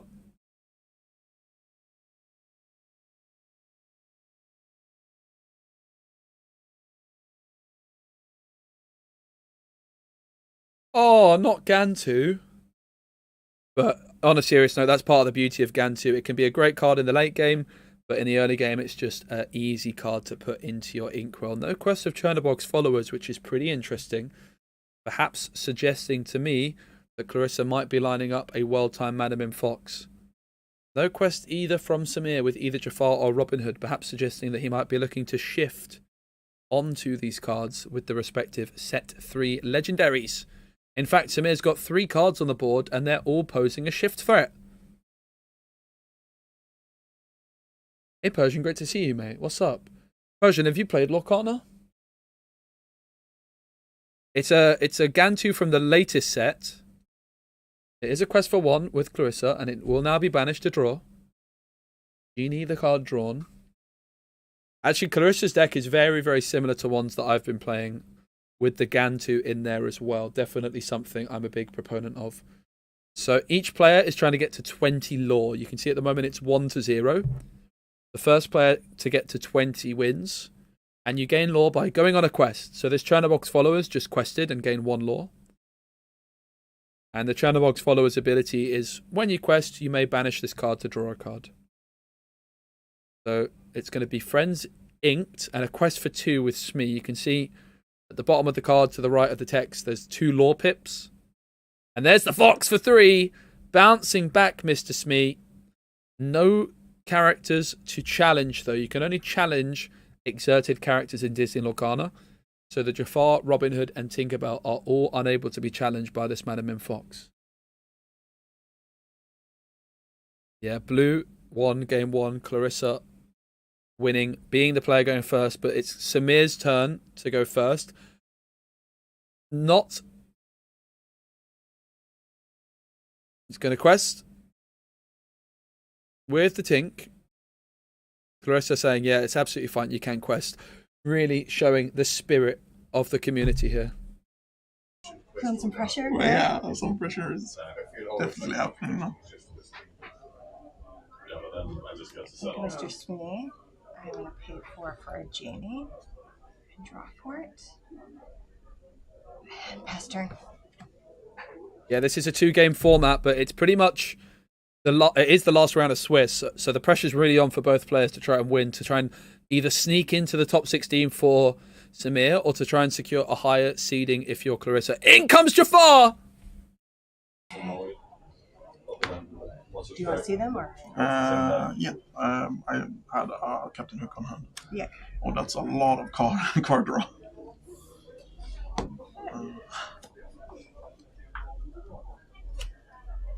The Whole New World, sung by Jafar. And then you went up. To 9. Yeah. What a combo. 11. Okay. Samir does love Jafar, Whole New World, and you can certainly see why when it all goes so swimmingly just like this. 7 lore gained alongside the Whole New World, which was so powerful, discarding so many of Clarissa's cards. That was insane. Samir had just 1 card in hand. Clarissa had about 8. And all of Clarissa's are discarded. Clarissa draws 7 new ones, but so does Samir, and gains 7 lore for his troubles. Incredible. Sing Friends. Madam Im, singing box with friends. The thing is, Narivan, is the Jafar, as insanely OP as it looks, is not considered a meta deck at this moment in time. It's got one of the most powerful abilities, but the developers have done an incredible job to balance it really well. When this card was first announced, everyone lost their minds, myself included. This is going to ruin the game. But as it happens, Jafar is really considered more of a off-meta, strong, but more fun deck.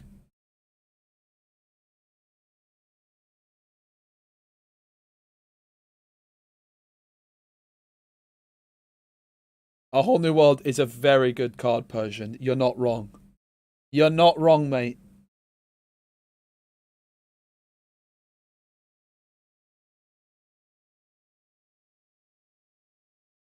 Befuddle is gonna bounce the Robin Hood back into the hand. He comes through, so no actions may be played by Samir next turn.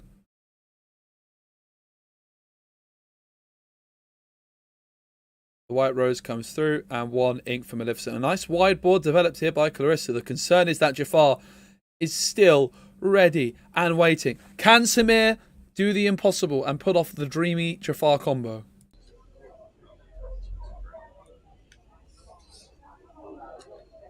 Another Whole New World would be game over here.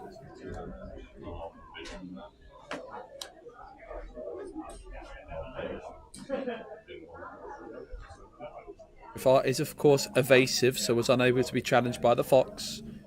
The Genie also evasive, so Jafar could challenge the Genie. Oh, of course, the Whole New World cannot come through because Pete was played. My mistake. 1 damage on all. I'll attack the Fox and shoot Pete for 2. Okay. So Tinkerbell swoops in. That is such a good combo. Clearing the entire board except the Genie. Jafar could remove the Genie. Kill the Genie. He's going to banish, guys. Banish Samir. The Genie. Tink inked. Robin Hood down. Robin Hood down. That is an impressive turn by Samir. Who needs actions, he says. No cards on the board for Clarissa, and staring down a very wide board with Samir. Samir can quest for a total of 5, but of course he's proposing much bigger threat with the Jafar. In comes the big man, Captain Cranky Head. Can Samir finish the job? Shift Robin Hood would also give him a couple of extra lore. Well, 1 extra lore this turn. It's Robin Hood. It's Robin Hood. It's a Whole New World! And that's the win. Good game. It's awesome. Let's see what I would have drawn into. What a game. Very well done to both players, which really shows you the quality of play that both of these players with that 1-1 might not have enough points to make it through to day number 2. If I remove everything, and even if you kill Jafar, I would have like pretty strong board presence. That was awesome. Yeah, thank you. Good game. Are you from Sweden? Or Yeah, I live across the street. You live across the so street? I'm hosting the tournament. So. Okay, I think I've seen you do announcements. Yeah, precisely. So me and Johan are the ones that has arranged all the tournaments. So I've done a lot of the back work, and he did a lot of the leg works into the tournament, and then we have all the judges and cafe. So it's been an awesome event. Yeah, it's been amazing. Yeah. How many points were you on? 20. 20. So we were both on 20. What's allowed to do? You are allowed to concede to each other. You are not allowed to say giving any. I'm muting. We'll have to let the judge do his thing.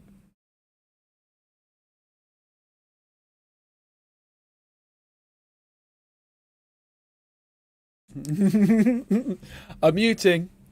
It's judge talk. You guys aren't partial to this. Basically, the judge is telling them, nah, unlucky, mate.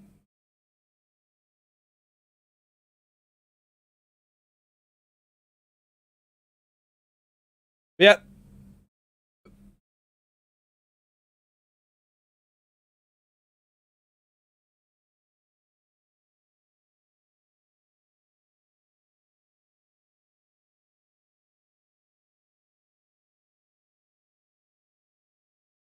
Where'd you get the mat?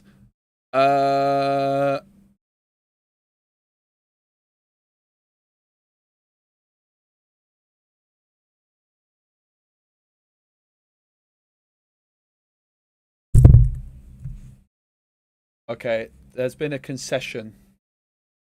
There's been a concession, I believe, of Samir conceding.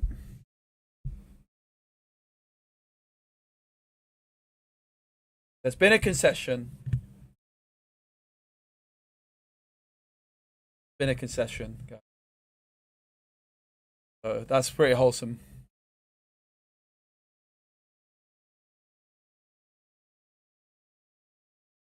All right, guys. I'm gonna take a bit of a break. Been trying to find it. I don't know if it's readily available. I believe Ravensburger sent it to like local game stores and that sort of thing. I actually do have one. I got sent one, but that's because it's like for my content. But I don't. It's not something that's on the market. It's something that's sent to game stores. Yeah, I'm gonna be right back.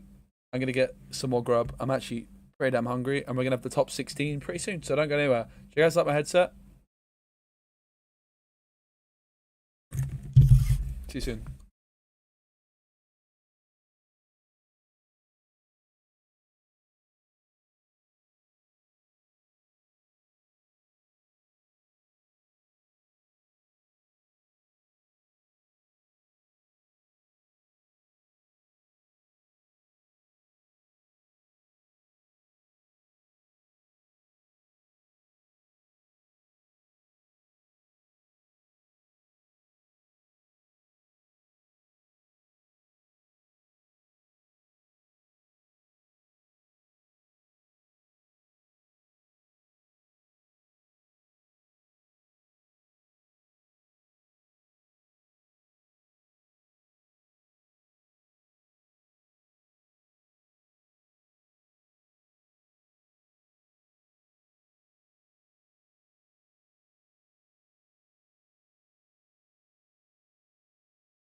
All right, guys. There is a break until 7 p.m. local time. So I'm probably going to use that time to get a break and try and get some grub, proper food with proper gravy. So we'll be back in 45 minutes. But I might do a show match, but most likely it's just going to be a 45-minute break until the top 16 cut. So we'll see you in about 45 minutes.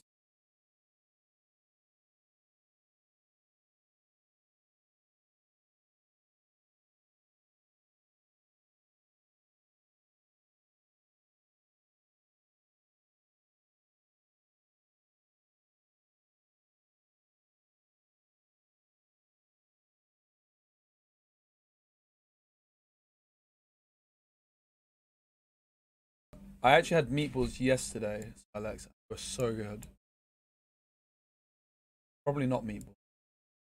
There's like some kind of like street food vendor nearby, which is not Swedish. But it's like, it's not Lebanese. It's some kind of cuisine I've never had before. I've kind of got my eye on that, I think. Yeah, I'll be back, guys, in like 40 minutes.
Hello everybody, I'm back from lunch, dinner, at Extra Stul Mix Grill. I kind of need to like settle down. I'm going to let you listen to the players. It's open deck list top 16. We're going to be cracking on very, very soon. I'm going to be getting myself nice and settled.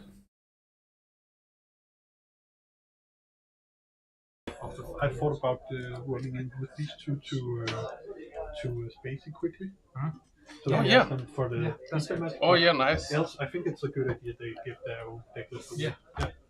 So I will bring your. I just assume you win, but so I will give the winners back after the match. You will what? So after when you start the match, you don't have the deck list anymore. I'll go into Spacey with the deck list. Mm-hmm. So you only have 5 minutes to check the deck list. Mm-hmm. So you are finished checking? Yeah, I'm finished. Bill, you got. Just, not surprise. Yeah, not to shit on you. It's just like, you know. Yeah.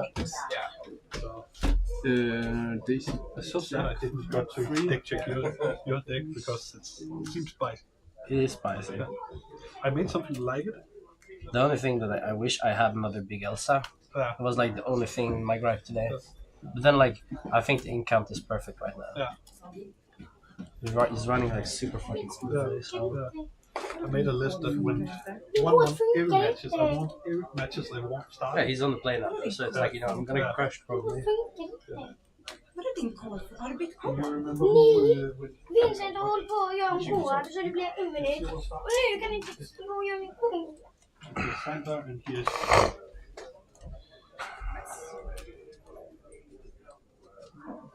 All right, everybody. So we've got Ruby Amethyst versus Sapphire Amethyst. It's best of 3 top cut. We've got 16 players left in the tournament. The highest seed in the tournament from Swiss is going to go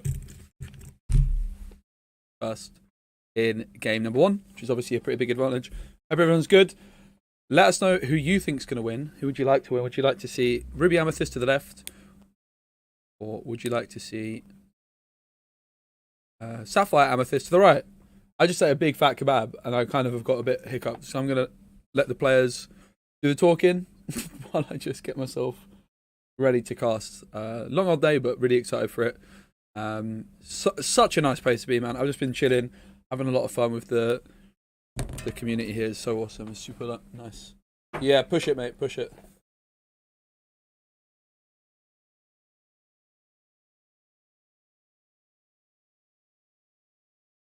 Ja, precis. Vapen av massdestruktion. Vad är det Simon brukar säga? Du brukar säga någon... Nej, det är ju när du ska gå och skida.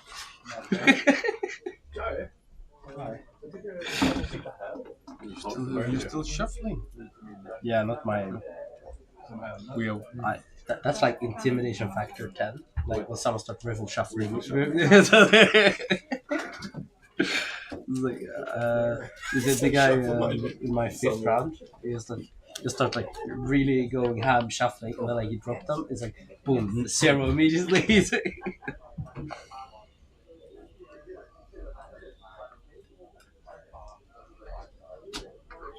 Alright, I've got the deck list for the Sapphire Amethyst player.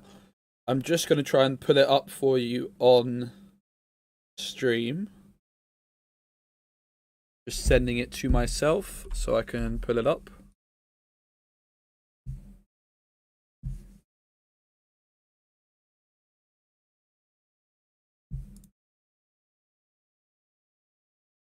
Save as Sapphire Amethyst. So it is open deck list top 16, which I think is cool.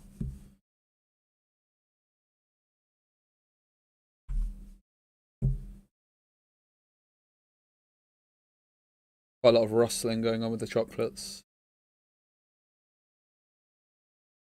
Image. Select image. Sapphire Amethyst. Transform. Fit to screen. Alright! There you can see the deck list in the middle. Look at that. That's pretty good, huh? So... Force you to That's okay. All right, so it's Bell, Accomplished Mystic times 3.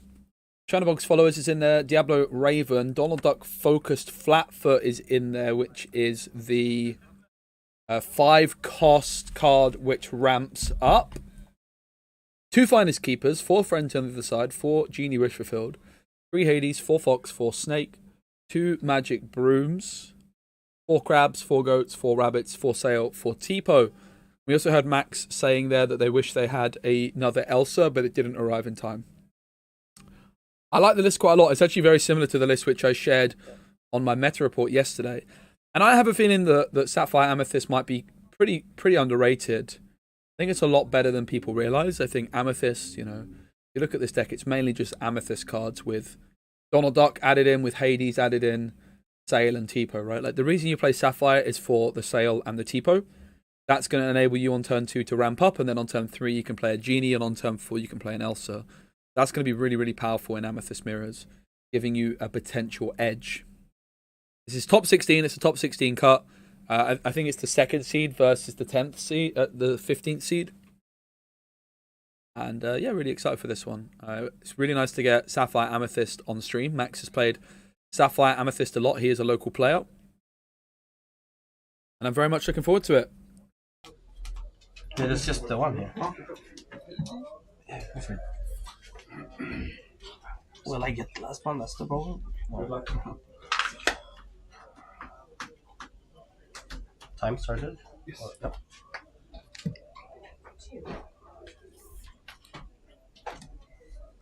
Alright, so I assume you're starting? Yeah.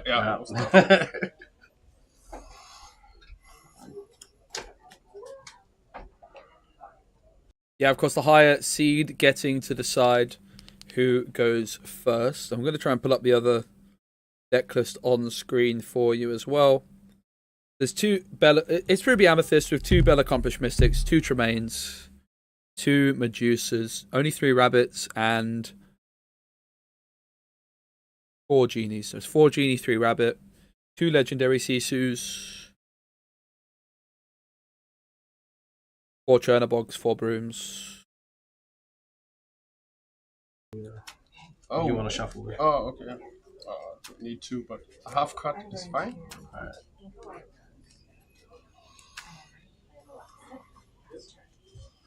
Very excited for this. Top 16 here at the Malmö Card Game Association Open number 1. Big shout out to Card Market who sponsor my channel. Great place to buy singles online in Europe. Also a shout out to all of the event sponsors which you can see circling in the bottom right. And a big thank you to the Nordic community, the Swedish community here at Spellenhus for having me. It is such an awesome place. It's honestly just a pure privilege to be here. I have so much fun every time I come. Here we go.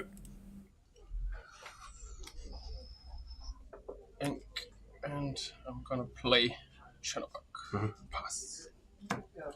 A standard opening. Will Max be able to respond? Ink Chernabogs. And small Chernabogs. It is a mirror matchup in terms of the Chernabogs and the ink and the Chernabogs on the board. Draw for 2. We've already seen 4 Chernabogs Followers in the first turn here.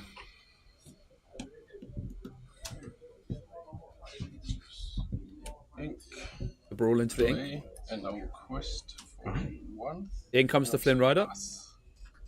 Of course, 2 strength at the moment on Max's Chernabog's Followers is going to keep him safe from the Flynn Rider trigger for at least a turn. But does Max have that turn 2 Tipo or that turn 2 Sail the Azure at Sea that their deck is built around? That is going to really enable them to flip this matchup on its head. If he doesn't, he could be in big trouble here. Let's have a look. I mean, it doesn't seem like an easy choice for Max, but perhaps he's just deliberating over what to ink.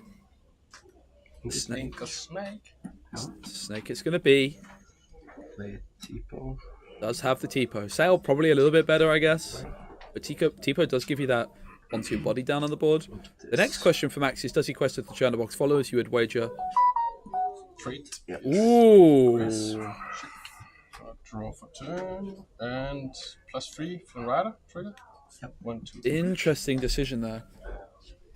I'm not sure about the decision to trade the Chernabog's Followers there, considering the Flynn Rider. I think without it, sure. Was it a voice crack? Did I have a voice crack? Oops. Oopsie. Yeah, the Sisu on the board now is applying some pressure. Max with a lot of cards in hand. Admittedly, one less because of the Tipo.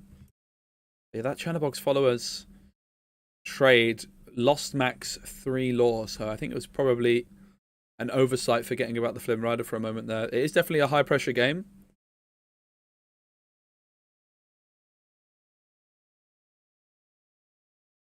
Erling Goat comes through.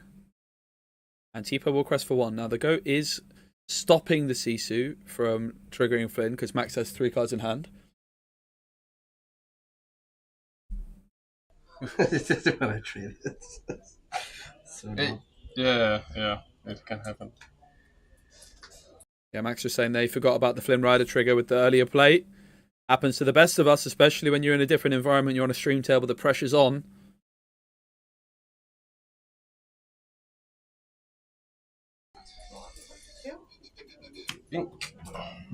Gonna play CISO, and I am gonna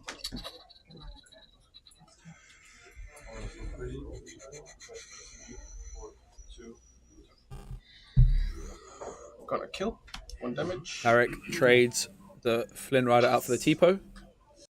Just worth noting that in the previous game I was calling him Aarhus, which is where he's from, not his name. I'm so sorry, Tarek. It's Tarek on the left from Aarhus. I was calling him Aarhus in the previous game. My apologies. Oh my goodness, Elmeister with the raid. What's up, brother? Wait, let me come and say hello to Elmeister. Look at Elmeister. It's the deck you beat me with. Hello! Hello, Elmeister. Thank you, mate. I hope you're well. Welcome in, everybody.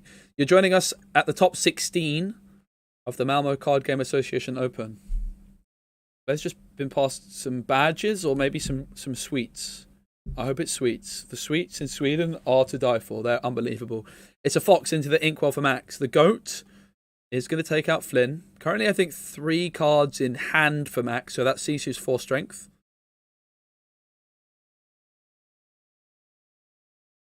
Four lore to 2 as it stands in favour of Tarek. Tarek is the highest seed and is going first. Thank you. Oh, yeah, mate. Had a lovely little Christmas period and I hope you're good, my friend. Welcome in, everybody. Top 16 here, just started, so you've joined us at a great time. It's going to be the Brawl onto the Genie. It's a 66-player event, which is the biggest we've ever had in the Nordic regions. We've got players from Sweden, Denmark, Norway, and I believe also a player from Switzerland, and a commentator from England.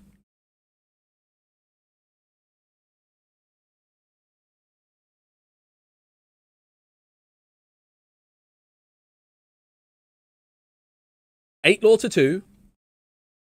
Max, despite being the player going second, is now ahead in ink, with inking Saudi Azur at sea. 6 ink available. For 5, is it going to be Elsa? It's going to be Bell. Look at that! Moving the damage onto the Sisu, not quite finishing the job. But with 2 cards in hand, Max is trading Goat for Sisu. Wasn't able to empty his hand quite to make that favourable trade, but felt that he had to take it now, fearing that extra 2 quests coming in from Sisu. Perhaps it might seem Max is setting up an Elsa for the next turn, but look at that. Tarek is going to bounce that Sisu back, and suddenly those damage counters have been removed. The healing snake. Just a casual enchanted Maui into the Inkwell. Yeah, you might be right, Phil. It might be 71. It was supposed to be 68 at the start of the day, but it is possible that a few extra people snuck in at the last. I haven't actually seen the melee. 68 is what I was told, but you might well be right. If it says 71 on melee, it's probably 71. Donald Duck flat-footed. A card I like actually a lot. It is a set 5 card, I believe, and it works like a Mickey Mouse that costs 5. I feel like this Donald Duck might be particularly good in a Sapphire Steel deck, because you can sing a whole new world. It hasn't really caught on in a deck like that, but it does make sense here in this Amethyst Sapphire deck as an extra way of adding cards into the Inkwell. In comes Medusa, though, and Donald Duck is not a big fan of Medusa. Tarek with the quest for 3, turning on the heat. Max is trailing by 8 lore. Tarek is threatening to quest for 4 next turn, and that's without a shift Sisu. With a shift Sisu, it suddenly turns into 6 lore.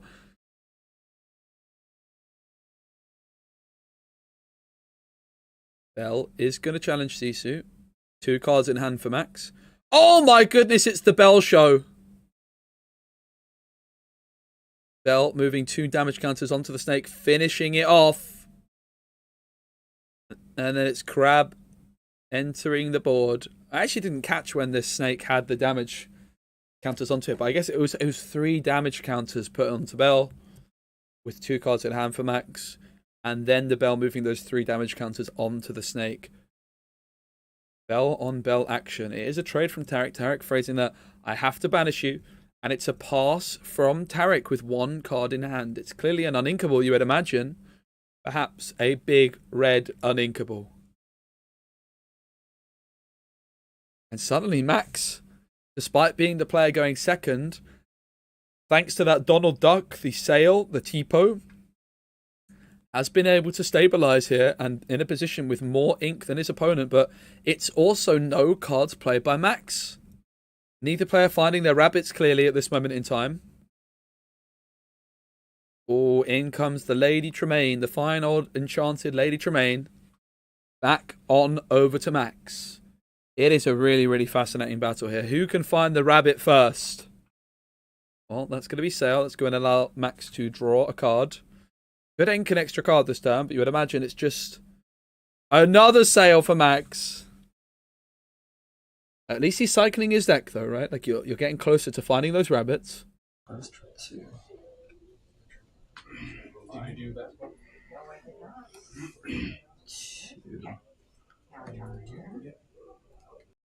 And now we see the snake bouncing back that bell. So Tarek is going to be fully well aware that that bell is something he needs to play around. Well, that's not a rabbit, but a frenzy on the other side is not a bad way to start drawing some cards. Magic Broom into the Inkwell. It is now 7 ink available, but it's going to be the Madame Medusa that comes through this time, with still that 1 card in hand, which Max just saying, this is not my quickest game. I got a song there. Looking for the rabbit and really looking to turn on the burners, but at the moment in time, neither player really finding their amethyst card draw. But all it can take is a single rabbit. Oh, that's not a rabbit, but it is a fox to bounce back the goat, which is going to put them up to 12, and the fox will trade for the Tremaine. Both players very, very close to that 20 lore mark. 4 for the genie. Draw a card. I'm gonna play 2 for a Flint Rider. Quest for 1. Pass. Tarek is 6 lore away. If Max cannot turn this Flynn Rider off, it will be game 1 to Tarek. Let's see what Max has up his sleeve. We do know there's that bell in hand, which does have 4 strength and will keep Max in the game for now, but does he have any better options? We haven't seen him draw his Elsa. We haven't seen his Hades yet. It's going to be 9 ink for Bell and Goat. So no trigger for Flynn, no cards in hand for Max. He's looking for the Elsa, he's looking for the Hades. He's been a little bit unfortunate not to find any of these big top-end cards yet. 1 card in hand for Tarek. 6 lore needed to win. And quest up to 18 this turn. And you have 0 cards? 0 cards. Oh, yeah. So I will quest for 4. 1, 2, 3, 4. What's the last card in hand for Tarek? Oh, it's 2 cards in hand, my mistake. I will play a Big Sisu. Oh, Big Sisu hits the board. Not going to clear anything, but it can quest for 3. Elsa could save the day here. No, quest. Doesn't do anything on an old player. Unfortunately for Max, it's not enough, and Tarek takes game 1, in which could have easily gone a different way had Max found that Elsa. Oh yeah. You choose? Yeah, I choose to try. Yeah. That's right.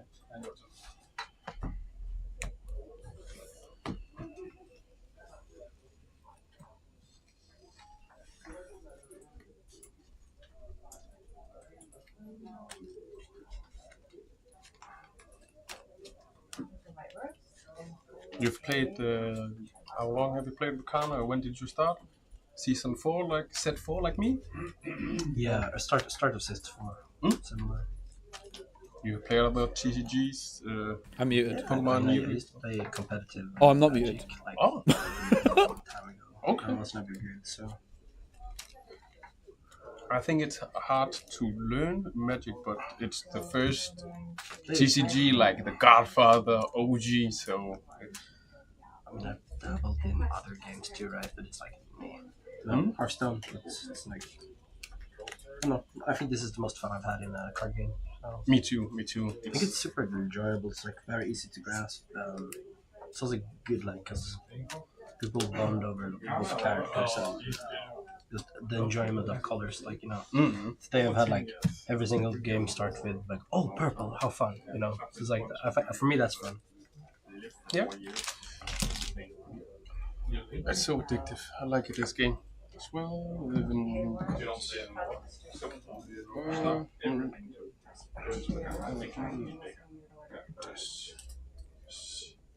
Yeah, I don't know what happened with my sleeves. They were super smooth this morning. They're no longer smooth too. You think so? Yeah. 7.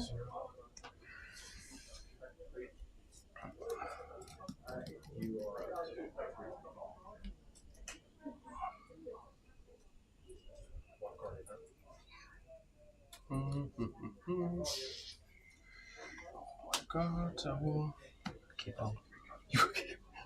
Okay, good hand. Really good hand. 5 cards. 1, 2, 3, 4, 5.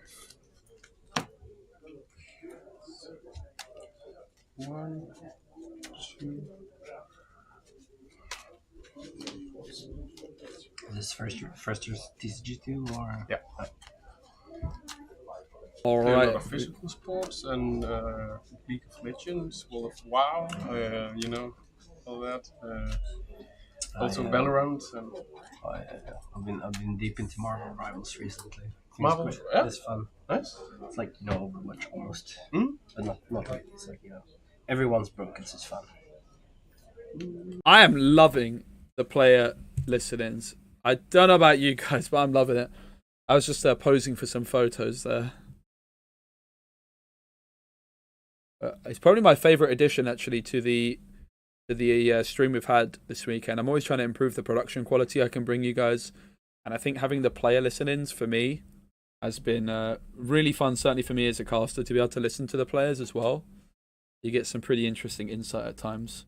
Max starting off with the Chernobog's followers, and look at that. Tarek responds with the Chernobog's followers of their own. Chernobog's followers is a pretty good card. I think I've said that once or twice before. Grab into the Inkwell. And it's Tipo down for Max. Which card will be secretly inked? I'm not quite sure. But now Max, despite it being just turn 2, is already at 3 ink. And that means next turn they can go for a Genie on turn 3. That could enable an Elsa on turn 4 and a Shift Elsa on turn 5, which is just insane. Eric bounces back the Chernobog's followers with the snake. And it is time for Max. Does Max have that turn 3 Genie? Certainly do. And while going first, that means that Tarek is still 2 turns away from being able to get their own Genie through. It is going to be the Chernobog's followers banishing to draw a card. Pretty strong indeed. Roll onto Genie, though, will slow Max down for Tarek. Tuck, tuck. Tuck. That is thank you, guys. I'm basically Swedish now.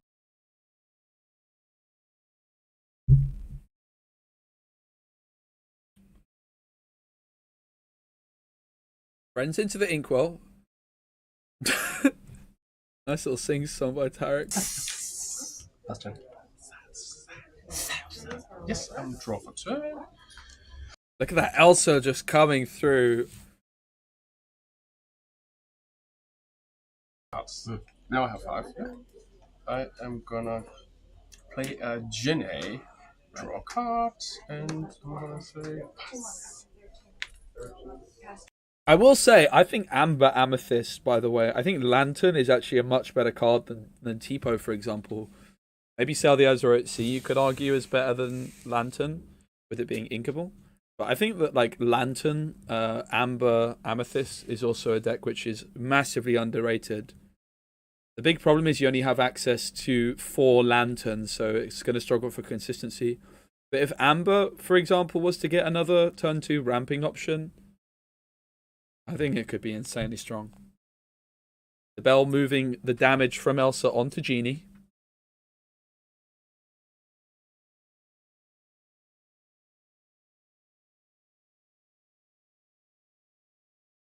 It is 4 law to 1 in favour of Max as we see Flynn Rider enter the Inkwell for Tarek.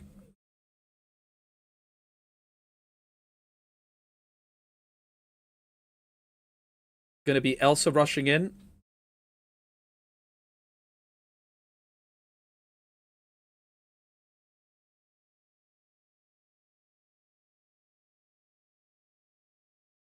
Yeah, so they also takes out the Bell combined with a Genie, but that is not going to feel good at all for Tarek. The Bell really making a big difference there. Moving those 3 damage counters from Elsa onto the Genie, making a huge difference in the flow of the game. And it looks like it's Max's game to lose, with the Rabbit also hitting the board. 2 cards drawn, 1 for the Brew and 1 for the Rabbit. It's that extra ink that Max has been able to have here, just being almost 2 turns ahead at all times, thanks to that fact that they were going first, and also thanks to that sale. It was Tipo actually on turn 2. Like when you're going first and you have the ramp also, it feels really, really strong. Admittedly, you just don't have a quite good top end. Like if you're playing Ruby, you have B prep. You don't really have that same level of control when you're playing Sapphire. And then if you play like Emerald or Steel, you maybe have like a better, cheaper cards. The best thing you get with Sapphire is the Tipo sale, but you maybe lack other good options. But I definitely agree with Paul that if Sapphire Amethyst was to get like some extra control tools, it could make a real difference. 4 cards in hand for Tarek right now. Max, I'm not sure with how many they have. I think 2. Triple Quest. Up to 8. Another Genie. I love you, Jenny. Run, Forrest. We're gonna play. In comes the Fox. It's looking pretty good for Max. I think eventually we get cards that provide an extra floating ink as they enter play effect. Perhaps a 2-cost card that gives an extra ink, but for that turn only. That would be really cool. Yeah, I could definitely see it. Genie's going to sing Friends. Can Tarek get up to that B prep? B prep here could change the game. He certainly can. He did do a little Be Prepared sing song. I love Baker. And Spessy. He did a very Baker-inspired Be Prepared. Oh yeah, I'm supposed to draw another one. Yeah. Oh, for the Diablo? Yeah. It's me, so you list your mate trick. Right, got it. Okay,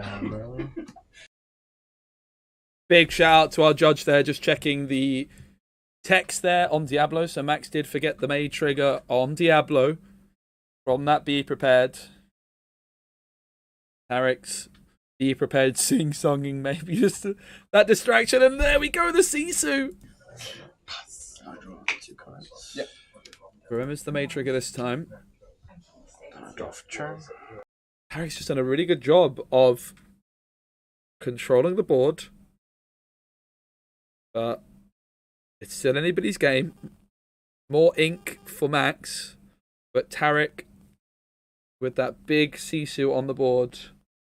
And probably the stronger late game cards as well. Yeah, Blue Maui. True, Blue Maui. Oh, I mean, that's got to happen at some point, right? You might be onto something there.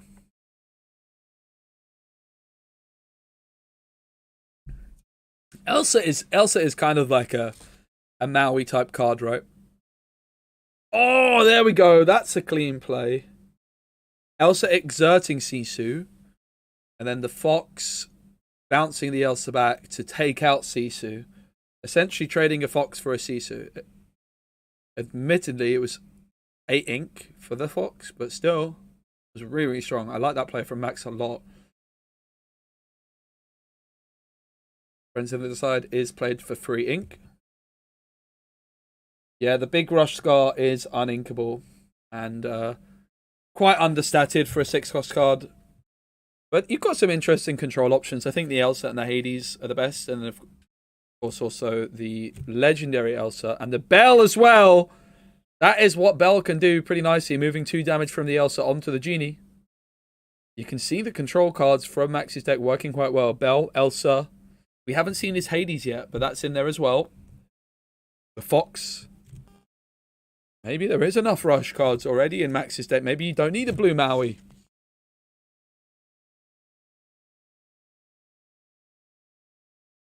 Eric inking the Churner Box followers.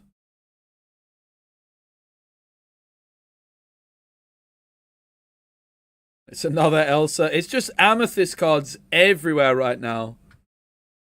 And we see something similar. First, I'm stealing it.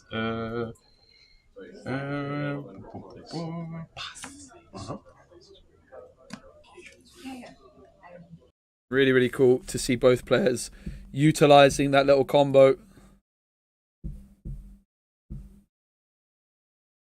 Oh, Dara with the big ray. What's up, my friend? Thank you so much. Hope you're doing well. Welcoming everybody from the Pump Club. Is that what they're called? The Pumpers. Hope everyone's doing well. Thanks, Dara. I appreciate you, mate. We're watching Disney Lorcana, which is a physical card game. We're currently in the top 16. It's a race to get to 20 lore first.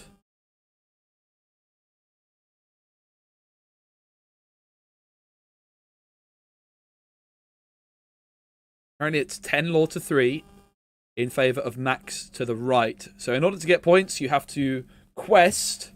Some cards quest for 1, like the goat, but the Donald Duck here, you can see the 2 lore pips at the bottom of the card there, meaning it quests for 2. Elsa!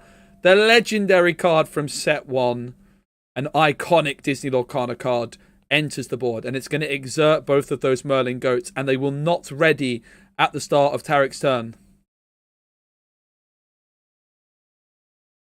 29, 22, 21, 22. Yeah. Yeah, the deck list will be published. I'll also do a video covering them. I don't have, but I cannot even remove. Use.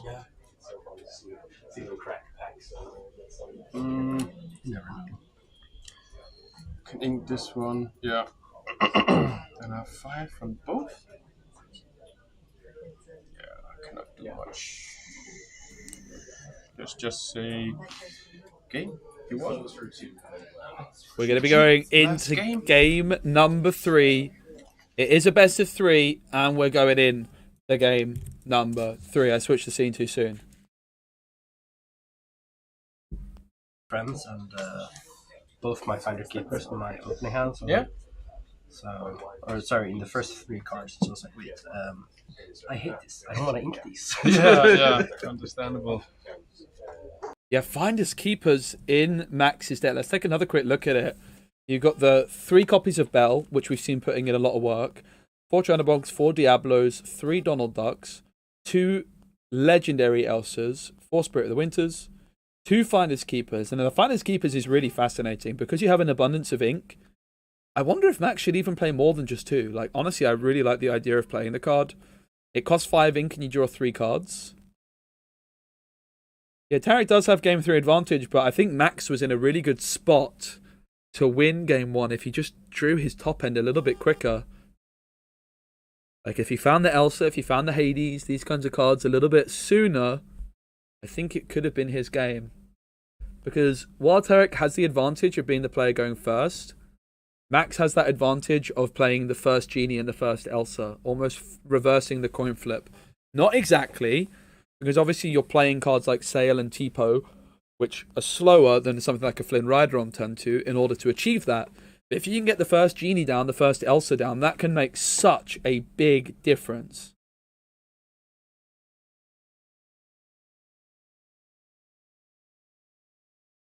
Yeah, really appreciate everyone being here. Hope you're enjoying the action. If you're watching on YouTube, don't forget to give the stream a like and make sure you subscribe to the channel.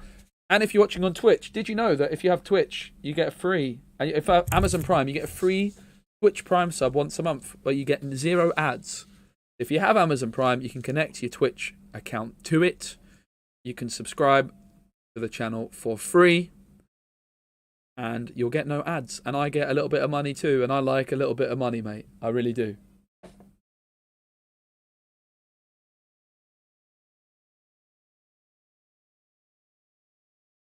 Yeah, it's a great vibes tournament. I'm glad you're enjoying it too. Like, honestly, this place is so wholesome. I really, really love this community.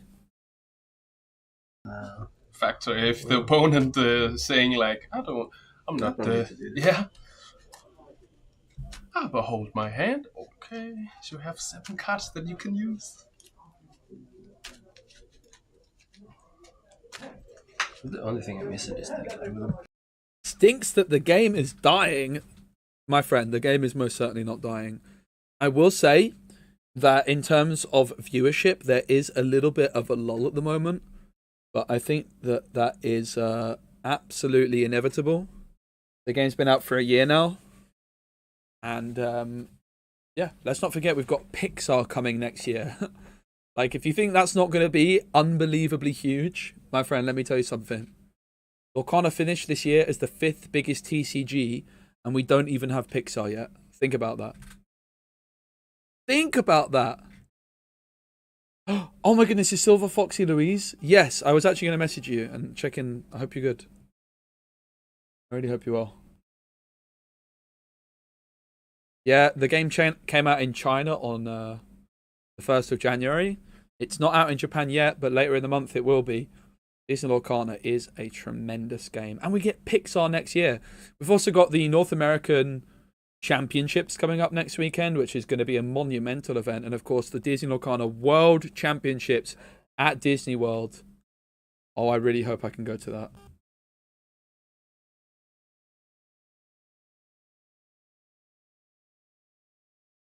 Oh, let's go, Louise. Lovely to see you.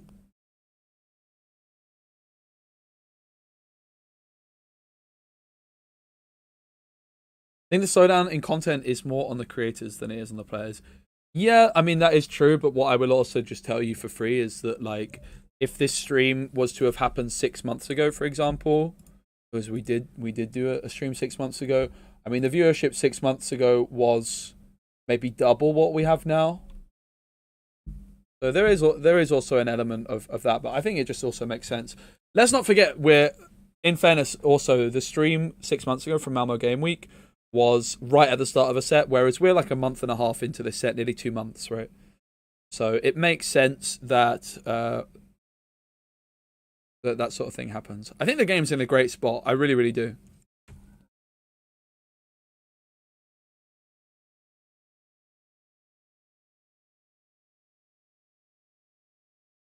We see the red purple players deck list. Yeah. I can pull that up for you. Photo of it.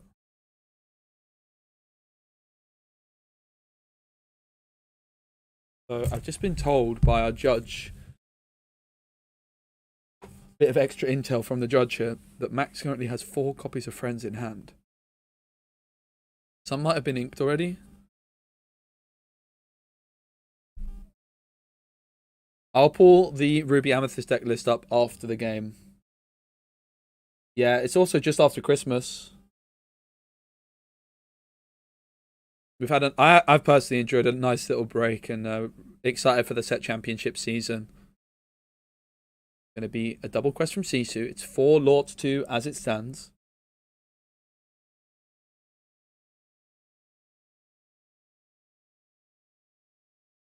Yeah, Disney Lorcana is definitely suffering from it's a high barrier to make content. For example, the stream that you're watching here is, I'm only able to do it because I've got so much support from the people here in Sweden.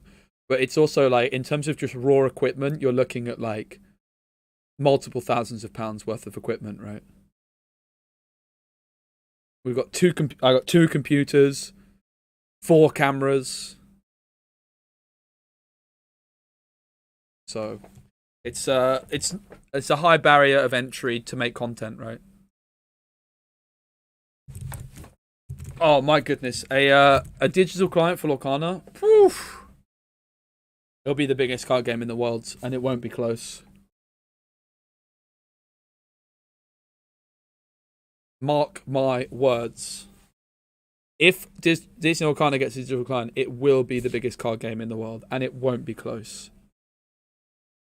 I can say it 10 times. Why 2 PCs? So there's 1 PC at the player table. That's where my laptop is. I'm streaming because I have to be in a room far away from the players, right? Because I'm casting this live. I can't be within earshot of them. So we have a laptop at the player table. I'm streaming from my laptop and streaming to the feed to this PC. So I have 2 streams up basically. One stream to this PC, and then from this, it's an unlisted YouTube link. You can see, right?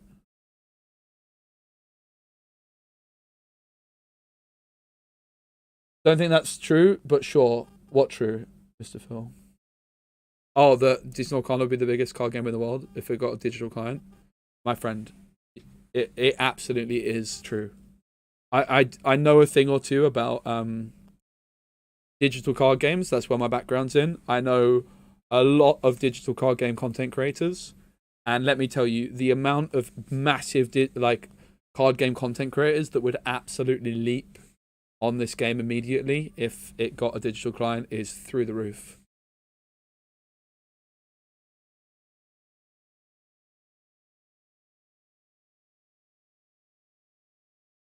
So many people are looking for a deep card game. We've had the era of mobile card games with Marvel Snap and Pokemon Pocket, but I think people are looking for a slightly deeper gameplay experience. Ideally one you could play on mobile as well, and I think Disney Lorcana is just perfect for that, right? The gameplay's simple enough. There's nothing too complex in terms of abilities that would mean it would be difficult to have a mobile. It'll be very available. Anyway, let's go back to the action, because we see the Hades come through, put the genie into the inkwell. That is some serious control for Max, but it does, of course, come at the downside of putting that genie into his inkwell. Pocket just started, yeah, but Pocket is, I have a lot of opinions on Pocket. I think it's a really bad game, personally. I think it's a very, very bad game. It is not going to maintain its interest for that much longer. It will still have people opening packs. It'll still make money. But from a gameplay standpoint, I just don't understand how people can not be bored of it already.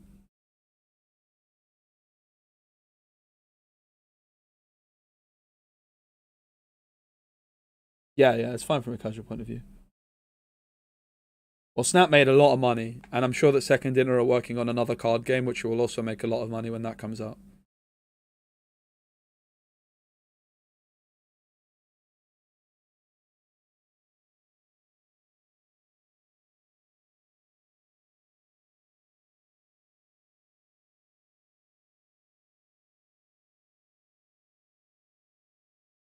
Comes the snake, bouncing back the Elsa. 5 ink still available, so Elsa could come back.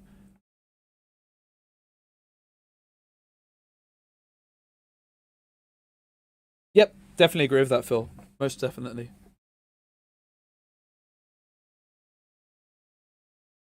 I enjoy Pokemon Pocket just opening some packs, right? That's fun.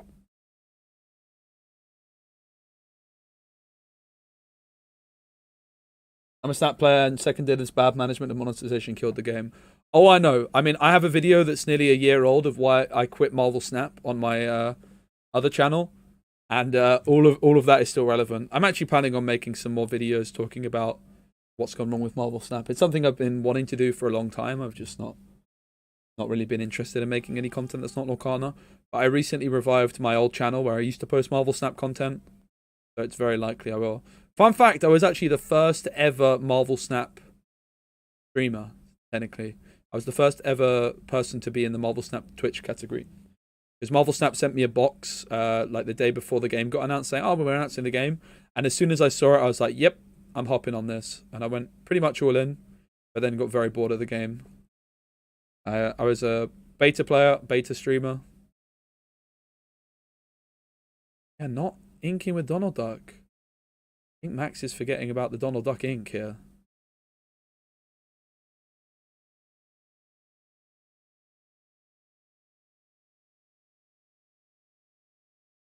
He's allowing it to go through.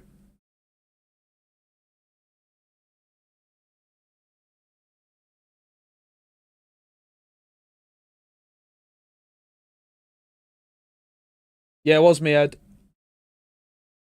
On Set Champs. Yeah, I need to start planning my Set Champs month, basically.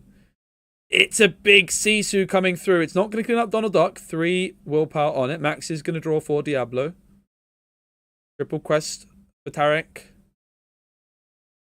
It is looking pretty good.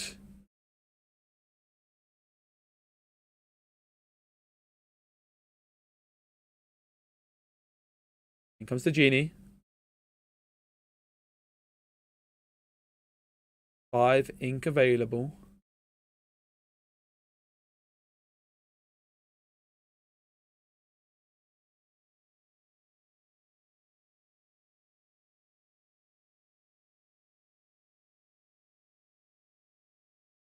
Donald Duck taking out Tremaine.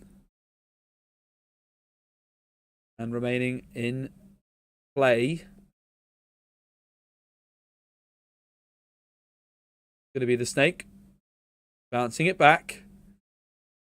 Max is trying to claw back some board control, but the Sisu questing for 3, Medusa for 1, would mean it's a 14 lore to 2 game. Friends on the other side is going to be sung with Medusa.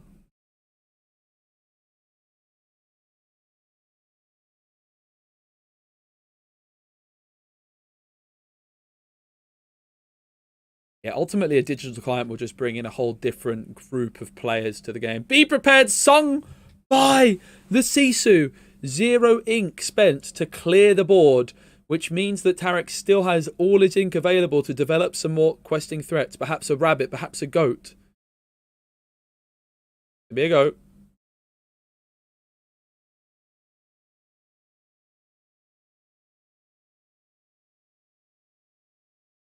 Ready for Sisu.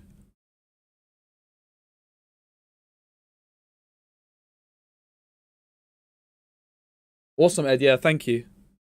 I'll definitely get back to you. I haven't tried Flesh and Blood, but I am pretty interested in... I actually have played Flesh and Blood one time, a long time ago. I am going to be doing like some variety content of like checking out other TCGs. It's possible I'm actually going to be recording some of that tomorrow. I want to check out some other TCGs and try and compete in them as well. Like I want to learn like Pokemon in a day and then try and compete in a Pokemon tournament the next day. Some stuff like this I think could be really cool. It's going to be the Fox coming through. Up to 15. It's 15 lore to 2. This game could be over imminently. Hey, Rain, great to see you. Bell's going to come back through. 15 lore to 2. Max could do with an Elsa right about now.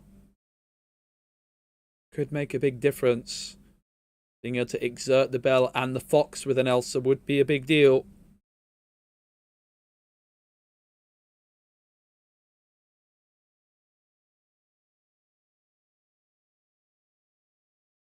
There she is.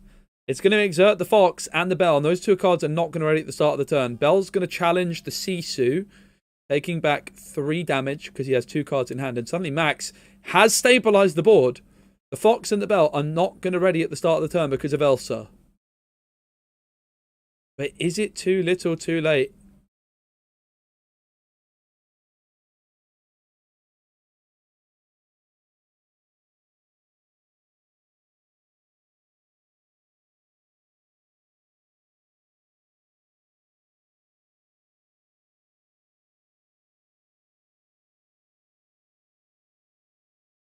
Oh yeah, the Lorcana game designers are really, really great. It's the Fox Goat combo! And suddenly Tarek is turning on the pressure at 17 lore. Decision to make with the Fox. It can rush in and challenge the rabbit, and it will do exactly that. Max will draw a card for the rabbit. And it's now back on over to Max. A bounce on the Elsa, though, could be devastating here. Another Bell, for example, could move the damage from Bell onto the Fox. It's going to be Elsa taking out Bell. And surely a bounce is forthcoming. Seems as though Max does have enough ink to do it. It's going to be a Fox for 3. Elsa back into the hand, you would imagine. Ooh. 6 ink available. So not going to be able to replay the Elsa just yet.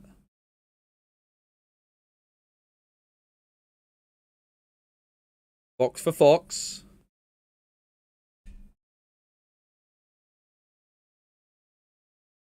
Box follows will be inked.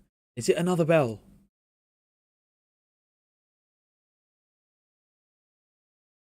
It's a snake. Bouncing back Bell.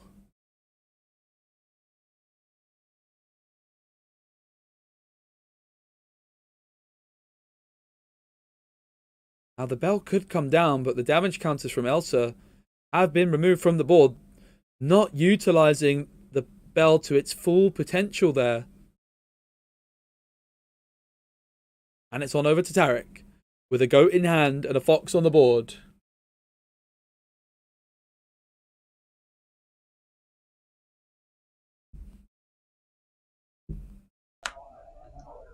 Six for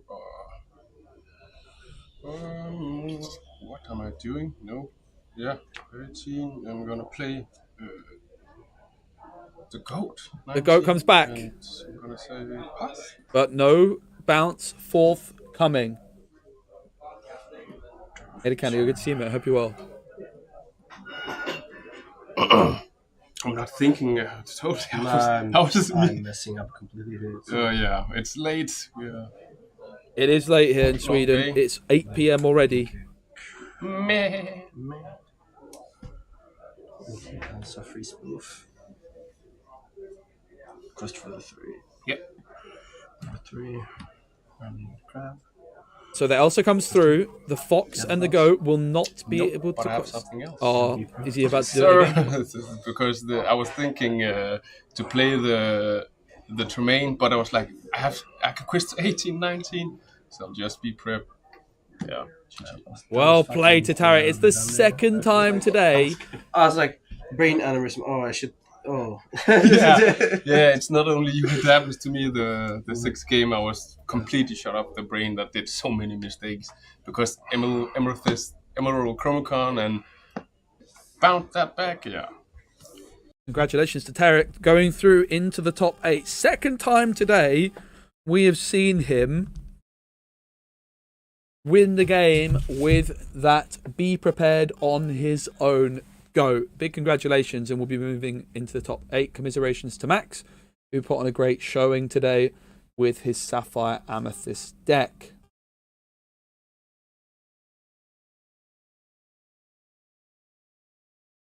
Yep, top 8 will be up pretty soon. I'm going to go and check on the other tables and try and get you guys a bit of info on what other decks are being played. Don't go anywhere, because we'll be back soon with some more Disney Lorcana action.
Subscribe. Yeah. Subscribe. Or I will come to your house. and No, kill you no, with- no.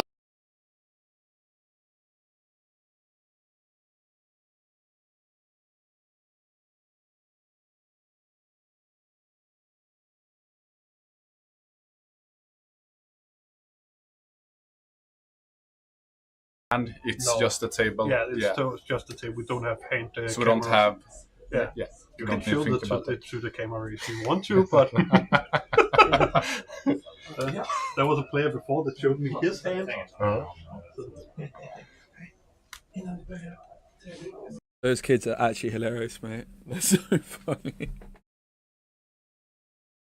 Yeah, no sound. I just want to make sure that, like, when I have like the microphone at the table muted when I'm not manning the PC, because I just want to make sure I can somewhat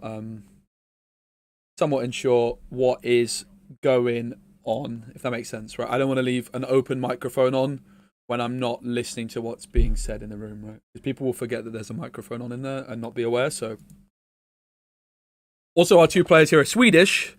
So they've been speaking in Swedish to each other. They checked with me, like, do we have to speak in English? And I was like, no, absolutely not. So these are two friends playing against each other. I have got a... I've got the deck list.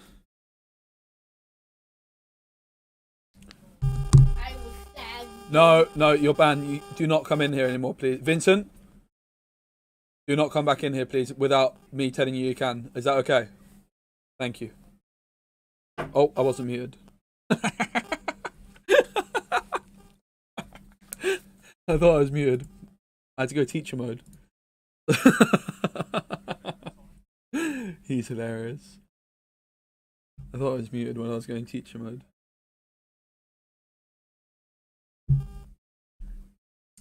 Yeah, this is two friends playing against each other.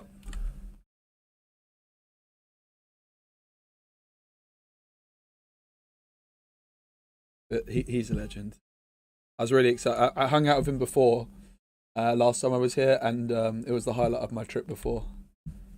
Both very lovely kids, though. I think it's part of the reason I love coming here so much is the community feel, and just how much the kids enjoy having this safe space to hang out and have a laugh and a joke with each other. It's really, really cool. I'm trying to pull up the deck lists for you on screen, but we'll look at them probably in between games. What I can tell you is both players are playing Amber Steel. I haven't had any Amber Steel on stream today. However, it's not the same kind of Amber Steel deck. We've got the kind of two versions of Amber Steel songs here on display. The somewhat aggro version of Amber Steel songs without Aerial, and the version with Aerial. I'm just trying to load up the deck lists onto screen now. But yeah, we'll I don't want to block gameplay as we get started here. It is the Mulligan currently. Add image. Image 3. Deck 2. Transform it to screen. Alright, so you can see one deck list here from Philip is using Dock, and there's no Aerial. We'll take a deeper look. Seven Dwarfs Mines in there. Very much inspired by DeCandio here. I don't know if it's the list card for card, but it's very much a list inspired by DeCandio's deck from Charlie's Collectibles in the US. And then the other one is a more traditional take on Amber Steel songs with Aerial and a whole new world. We'll take a deeper dive into the deck lists as the game progresses. I'm not going to be in Italy, no. I think isn't it like this weekend? Or it's next weekend, right? Or is it the weekend afterwards? I'm not going to be there, though, no. It's the same weekend as North American Championships, is it? Or not? No, it's the weekend afterwards. No, I'm not going to be there, unfortunately. I was speaking with the organisers, but it fell through. But I will... Oh, there you go. Both players kissing the badge of their team. They are two friends from the same part of Sweden. It's not called Erland, but it's like Erland. It's like Erland, which means like island or something is the actual translation. Cinderella into the Inkwell, and it's going to be a Daisy Duck kicking things off here.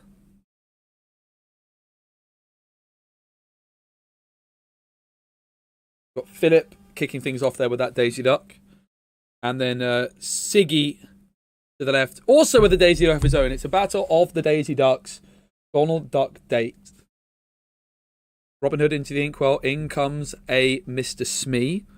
So it's Philip to the right and Siggy, and both from Åland,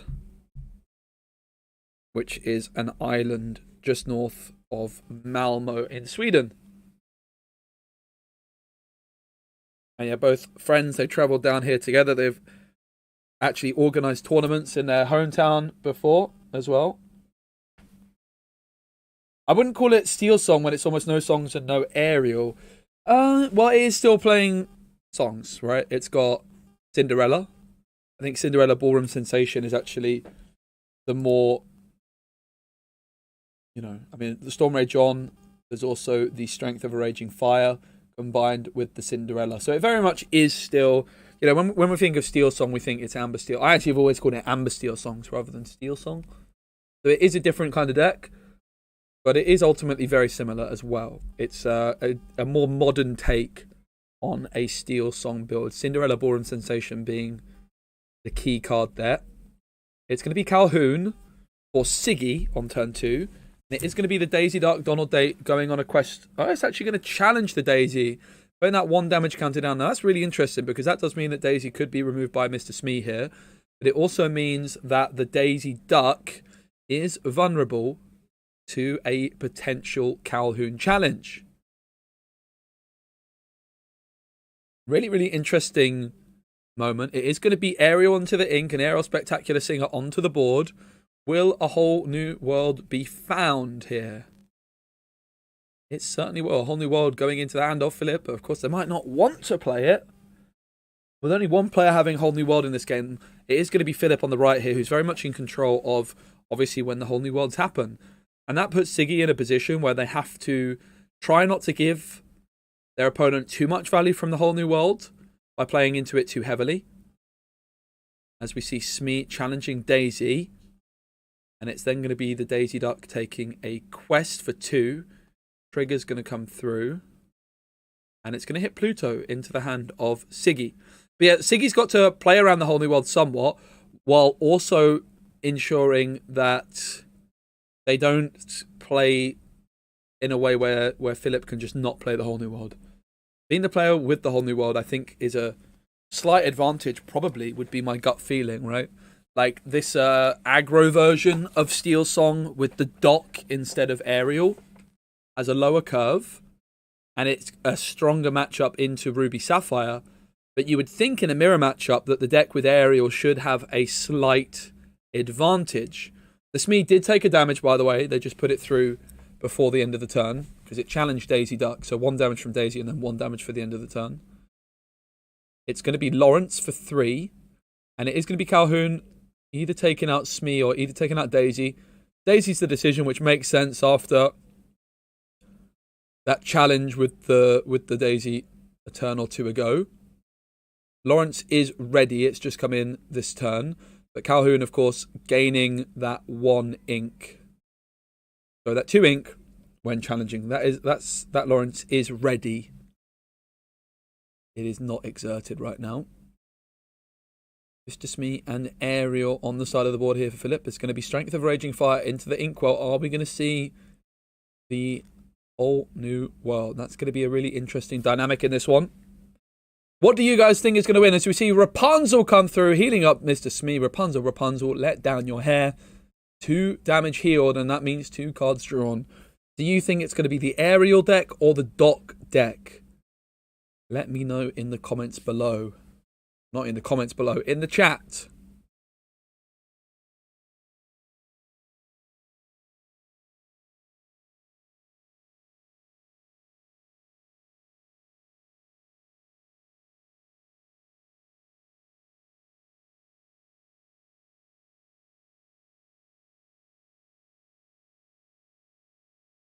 Rapunzel was played for 4 ink. It's going to be Smee questing for 2. Of course, Aerial, we know, could sing that whole new world, but after the Rapunzels come through, do you really need to? like some lore was missed earlier on. So it's actually 8 lore to 2. This is the top 8. It's going to be, and then along came Zeus, zapping that thunderbolt down from the sky and removing Lawrence in a nice single swoop. Play passes on back over to Siggy, who is trailing 8 lore to 2. Also has lost board control thanks to Ariel singing Zeus there. But Calhoun ready to go again. Could challenge the Ariel, preventing the possibility of a whole new world being sung the next turn. 3 ink to play with. We also saw them draw into that Pluto a couple of turns ago. John thinks it's going to be the dock deck. Thanks, John.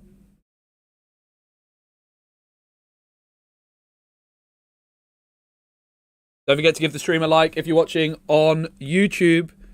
If you're watching on Twitch, don't forget, you've got Twitch Prime. You get a free, if you've got Amazon Prime, you get a free Twitch Prime sub once a month.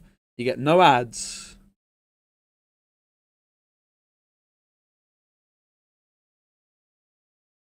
It looks like 3 ink on Pete, so no actions next turn. That's going to prevent the whole new world for a turn, and Daisy Duck as well. Calhoun then, Siggy has a decision. Do they go for the Aerial? Do they go for the Smee? They might be concerned they don't get a better opportunity to take out the Aerial, and that is exactly right. It is going to be, should be 1 damage counter on the Calhoun from the Aerial, right? It's resist 1 on Calhoun. The Aerial, yep, dealing 1 damage to Siggy's Calhoun there. Justin thinks the traditional songs might have the edge in this matchup. Appreciate you getting involved in the chat, everybody. Appreciate everyone being here, and hope you're enjoying the action so far here in Malmö, Sweden. What is the biggest tournament we've ever had in the Nordic regions for Disney Lorcana. We also had our children's event earlier where we broadcast the final. That's been the highlight of my day so far, honestly. The children's final was absolutely electric. There was drama, there was aggro, there was a shift Milan. It was glorious. Going to be a double quest up to 12. Robin Hood has entered the board here for Philip, and it's going to be back on over to Siggy. Of course, that Pete came through the previous turn from Siggy. There was no actions available there to be played, but it is back on over to Siggy. Pete could trade with Smee, and it's going to actually damage Rapunzel down, and then Calhoun's going to finish the job. That is the 6th law that Calhoun has gained this game, which is pretty impressive. It's going to be Daisy Duck taking out Smee and sticking around. And this is a really, really interesting game with Siggy clawing their way back into it. It's going to be Lilo and it's going to be Calhoun. That is a very wide board. Not scared of the grab your swords. It is, of course, open deck lists. Robin Hood, the lone survivor here for Philip, staring down the barrel of a Calhoun, a Pete, a Daisy, a Lilo, and another Calhoun just for good measure. 16 in the kids tournament and around 70 in the main event. But that was the capacity for both. The capacity for both events was reached about 4 or 5 days before the tournament. There was a lot of people that wanted to play that were turned away and were unable to. Which is a really, I mean, obviously it's a shame that people weren't able to play, but it's really, really great for the community that there's such a big turnout.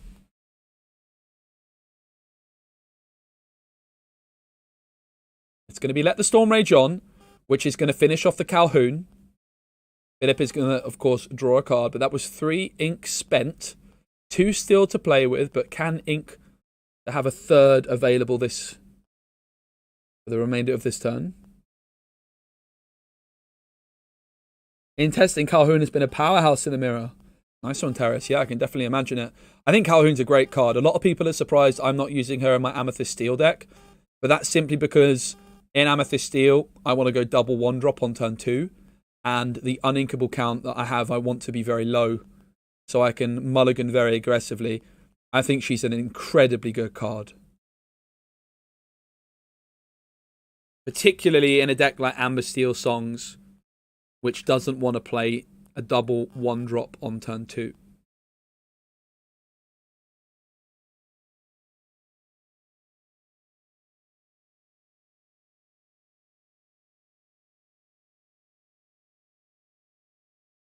2 players from the team Isle of Quest. That's right. The Isle of Quest.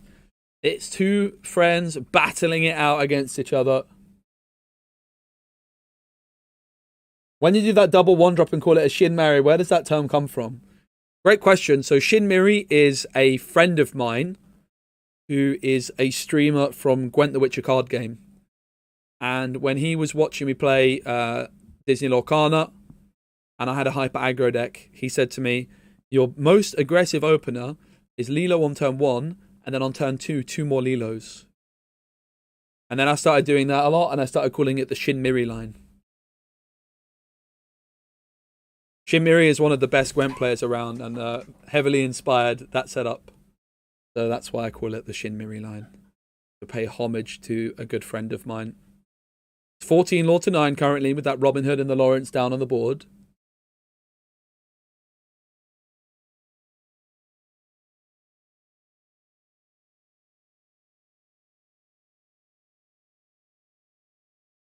Pete exerting to sing Let the Storm Rage On. Only 2 damage sunk into Robin Hood, but that does mean it's there ripe for the taking for Calhoun. It's going to be Doc coming through. Now, this is what this Amber Steel Song deck likes to do. You don't have Aerial Whole New World, but Doc gives you some extra card draw. Smee's going to come into the mixer as well. And now Calhoun able to finish off Robin Hood. Of course, the downside is, by removing Robin Hood in a challenge, it's going to be a card drawn for Robin Hood. But you're also gaining that 2 lore off Calhoun. There was the option of doing that in reverse. Going for the Calhoun first. And then finishing it off with the Storm Rage on to deny the card drawn. But I like the decision here, I think. To get that extra lore is all important at this stage. It's a real nail biter. Philip at 14 can quest up to 16 with the Lawrence. That Lilo, Carefree Surfer, is now on the board. Is that the... No, what's the Lilo called? Ariel! Oh my goodness, the Seven Dwarfs Mine. Siggy holding up the Seven Dwarfs Mine to the camera. He's lining up with that Doc. But the Aerial Sonic Warrior, whenever Philip plays a song, they can pay 2 ink, I think, to deal 3 damage. Don't think he drew off Storm. You might be right. Might be right. Doc came in straight afterwards, right?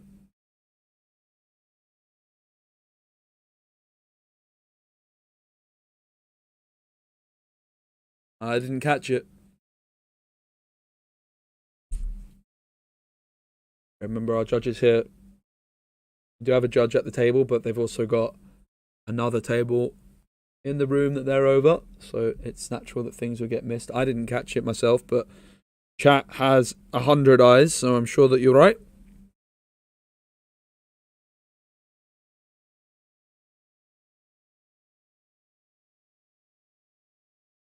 Ten Law to 16. That Aerial Sonic Warrior, 3 strength and 8 willpower. In comes the Seven Dwarfs Mine for Siggy. Siggy can spend 2 ink to move a character there and deal 1 damage. But if you move a knight there, it's going to be 2 damage. And Doc is a knight, but it's going to be Lilo moving there instead. 1 damage might be all you need on the Lawrence, because now that Lawrence is a 0-4, and Pete finishes the job onto Lawrence, it seems. Really, really nice from Siggy with the Seven Dwarfs Mine dealing with the Lawrence, and it's going to be a big quest from Doc and Mr. Smee. Lilo also going to quest, and it's now 15 lore to 16. It's a tight old game right now.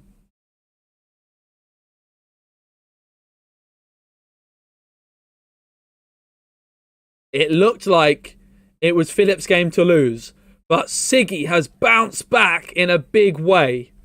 It's Ariel staring down the Pete, the Doc, the Smee, the Lilo, and the Seven Dwarfs Mine.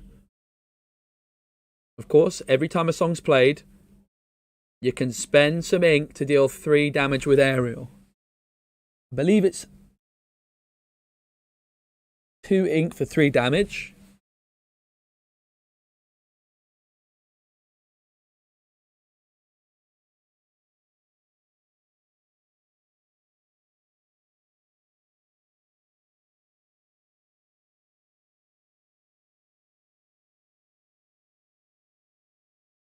It's a nail biter. Some really spicy deck lists here in the top 8 No, top. Is it top 4? It's top 8. It's top 8. It's top 8. Been a long day.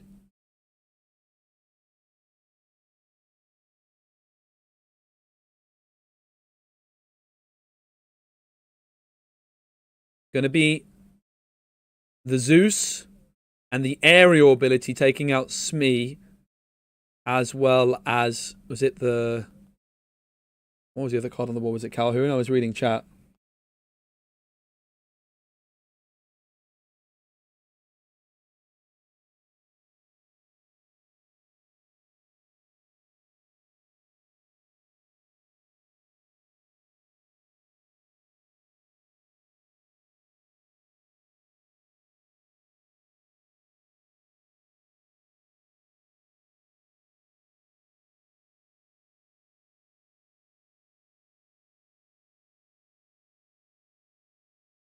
Heat removed by aerial, it seems. No, aerial gonna quest. So it looks like the Zeus went onto the onto the Smee, and then the aerial ability finished off Pete. Gonna be a lore game for the Seven Dwarfs Mine.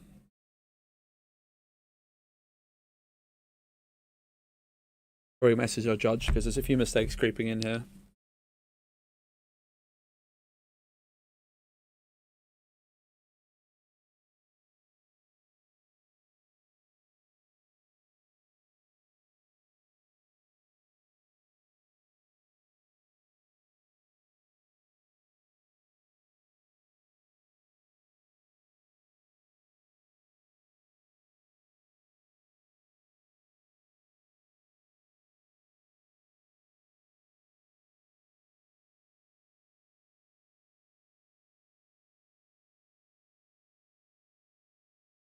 I just sent a message to our judge that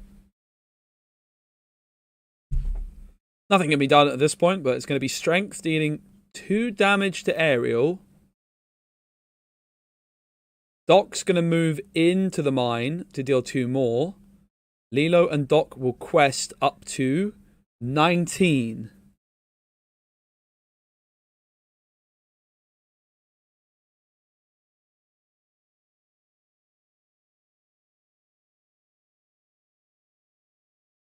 That a scoop? Oh my goodness, it's a scoop. And it's game 1 to Siggy. Sorry, I was getting a bit distracted there. That was a very good commentating on my part. But game 1 to Siggy. Very, very nicely done. And we're going to go on to game 2. Siggy was going second in this game and managed to claw their way back into it.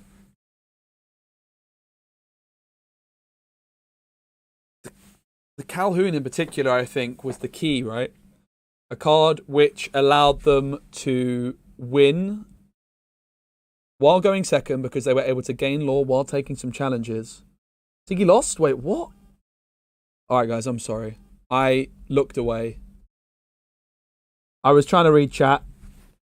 Good thing we have the power of replay. I got a bit distracted in that one. Let's replay. I forgot I had replays. Oh my god, I have replays, guys. Look. Siggy's on the left. Philip's on the right. He couldn't take out the aerial. Alright, I'm sorry, guys. Okay, he couldn't take out the aerial. I'm so sorry. Or from me that I was getting distracted reading chat, messaging the judge. It's kind of hard casting your own sometimes in a long day like this. So my apologies for that.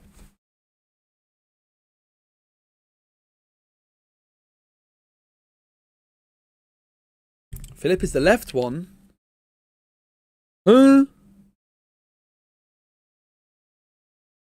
No, I've been informed Philip is... yeah, Philip is the... Oh my goodness. Guys, I'm having a mare. Alright, guys. I'm going to hold my hand up. Let me hold my hand up. I've had a mare. Alright, let's focus back in. Simon, Siggy is the player with aerial. So it's Siggy to the right. I'm so sorry. And it's Philip to the left. I've had a mare. My bad. It has been a long day. So everything has been saying, has been wrong. You know what I need to do? I almost need to like do one of these. Philip. Did I even spell Philip? Siggy. Right, I've just thought of a big brain idea, mate, to redeem myself. Ready?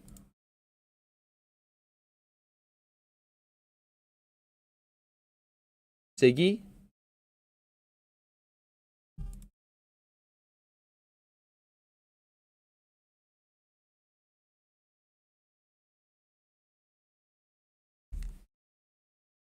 And Philip.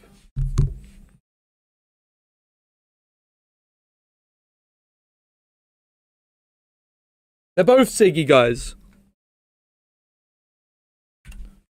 Oh, look at the production quality increasing. You see, we learn from our mistakes. Wait, what? That didn't work, did it?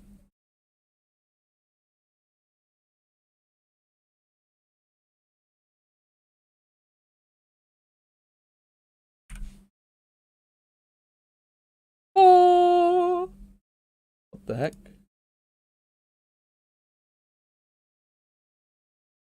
Ah!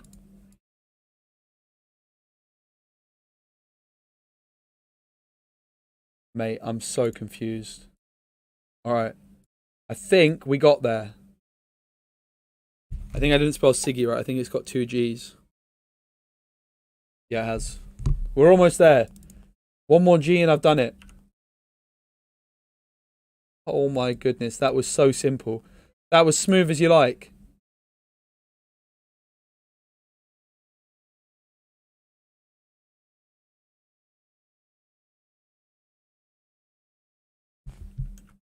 Alright, that was smooth as you like.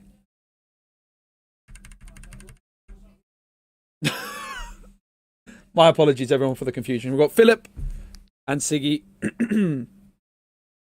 Well, that's not even how you spell Philip. That is. That's how it's written on the deck list. Alright, we're good. Apologies. Yeah, do you know what? That's what confused me. It's because the tablet, I got told by the judge, Philip is pink and blue is, yeah. Basically, I was looking at the sleeves as well. That's what confused me. All right. Honestly, it happens. But now we've got the text. I'm just going to look at the text to stop getting confused. Here we go. It's game number 2. Siggy won game 1 by the skin of their teeth. Just about. It was a nail biter. It was so close that I called the game wrong.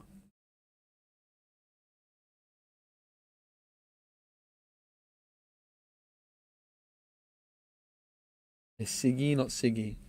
Yeah, honestly, sounds right to me. I'm going to take your word for it. I hope you're not misleading me. I'm going to take your word for it, mate. Thank you. Did someone check to see if Space is getting enough oxygen? Technically called the correct winner.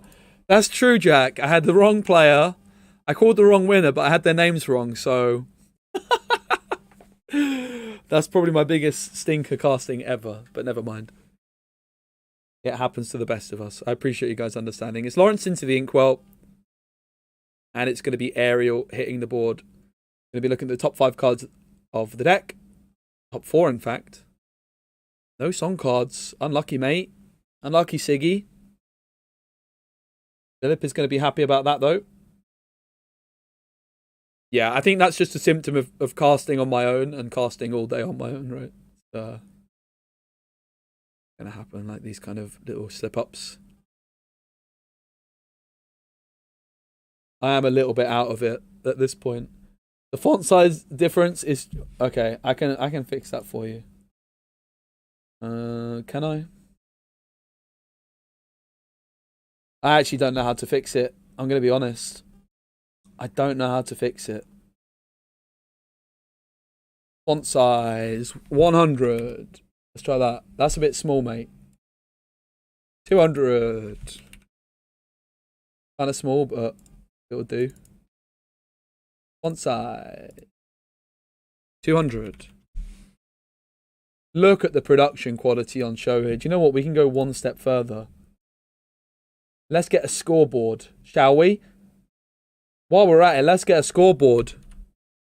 The production is through the roof right now. Just in case there's any doubt. Oh my days. You see? We made a mistake, but we're celebrating our mistake and we've improved the production as a result, so it can never happen again. And I changed the colour. I could. That's a bit too high tech.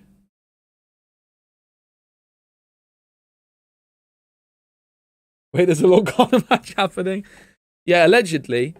We've got Cinderella, Smee, Calhoun, and Daisy on the side of the board for Philip. And then Siggy here with the Daisy, the Smee, and the Aerial. It's going to be Daisy questing. Card off the top. It's going to be Zeus. Onto the bottom you go. It's a heartbreaking moment for poor old Siggy.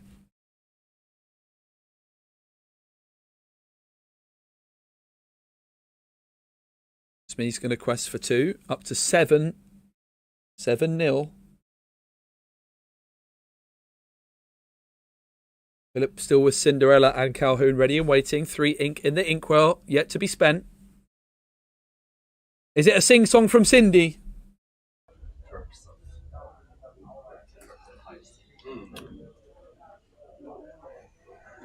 I was hoping for some Swedish discussions there with the Storm Rage on, but was not forthcoming. Philip still has that Calhoun ready and waiting, decided whether or not they should quest with it. It would leave it vulnerable. Also, Lore is how you win Lorcana. Of course, Philip could ink to go to 4 ink this turn. It's going to be the 2 damage from the Storm onto Smee. Philip is then going to draw the card, of course. But still has the ink available. I believe they might have just drawn into Strength of a Raging Fire. Might be fearing the Aerial. Or perhaps wanting to finish off the Smee.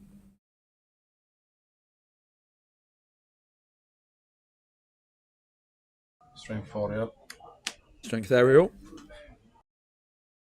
I'm basically fluent in Swedish, mate. I understood that. Yeah, they did draw Nika. Smee's going to take some more damage. Gaston into the inkwell.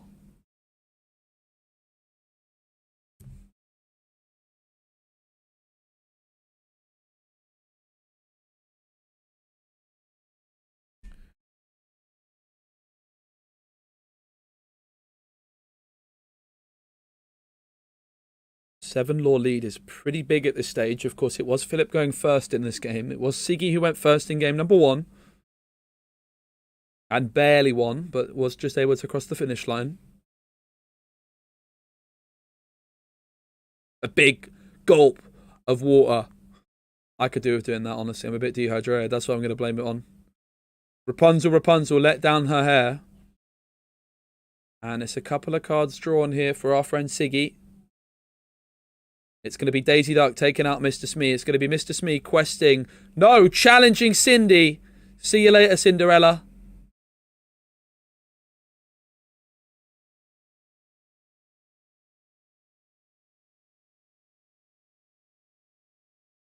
Oh, maybe not.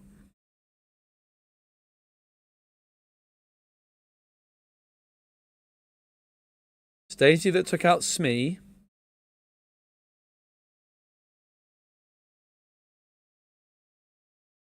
And it's back on over to Philip. It's Siggy, not Siggy. Siggy, not Siggy. Sieg.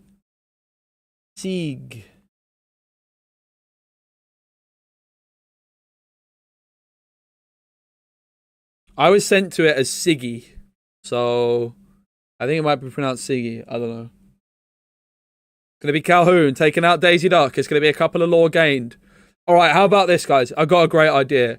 Rather than calling them by their names, what if we refer to each player by their ink colours? All right, so we've got the Amber Steel player challenging the Amber Steel player and gaining a lore or 2. The Amber Steel player has their Daisy Duck banished, but the Amber Steel player gains 2 lore. No, that's not going to work. Smee's going to come down. It's going to be Doc time! Philip discards the hand. 0 cards in hand, though, and will draw 2. Doc is a powerhouse. The Doc and Smee are not exerted here.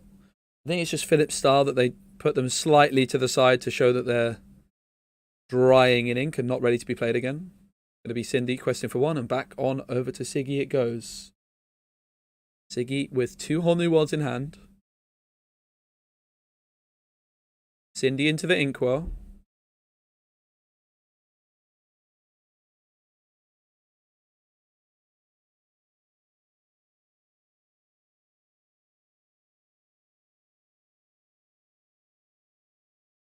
Another big gulp of water there from Philip.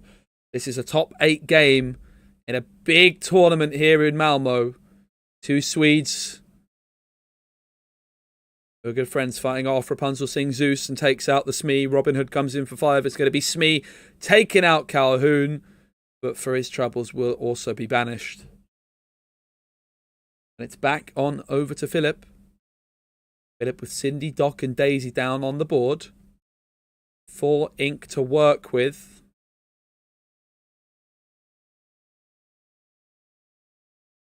Daisy Duck trigger. It's a Cindy, the ballroom sensation. Doc and Cindy can quest up to 16. That would mean Philip is just 4 lore away. Do they have any interesting cards in hand as options? I think there might be a Let the Storm Rage on, but of course 5 and 6 willpower respectively for Rapunzel and the Robin Hood. You have to think it's just time to quest. Philip agrees. Oh! It's the good boy Pluto, the bodyguard. Who's a good boy? It's a 5/5 bodyguard. If it's damaged, however, it will lose that extra +4 strength and be just a simple 1/5. Very comparable to Lawrence, but it is a bodyguard, meaning that if Siggy would like to challenge the Cindy, the Doc, or the Daisy, they first have to get through poor old Pluto. Who's a good boy?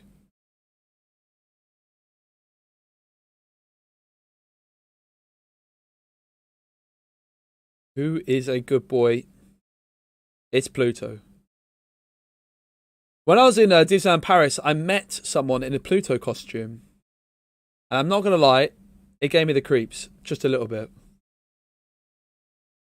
I'll never see Pluto the same again. It's going to be Rapunzel singing Let the Storm Rage on. And it will deal damage to Pluto, meaning Pluto is a 1/5 now. Robin Hood could take Pluto out and gain lore for his trouble, but Rapunzel did exert to do such a thing. And it might mean that Pluto does his job at protecting the Cindy, the Daisy, and the Doc. Siggy has to take out another character here. The Pluto is taken out by Robin Hood, and Siggy's going to gain 2 lore. But the board here right now for Philip quests for 4. Something has to go. Strength of a Raging Fire in hand will do it, but it won't be able to take out Daisy. Just poor old Cinderella. Poor old Cinderella goes in the inkwell for Siggy.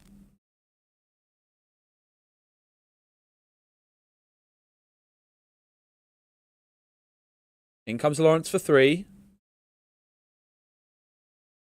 3 ink remains.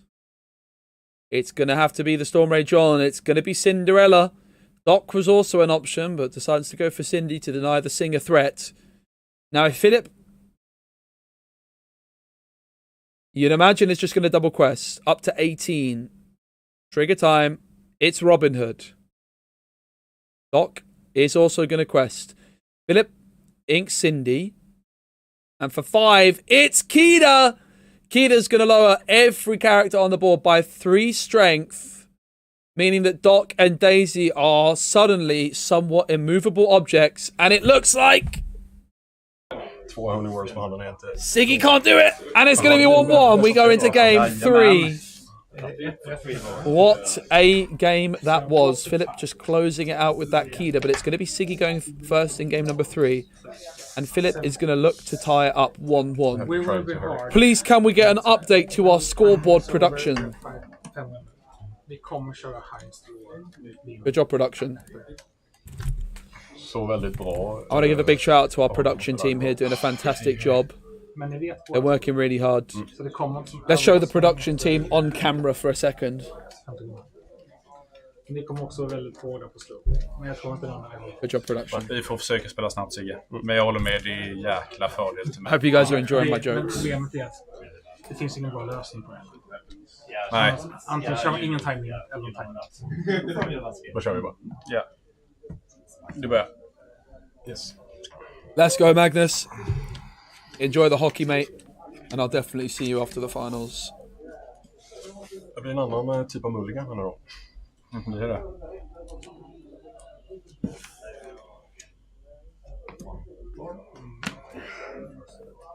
Do another decks. Well, we've got 2 Amber Steel. We got quite a lot of Ruby Sapphire. We got at least 1 Ruby Amethyst. That's all I know, mate. I know that there's a Ruby Sapphire Mirror in one of the top 8 games. I know that Ruby Amethyst is in it because that's what we watched. That's all I know. I did a quick like ask around of what deck lists, and I wanted to try and show some Amber Steel songs for this because we haven't had any on stream today.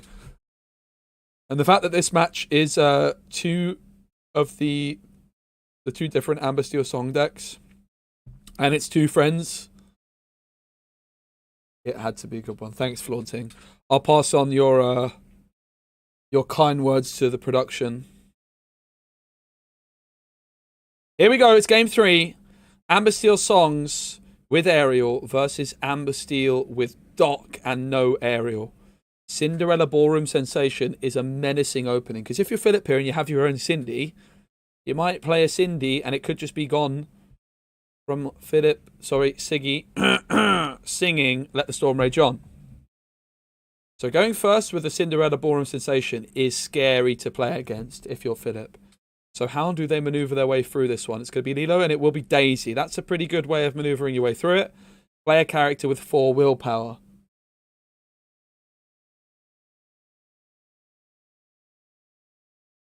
Going to be a quest from the Ballroom Sensation.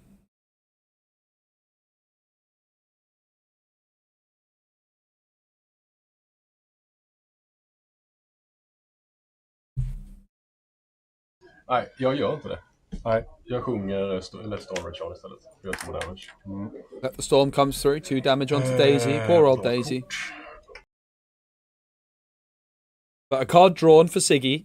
And that's why the Daisy Duck was such a good response here from Philip. I was really worried about them. If they open a Cinderella there, it will be removed instantly. But Daisy Duck does give Philip a bit of a hold in this game for now.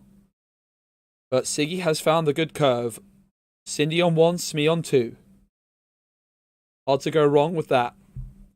We haven't seen any whole new world action thus far.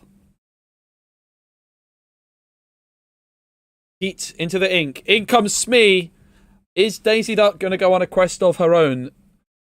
2 lore is up for grabs, but it comes at the consequence of potentially giving Siggy a character in hand. Big moment. It's the trigger. It's Lilo. Nitta. I think that means your turn. How did I do? Any Swedes in the chat? How did I do? Nitta. Does that mean your turn? I hope it means that.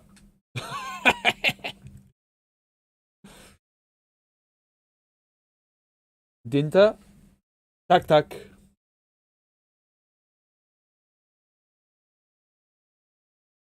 Dinta. Going to be Pete into the inkwell for Siggy. At least that's what I thought he said. I didn't see it. I'm listening. And it's Robin Hood and Lilo. It's a wide old board for Siggy. Smee's going to quest for 2. And we'll take a damage on Smee. Thank you to our judge there. Dinter, Philip. Your turn, Philip. Keyed into the inkwell. Lawrence. Lawrence comes down. Smee is ready to go. Could challenge Smee, could challenge Cindy, could quest. And Cindy, see you later. Smee's going to take that extra damage when Philip ends the turn. 2 law apiece. Lilo, Robin Hood, and Smee down on the board for Siggy. Philip with that Smee and Lawrence, but for how much longer? Lilo into the inkwell. Before Rapunzel, Rapunzel, let down your hair, but only 1 card drawn this time. Smee with just that 1 damage counter on it. It's a quest for 2 with Lilo. Robin Hood could trade for Smee here. Seems like a reasonable option.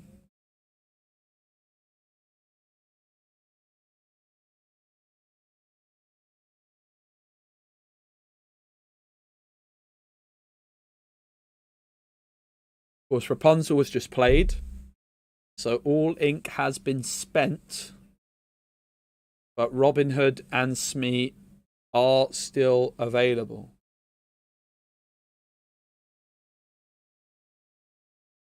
Inter.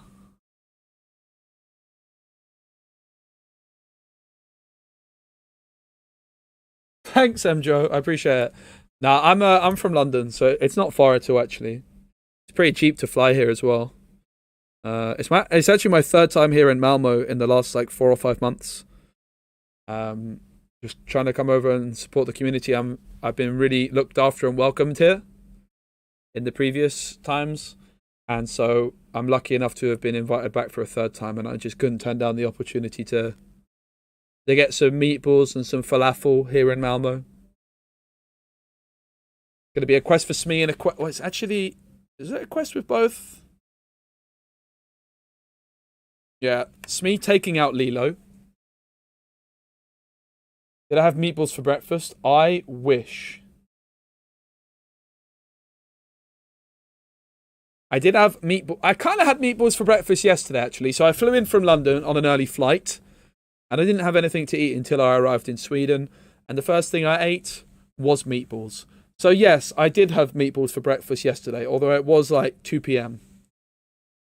Today I had licorice for breakfast on stream.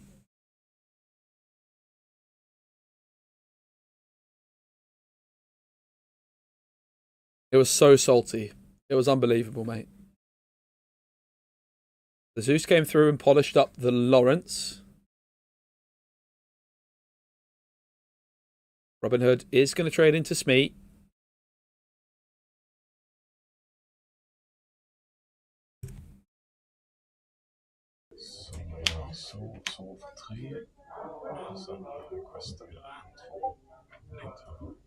Din tur, Philip.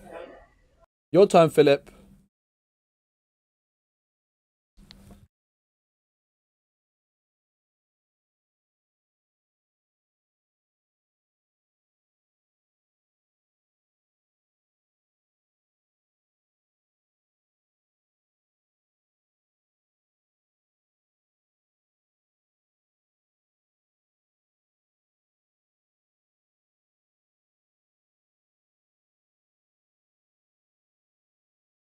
Double Daisy. That was some great licorice. Hey, Olaf. It was some licorice, yes. It was some strong licorice, and in that sense, it was great licorice. No, honestly, it was great. It was a lot, but honestly, I liked it. Rapunzel into the inkwell. Hey, Al. What's up? Hope you're well. You join us in the top 8. It's game 3, as you can tell from our scoreboard. Created by our wonderful production team here in Malmö.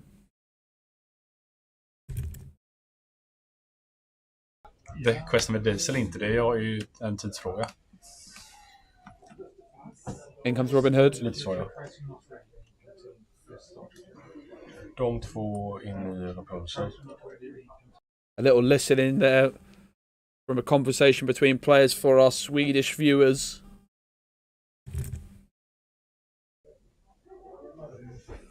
Jag questar. Fan, då kan jag questa och honom med. Det är inte 12.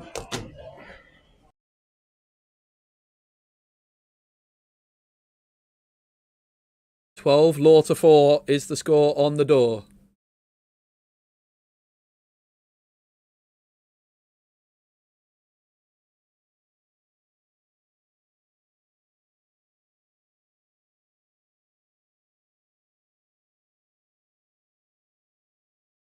Yeah, those characters are unexerted. I think it's a sign that Philip is using for themselves to show that their ink is drying. These are two players that play against each other quite frequently, so I'm sure the other player will be aware. Yeah, it's like a sign that they're unexerted. Dock! Double dock in hand for Philip is not ideal. The worst thing to happen when you play dock is you draw two at once. They're like buses. You just want one dock. You don't need two. Oh, well. Have three docks. Dock like that is alright. If you draw a dock into dock, it could be worse. Especially when you find a daisy off the top as well. That is a pretty wide board. Currently, Siggy is questing for 4, 6, 8. That's going to be 20. Can Philip stop Siggy? Lilo has to go.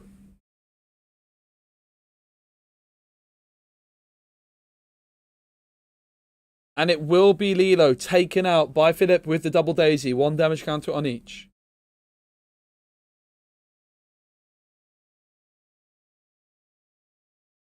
And then Rapunzel plus Lilo going to quest for a total of 4. And it's 12 law to 8. Lilo could come back from the discard before Siggy draws a card, though. They have to decide. So are you going to spend 2 ink on an exerted Lilo? Or would you rather use that ink elsewhere? You have to decide before you draw a card. And that's what Siggy is currently deciding over.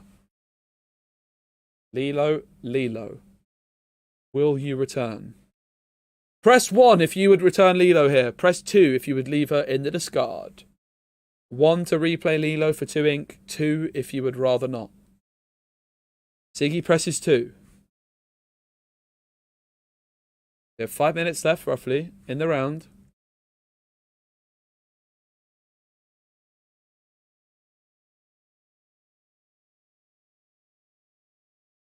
Thanks, guys, for getting involved in the chat. Really appreciate you all being here and supporting the stream.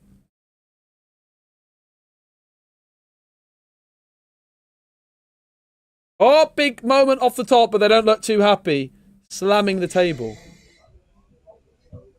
Has Philip done the impossible? It's going to be Robin Hood taking out Daisy. 2-law game for Robin Hood. It's a tight, old game. 2, 4, 6, 8, 10. 10 law available for Philip. Next turn. Which would put them to 18. There'll be a double quest. Up to 18. It's a tight old game, and it's back on over to Philippe.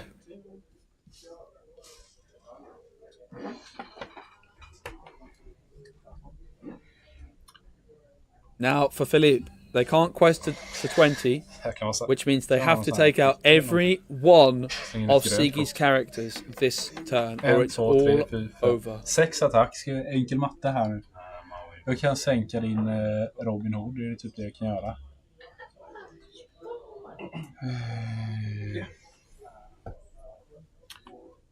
Nej, det går ju inte att lösa, eller hur? Men vi gör det tight.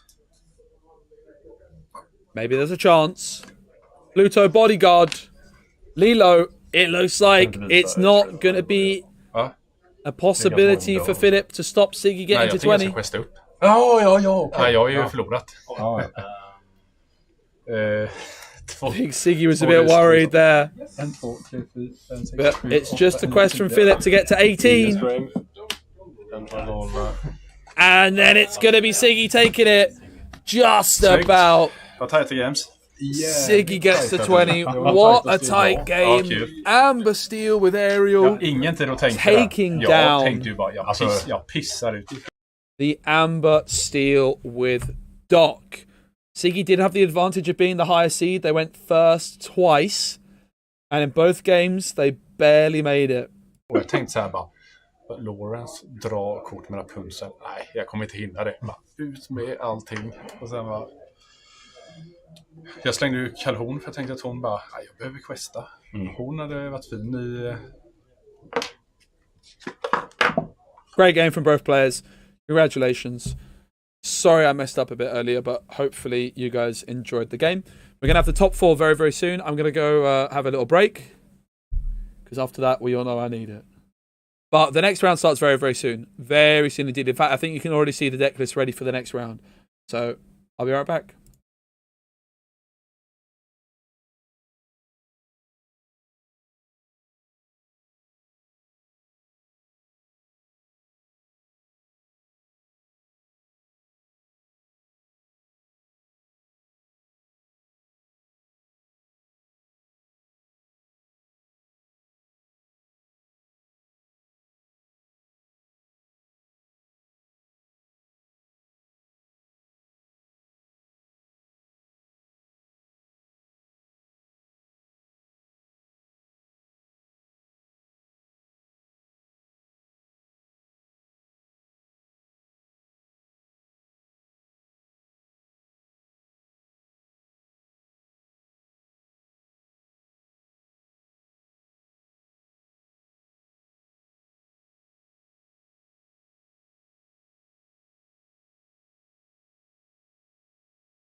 Osaka, mate. That means excuse me. What's up? We got the semi-finals. Ham Bushhøj, han kigger med. håber, Det er der, han er. Jeg håber, der er lyd på. Der er lyd på, der er mikrofon. Right, can our production team sort it out, please? It's 0-0. Please, production team. Better get that fixed up, mate. This guy in production. He's slacking. Alright, thanks, production. Good job. Just so, if you're just joining us, I'm in production. That's the job. All right. We will do it like this now. That now we're playing for who gets to play for the first and second. We have got two Danish players. They're travelling buddies. And I can tell you... We'll play for the third and fourth place. All right. Okay, so not highest.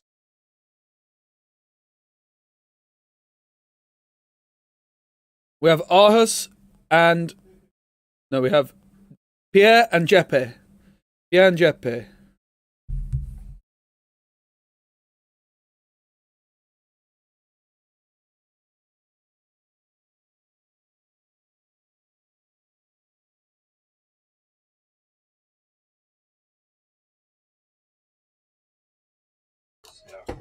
Deck mat, play mat, but with 12 boosters. Third place is the deck mat only, play mat only, and the fourth place is booster box. Ja. Så skal vi til at cutte vores eget dæk, jo. Hvad? Det må man, når man har shufflet. Må man Jeg havde det fyrt mig, hvis du gør med det. Det kan jeg godt lide. Kan du? Alright. Jeg kan også. Look at this production level, mate. Can we get a round of applause for the production team? Nej, det er noget, vi må ikke røre for meget ved bordet. But no, it's great for you to be joining us here at the Disney Lorcana Malmö Card Game Association Open here at Spell and Zeus, which is a non-profit organisation, community centre. Imagine a local game store mixed with a community centre, and then you get Spell and Zeus. Super grateful to have been invited back. I absolutely love spending time here. It is brilliant. Great vibes all around. And we've got two Danish players here facing off in the semi-final. Two friends. We haven't seen either of them on stream so far today. The other two players in the semi-final have both been on stream today. So I wanted to try and make sure we get to see everybody that's made it this far. I can tell you that both semi-finals are the same matchup. So there's four players left, but there's only two decks in it, two colour combinations in it. So we know that Amber Steel Songs is through to the other semi-final. And we also have an Amber Steel Song player here. And the other two players are playing Ruby Sapphire. So it's... I cannot turn the player audio any higher. It's on max. They're just not talking very loudly. The player audio is a new addition. I'm using basically the microphone that's in my camera. It does the job. It's definitely not perfect. You see, HR, I knew it. I was just saying, I really need the songs players to clutch up here, because if I'm casting a Ruby Sapphire mirror matchup final when I've called them a B tier deck, I know you guys are not going to let me live it down. I was actually sat here in Spell and Zeus editing that video yesterday, so we start off with an ink from Pierre, and it's Jeppe with a happy.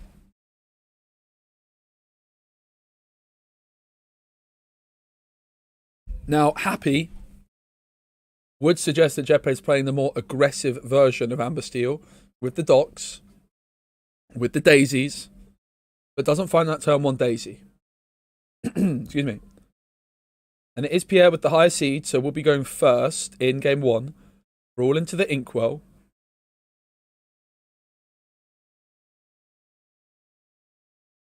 Then maybe turn your audio a slight bit down and then master volume up.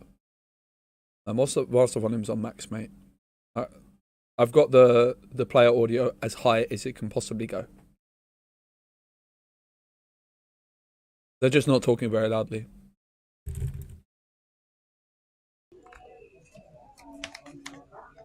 They're literally not talking.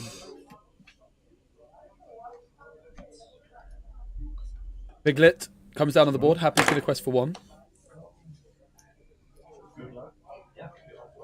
Most of the time I've just got the player audio muted anyway, because you don't want it like too overlappy. Definitely appreciate the feedback though. It's obviously a new addition to the setup. So Happy is not evasive right now. It's only evasive during Jepe's turn. It's going to be Sail the Azure at Sea coming through for 2. So Pierre draws a card, and of course now they can ink 2 cards this turn. Very good. Sisu, the first into the inkwell. Are we going to see that second sail? Because that is the turbo ramp line that you can have. Going to be the Maui is the second ink. Challenge. Tipo going to trade for Happy. And the final ink is going to be spent on a broad to deal with Piglet. That is very nicely done by Pierre, controlling the board while ramping up. But also spending a lot of cards in their hand. No items down on the board. So Pierre could run into issues where they run out of cards in hand. This is where, as we see Pete come through, this is where Amber Steel can struggle at times, because then you're forced to play Aerial and you give Pierre a whole bunch of new cards. But that's where the Dock variant does have a slight advantage. You can get your card draw via playing Dock without the whole new world. Don't currently have access to the deck list, but they will be getting shared. You see Pete quest for 1 and Sven coming through, readying up Pete. Sven's a card I like a lot, actually. I think it's quite underrated.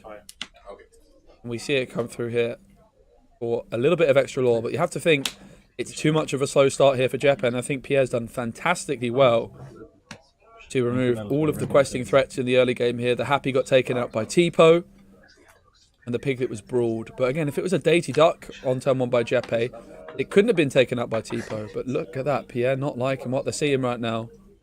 Off the vision of the future, they're not too happy whatsoever.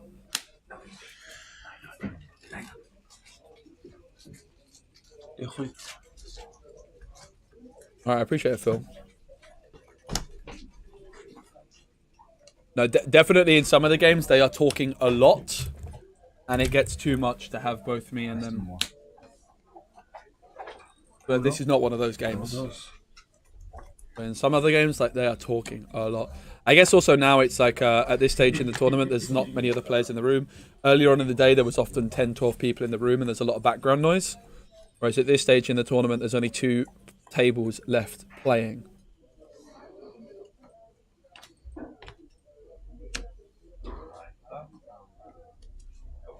It is back on over to Jeppe, whose name I hope I'm pronouncing correctly. It's going to be Lilo. It's going to be Lilo. That is a couple of strong cards to get down on the board against Ruby Sapphire. If they're removed, Jeppe is going to be able to summon them back up. And it definitely gives Amber Steel an extra tool in this matchup. It's another Thaler, though, for Pierre, chaining these Thalers together, trying to find the cards that they're looking for. But these Lilos are huge for Jeppe. And it's a new addition into Amber Steel, which has certainly helped improve this matchup, which has historically been very, very favoured for Ruby Sapphire. It's going to be Sven taken out by Maui. Going to be Thaler taking out Pete.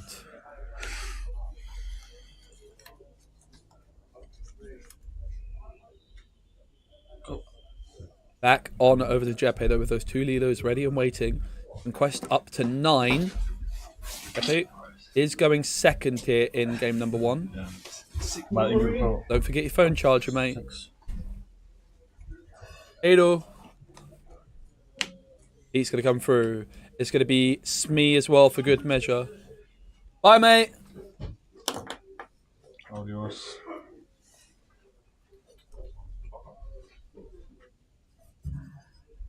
And 9 lore to 0.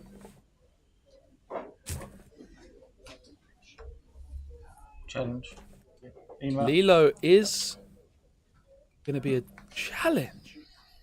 Fascinating decision.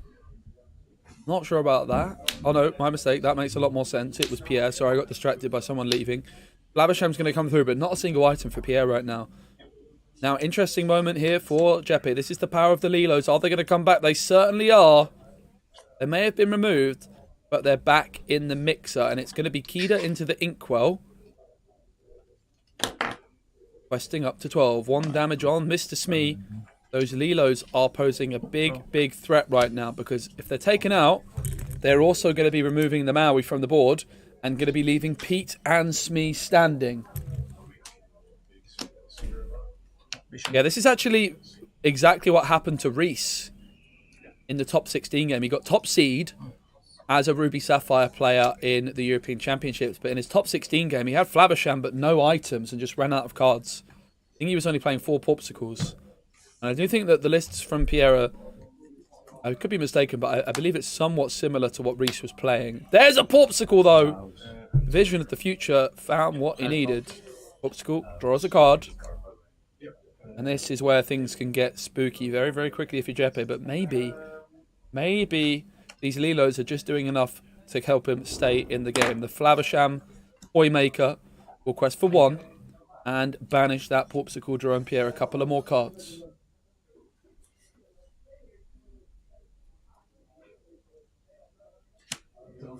Toymaker into the Inkwell.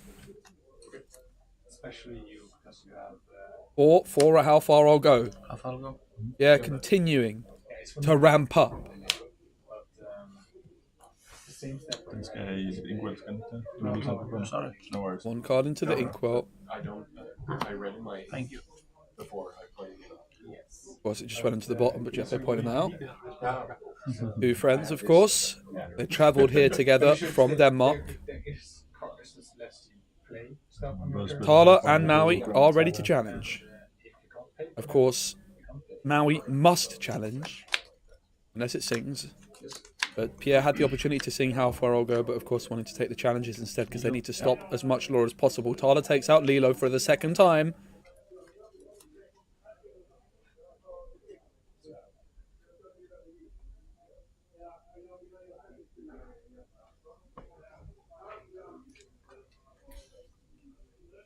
Maui could take out Smee.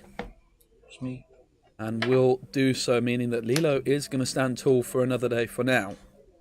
Pete and Lilo can quest for 3 up to 15.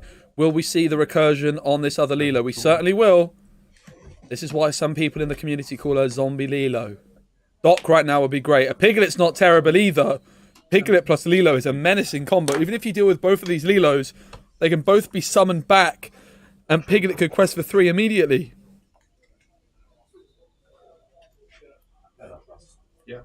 It's How Far I'll Go being sung by the Flavisham man. 1 card into the ink exerted, 1 card into hand. I actually haven't seen the deck list. You're at 4. I didn't miss that. You good? Yeah, I'm good. It's Vision of the Future. Top 5 cards are looked at. You add 1 to your hand, the rest go on the bottom in an order of your choice.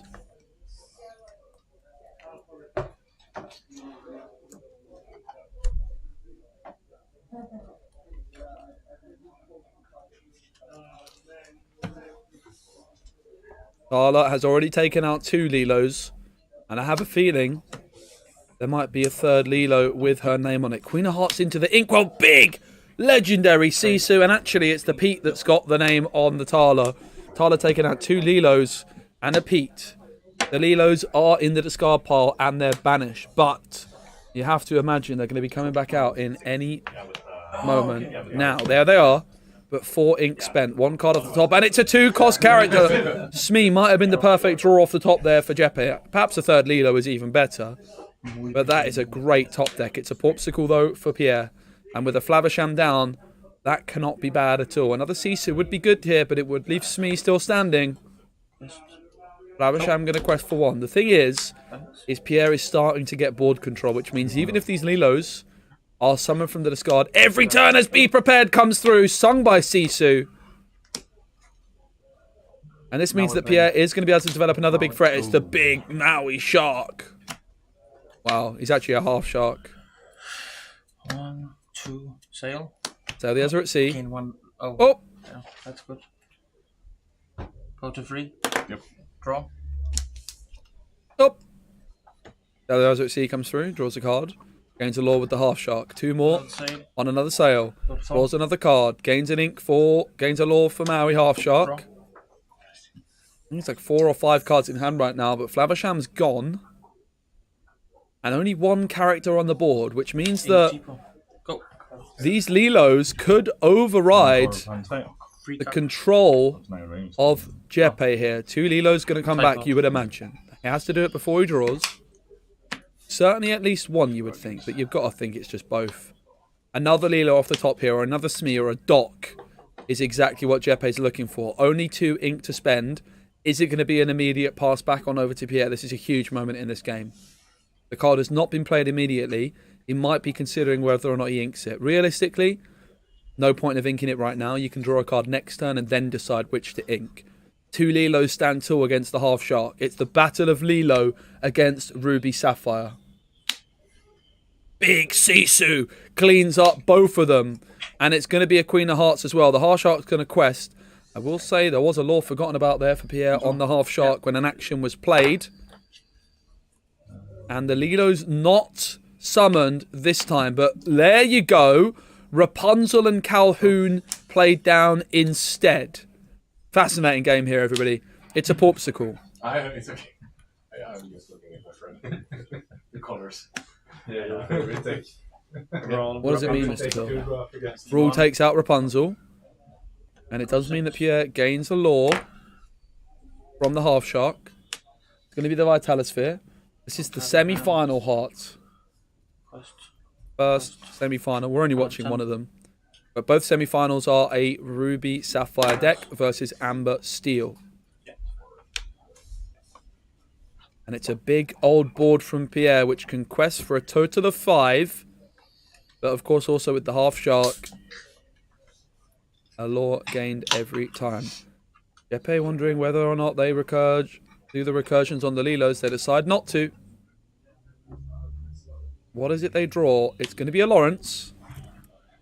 1 Lilo could have come down, but it would have been swiftly removed by the Queen of Hearts anyway. You can certainly see why they decided not to go for it in case they draw something which costs 4 ink. Well, more than 4 ink, like a 5-cost character of some sort. I'm not sure exactly what they have in the deck.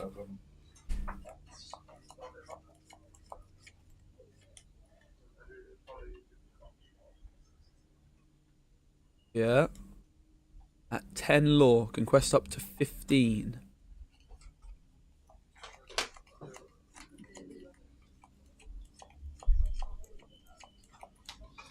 Queen of Hearts is a good option in the early game against aggro decks, that's for sure. Going to be a quest with the Half Shark and the Sisu up to 14. Of course, if the Queen of Hearts quest, Calhoun could remove it in a challenge, which does gain an extra law. Lawrence can quest for 2 up to 17. If Calhoun could banish something in a challenge, that would be 19. So something like a Let the Storm Rage On could be a really interesting option, and it's an interesting decision for Pierre here, whether or not they quest with the Queen of Hearts. Because as I say, it does give the opportunity for Jepe to challenge with Calhoun. They decide it's worth the risk at this moment in time. Will we see Lilo summoned? No cards in hand right now for Jepe. If they draw a 2-cost character, there's no reason for them not to take the Lilos. However, they don't know what they're going to draw, and you have to play the Lilos before you draw a card. Ja. Altså, jeg har nogle action på hånden. Jeg kan jo ikke stoppe dine actions. Jeg kan ikke deal med din Magnus. Det skal jeg ikke. I have to think you got to go for the Lilos. But maybe they're looking for a 5-cost card. Looks like it's Daisy. It's the Daisy Duck. And it's a pass, and it's a quest for victory. Nå ja, jeg ved ikke, hvorfor jeg går til 4. Basically a concession there from Jepe. I wonder if they could have... there was B-preps in hand. B-prep with the Half Shark does gain a law. Ja, det vil jeg ikke så sige. Men du kunne What's the law tracker app? What I use, my friend. What I use. It's called Lotus. Men så spiser jeg Calhoun med den der. It's one I like quite a lot because the numbers are nice and big. Så er vi tilbage til, hvor vi startede. Mig, der ikke kan dreje tingene. There's 1-0 to Pierre. He was going first in that game, and it was pretty tight in the end. It was very tight. I wonder if those Lilos were summoned. If anything could have been different. It's a really fascinating game. Starter med Happy. Happy. Han går an. Piglet. Ikke. Altså Pete. Pete er Svend. Altså, jeg har spillet Pete. Sygt, de bare forlader os, man. Er det det? Jeg tror, du snakker, han kommer levende ind sådan der. Henrik, han har bare lige troet ham til at tage med. Nå ja, det er rigtigt. Ja, han bare skulle ud og ryge. Han har fundet en, der havde det gode. Så må du starte. Jeg må vælge. Det er rigtigt. Jeg vælger, jeg starter. Nå, det er ikke forstået. Det havde jeg ikke valgt, hvis jeg var dig. Nu var der noget triple Daisy. Så holder jeg. Jeg troede, du havde Daisy, da du holdt et kort. Men det har været happy. Nej, det var et 2-drop, jeg holdt. Det var Piglet, jeg holdt. Alt andet var sange og locations. Og sygt nok. Den er ikke så god på drawet. Drops mine. I mean, if they've got the same tattoos and they sound the same, mate, I think it's got to be. Ruby Sapphire A tier. Listen, mate. I heard this one clown YouTuber put it in B tier, and that guy doesn't know what he's talking about. Asking the production crew. Fair enough. Hard to argue with that. No, I stand by it. I think Ruby Sapphire is a great deck. I think in a vacuum, it's the best deck in the game, like the strongest deck. I just don't think it's that suited to the meta. And I think at the highest level, it's going to... even the very, very top players are going to struggle, I think. I think it's going to struggle. This was Ruby Sapphire going first, and it almost didn't win against Amber Steel, which is historically its best matchup, right? Ruby Sapphire is easily the best deck in the game. With a vacuum, in a vacuum, I would agree. I would say it's the strongest deck in the game, but I think it's also, if you want to go out and build a deck which can beat Ruby Sapphire, it's not that hard to do. You put 1-drops in the game, in the deck which quest for 2. Point to note that Jeppe almost won that while going second, and their turn 1 play was a happy. Had it been a Daisy Duck on turn 1, I think it could have been a very, very different game indeed. Very, very different game. So Pierre wins just about while going first in what's considered one of its best matchups historically. And I think that's why Ruby Sapphire, while undoubtedly one of the best decks in the game, that was a big reason for me to put it into the B tier. I think it's just slightly worse than Steel Song and the Amethyst decks. Ever so slightly. Good to see the face of the guy who cooked me yesterday. Let's go, artist. That's cool.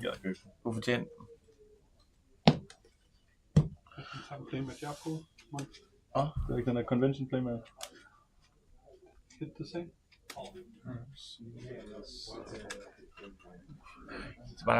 The best of 3.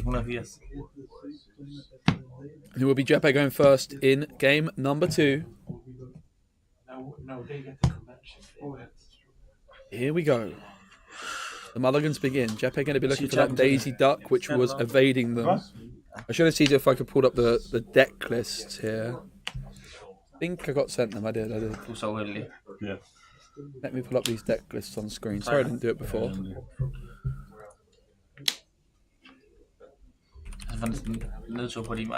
Jamen, det har jeg også, når jeg ser sådan her. I'm not looking at the mulligans because I'm getting the deck list up on screen for you guys. Yeah. Oh, you can see that. Sorry. Oops. Oopsie daisy. Sorry about that. My mistake, guys. I didn't realise I messed up. But it was a happy on turn 1, a piglet on turn 2, and a popsicle was played by Pierre. My apologies for that.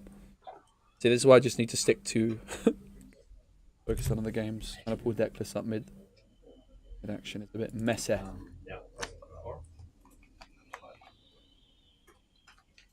Alright, I have got the decks ready. So we see the sail. Let's take a little quick peek as we see the vision come through. This is the Ruby Sapphire deck. You can see there's 1 Let It Go in there. 3 Pirate's Life, which is a lot. Any locations in there? Doesn't look like there's any locations. But those 3 Pirate's Life can be a big deal as we see Mr. Arrow into the Inkwell and Piglet questing for 3, happy for 1. For the Amber Steel deck, 4 Daisies. 2 Kedas. Only 3 Lilos, surprisingly perhaps. But 4 of those 7 Dwarfs mine and 2 Svens. And Sven performed quite well in game 1. Production crew fired. Look at this production. We got player names. We got a scoreboard. What more could you possibly need? Too slow. Could be the Flaversham coming through. 2 Law for Pierre, who says too slow. Yeah, also no way to discard the Lilos in this deck with something like a Simba is a big deal.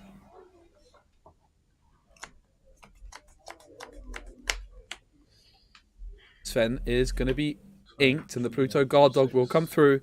It's a quest for 6.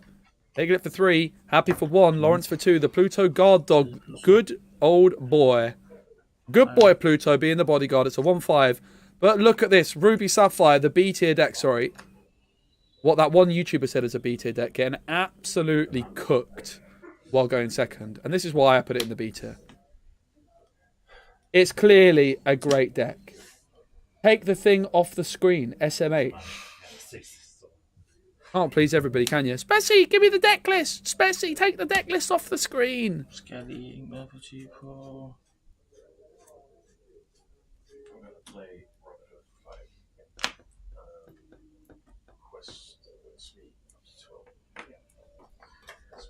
How does red blue beat red purple? Well, going first helps. But going second, a Pirate Cipher I think can also help, like stealing lore away from your opponent. Sure. Just trying to control the early game board. Also, if you can prevent the Flynn Rider in particular, that's a really big deal, right?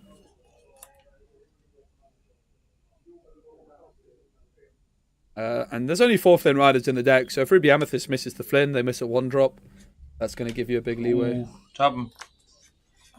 Top deck. Det er ikke meget. Hvorfor? Jeg spiller bare stortids her. Den gør ingenting. Jo, det er rigtigt. Skal der med dig den der? Eller den der. Ja, præcis. Ja, okay. Jeg skal bare ud af. Ja. Du trykker topdækken der, så er du tabt. Ja. Var det 4, jo? Jo.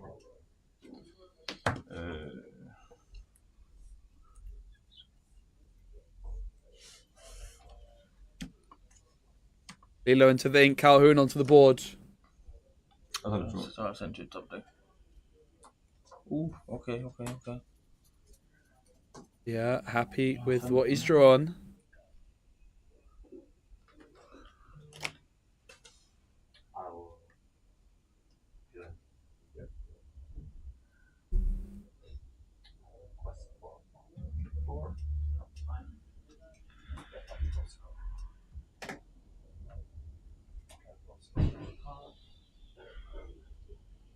Oh! Is this too much? Or is this a big brain idea? Is this big brain or small brain, guys? I think it's small brain. I'm going to go small brain and delete it. Can't read it at all? Okay. I'll feed that back to production.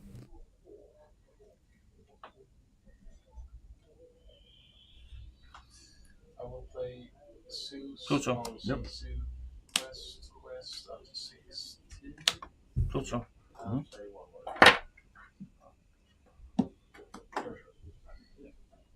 Happy. Yep. Happy taken out.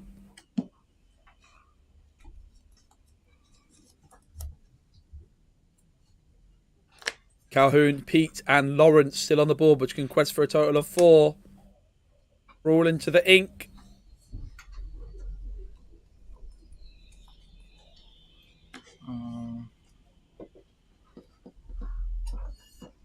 Hence times, Pierre, 1 game up, remember.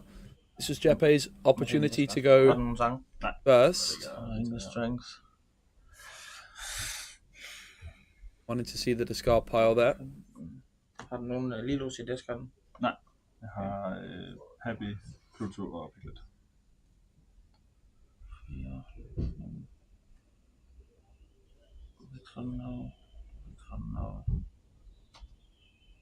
I'll pass the concern on, Bodhi.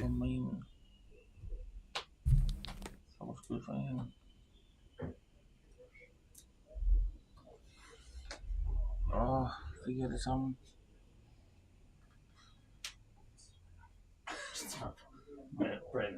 Cool. I think you played Lilo 20 times. Og sang eller bust? Lane eller bust? Det var första. Ja. Varför hur lång tid har det gått då? Det är ner på 3. Så det startade by 7. Yeah. Okay. I will go first this time. Yeah. Should be faster again. Man går det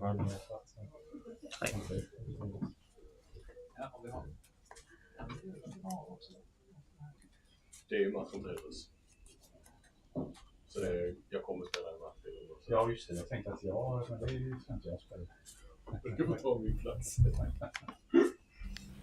Pete is going to quest. No, it's going to be Pete challenging and then Calhoun finishing it off, which is going to be 2 lore. Lawrence for another 2, up to 19, 1 lore away. I'm not going to be at NA Continentals, unfortunately, mate. I would have loved to have attended, but unfortunately I won't be there. Obviously, I went to Seattle not too long ago, and I can't really justify paying for another trip out there. Would have loved to have gone, but unfortunately not. But hopefully I'll be there at the World Championships. We'll have to see, but I'm keeping my fingers crossed. And I will be watching the NA Continentals. I'm going to be restreaming it to my channels because I'm going to be watching from home. And so you can expect some speci streams next weekend.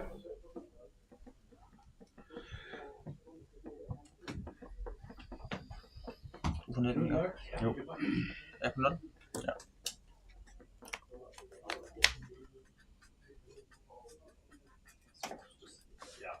Oh, well, let's go, Disney, dude. I appreciate it. Hopefully another time. C-series horrible. Yeah, but I mean, slowness.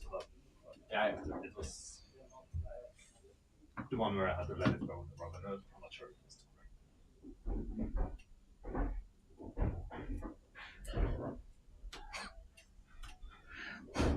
Der bliver rammet. Jeg mener det. Ja.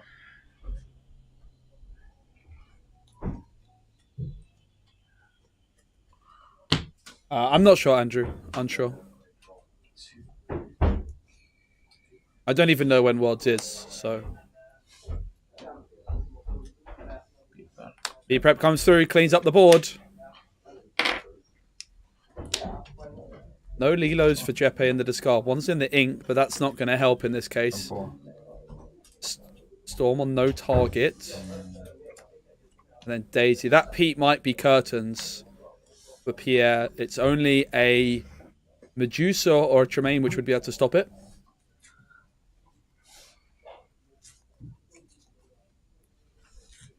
Yeah, it does have an abundance of ink, but is trailing by a large margin. It's a little sea suit and a pirate scythe. That is going to steal 2 lore away from Jeppe and keep him in the game for now. But that Pete might be the end of it.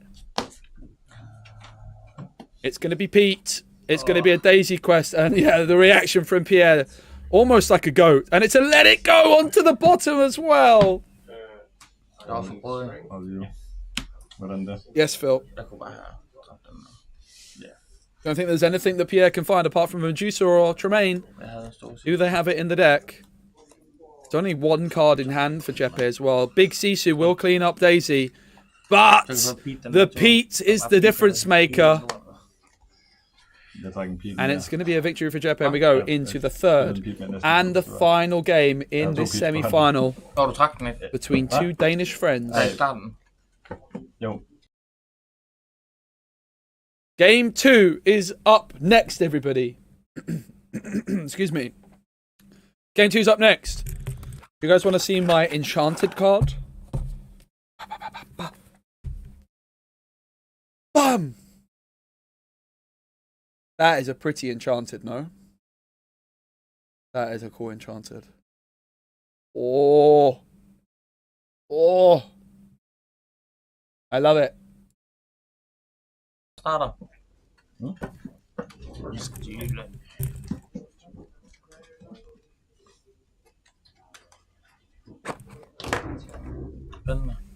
We go into game 3. Den der Pluto, den var clutch. Ja, det var god. Was this an invite? Game only? No, this is an open tournament with 68 people. Around 70 players. But these players have qualified up to this point. Den der Pete, den stoppede alt. Through Swiss, we had 6 rounds of Swiss, I think it was.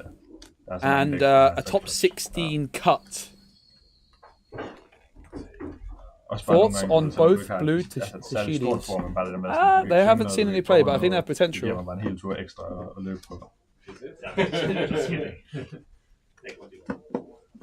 Honestly, the Riot Card was actually seeing some play this weekend in a Ruby Sapphire deck.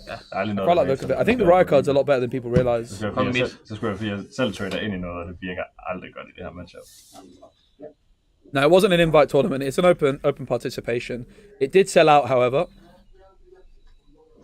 No, er der en, der skal break noget sådan? Det er jo utænkeligt.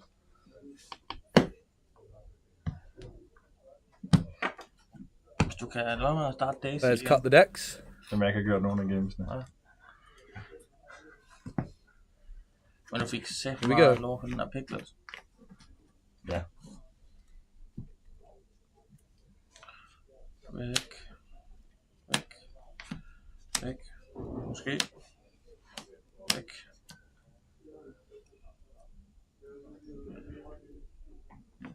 Skal 3 nye. 3 cards go onto the bottom. Like Daisy, Pete, and Doc perhaps drawn off the top there. Daisy's going to be a big difference maker. Ja.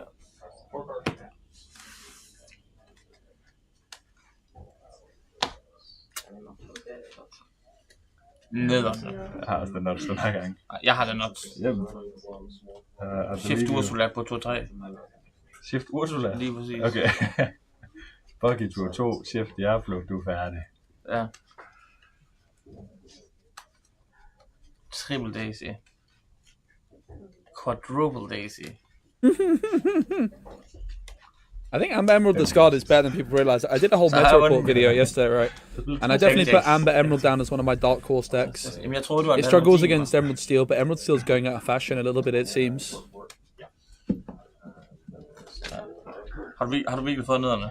Altså, jeg Det synes jeg, det er nok den bedste hånd, jeg har haft i vores matchup indtil videre det her. Ja, okay. Så går det stærkt, jo. Det kommer til at gå okay stærkt. Men jeg er fortjent. Both players present a cut to the other. And we go into game 3. That Daisy Duck on turn 1 is something which Jeppe missed in game 1. And they got, I think, to 18 lore. But we can see there's a couple of them in hand, I believe. At least one. Vision on the future, on into the ink. Is there an item? There is. It's a popsicle. That's going to help the Flaversham later on. Daisy. Pierre knows that Daisy is the concern, and Daisy is what he's going to get. Daisy, Donald Day into the board on turn number 1 is exactly what you don't want to see if you're playing Ruby Sapphire. Saudi Azar at Sea comes through. Pierre draws a card and is able to ink a second card this turn. This is in Malmö at Spellenzus. Spellenzus means playhouse. It's a community centre / local game store. It is a community centre, but imagine a local game store that's actually a community centre. Super awesome place.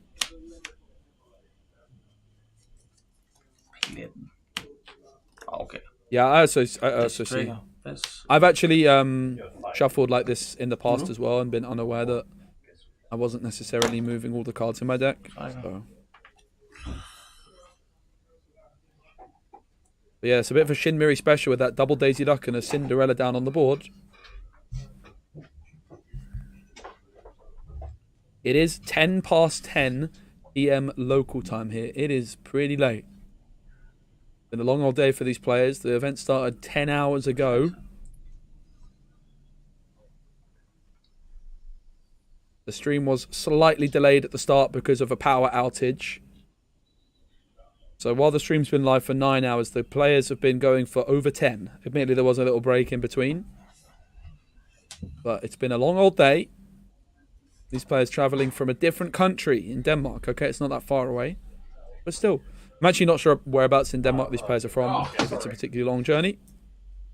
But the Daisies are getting ready to quest. We've seen the first quest. A Queen of Hearts comes through. Look, that is a good card against aggro decks, but not against Daisies. And there is a Sisu, but not the human variety.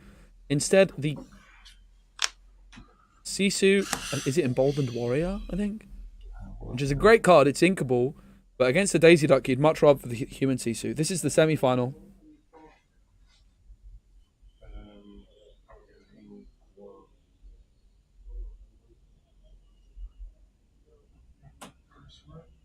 Yeah, versus Jetpay. The Malmö Card Games Association Open, number 1. It's going to be Cindy singing Let the Storm Rage On. 2 damage into Sisu. Not going to finish Sisu off, though, unless it's going to be Pete. That's going to be 4 lore gained. Tipo goes into hand. Maui goes into hand. So Daisy is, of course, incredibly strong, but it is meaning that Pierre's got an abundance of cards in hand, which means he can continue to be greedy with his inks, inking each turn, sometimes two cards a turn. Going to be the Porpsicle healing Sisu. Very interesting decision there. Fearing perhaps another Let the Storm Rage On. It's going to be Tipo putting a card into the Inkwell. It looks like Pierre's trying to get up to that magical 7 ink mark.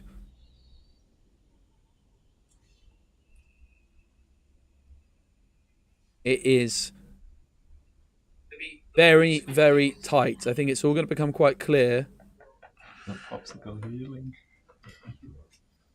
about where this game is going in the next turn or two. The board for Jeppe is going to quest or 6, putting them up to 12, but that's still quite a long way away. Don't forget, Pierre plays 3 copies of A Pirate's Life. The Toy Maker into the Inkwell, perhaps not needing that card draw because Daisy Duck is doing the work for the Toy Maker. Yep, Sisu shift is definitely a possibility.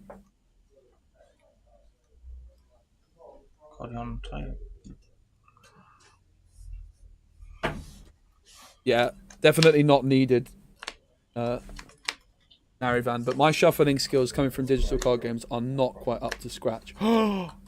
Wait, I need to go full cast again for that. Move it in. Wait, a bit further. Why is that not coming in? Oh! Is the shot active? Uh-huh. So how many balls do we think he can fit in his mouth at the same time? Cut. Let me see how many balls. We're not doing this. 12 he can't do. Reasonable number. We're not doing this. Oh, okay, can he fit 2?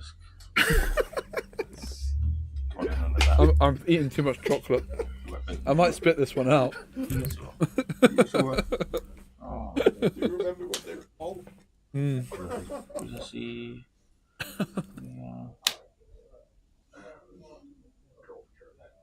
Inga spiller 10 hver. Jeg har Inga der. Ja. Sure.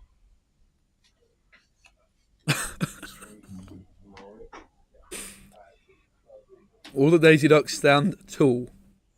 So that is 6 ink in the Inkwell for Pierre. And a potential Sisu shift. The Pete's are going to stop the B prep.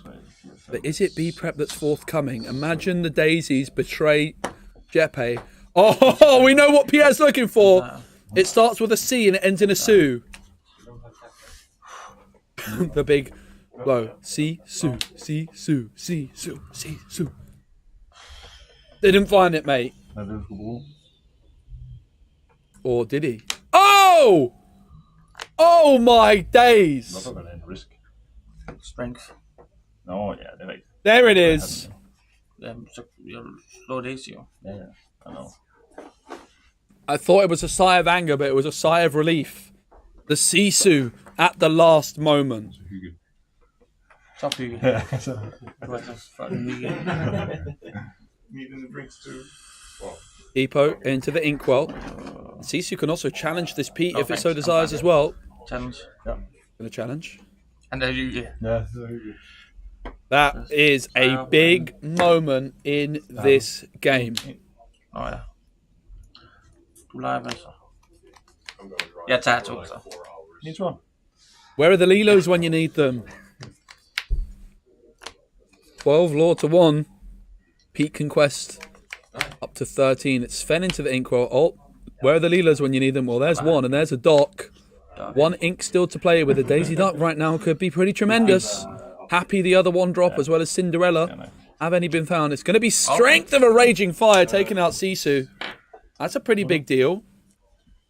And suddenly, that's a great turn from Jeppe. What a recovery. What a game we have on our hands here. The battle between 2 friends from Denmark. They travelled here together. Jeg har den her. Nu begynder spillet. In comes the half shark.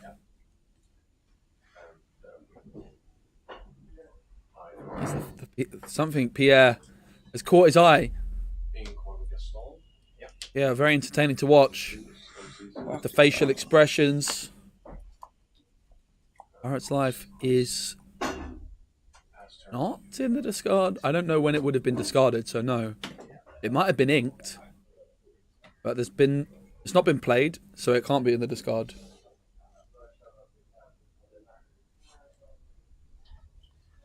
Strength the turn before would have been huge. Was it a possibility though? I'm not sure it was. I think Pete was the play instead, right? I guess maybe it could have been. But I think he drew the strength after the dock, right? Pete, no actions, mate. It's a quest with Doc and a quest with Lilo. Is there anything to spend the remaining 2 ink on here for Jeppe? It's not. There's not.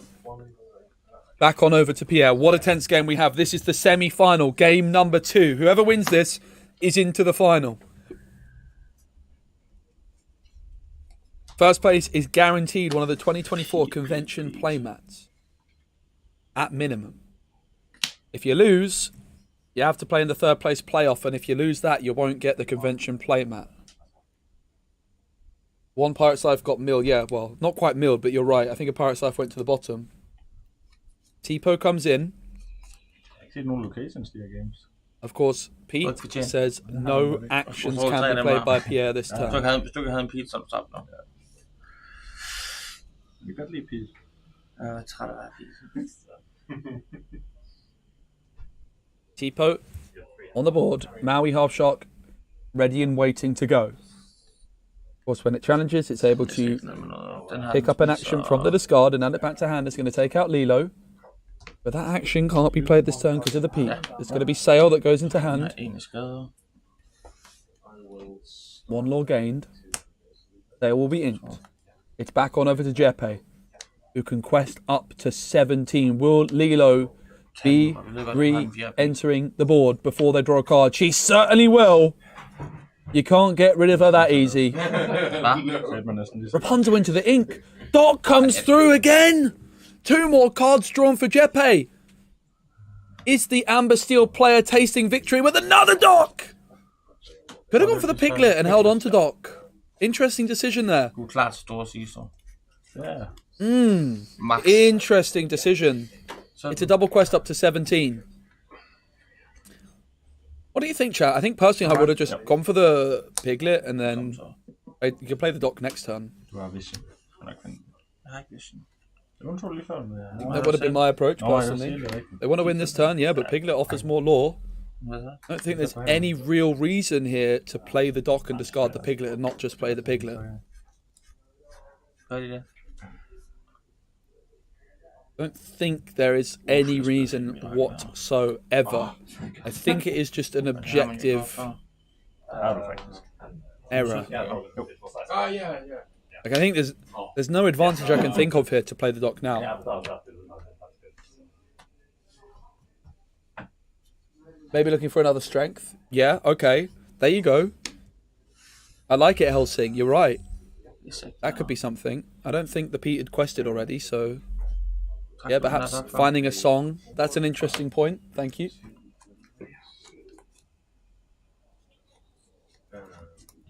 Well done, chat.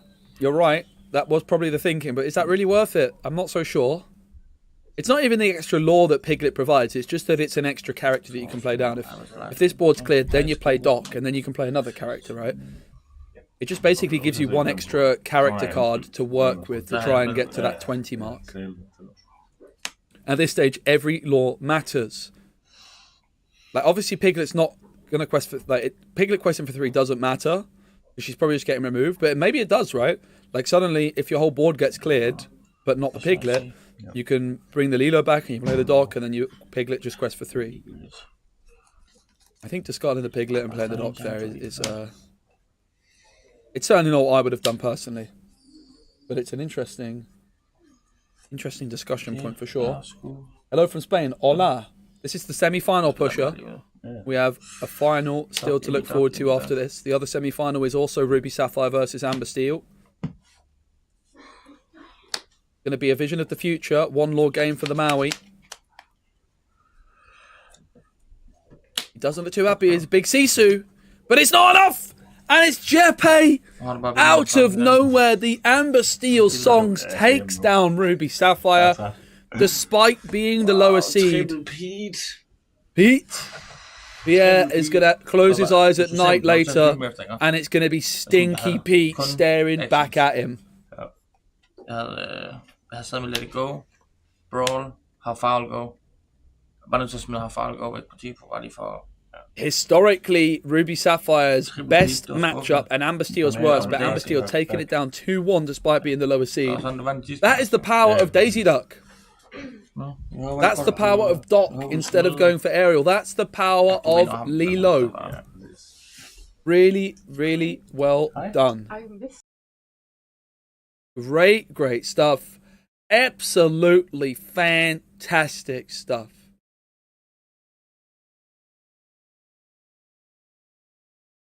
Fantastic stuff. Really, really awesome semi-final. And we are going to see Jeppe into the final, which I'm sure is not too far away. Will we see a Amber Steel mirror matchup in the final, or is it going to be Amber Steel for Jeppe trying to take down another Ruby Sapphire player? Well, don't go anywhere, because we're going to find out pretty soon. Pretty soon. We'll be right back. When we're back, it's going to be the grand final.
Guys, I've just been watching.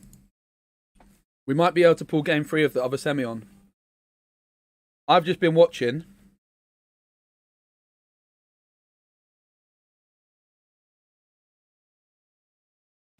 The other semi-final. We might, if it goes to game 3, we're going to watch the third game on stream. But I've taken a picture of what the board state looked like. Look at that. I can't see it. Does this look familiar to anybody from what we've just been watching? 2 Lilos staring down the absolute barrel.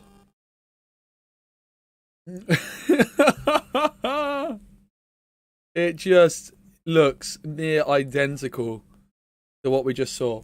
So, no, the finals are not on. We might, if the other semi-final goes to game 3, it's currently in game 2, we're going to pull up game 3 on stream. If it is a 2-0, we're going to be going straight to the final. So I'm going to go back and check out the rest of the semi.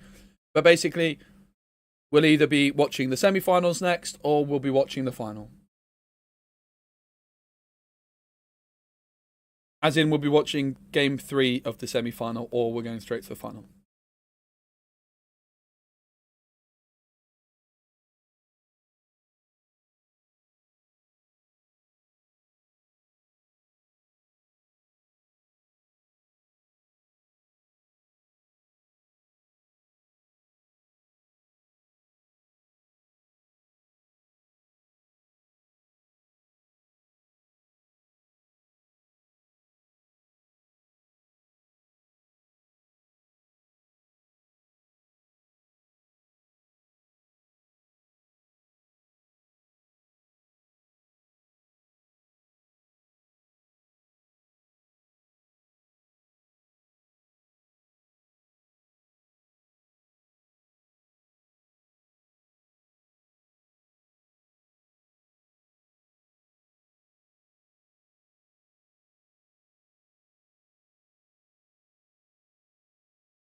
It's time!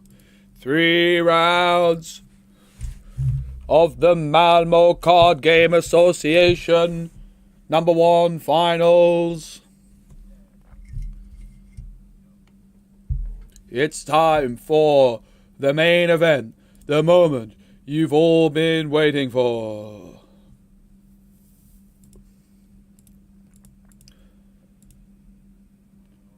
Any chance you can put up the melee standings on screen? I don't actually have the melee link, mate. Sorry. I ain't actually got it. So no, there's no chance. Apologies, mate. I've been learning some Swedish.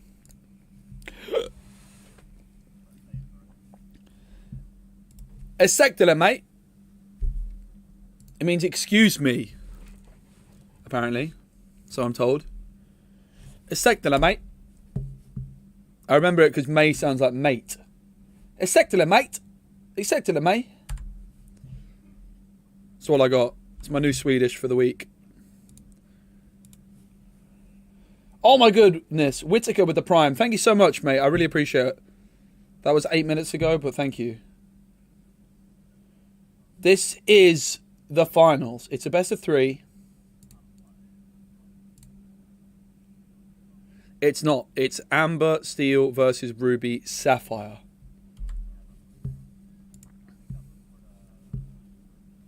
Oh my goodness. Bjorn's got like one of those thingamajiggers in his name. I don't have that in my keyboard, mate. Bear with me. Bam. Alright, we've got Bjorn to the left and Jeppe to the right. Jeppe, who we saw in the previous round. Jeppe is now the only player, and I'm quite proud of this, the only player throughout the whole tournament that has been on stream twice. Which is literally the best possible efficiency for showcasing a wide range of the community. Because you have to show one player at least twice, because you show a semi-final and a final, right? So that is something I'm really happy about, that we got to showcase the widest variety of different decks and players possible at this event. Bjorn is not Danish, no. There are no Swedes in the final, I can tell you that much. There is a Dane in the final, Jeppe, but Bjorn is not from Denmark. Oh no. Yes, Ceylon. Am I actually saying it too quickly? How can I say Swedish too quickly? That's crazy. I'll take that.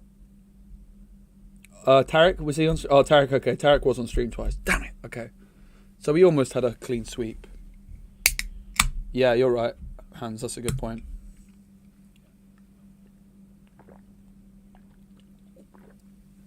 But still, solid effort nonetheless. Who can guess where Bjorn's from? I'll give you a clue. It's not England. As a little hint. You're welcome. A second, am I? 1 second. Shall I mute my mic? Wait a second. Ba, ba, ba, ba, ba.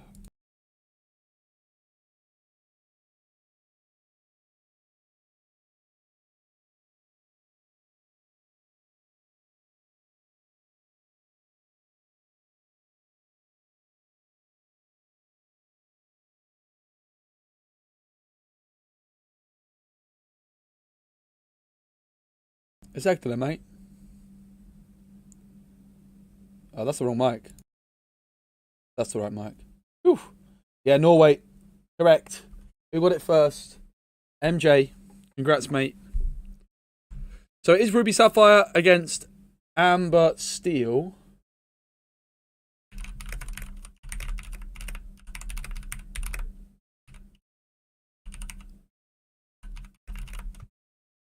The Amber Steel from Jeppe should have, from the previous round, we can take a quick look at it.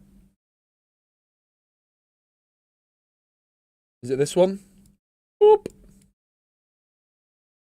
It is.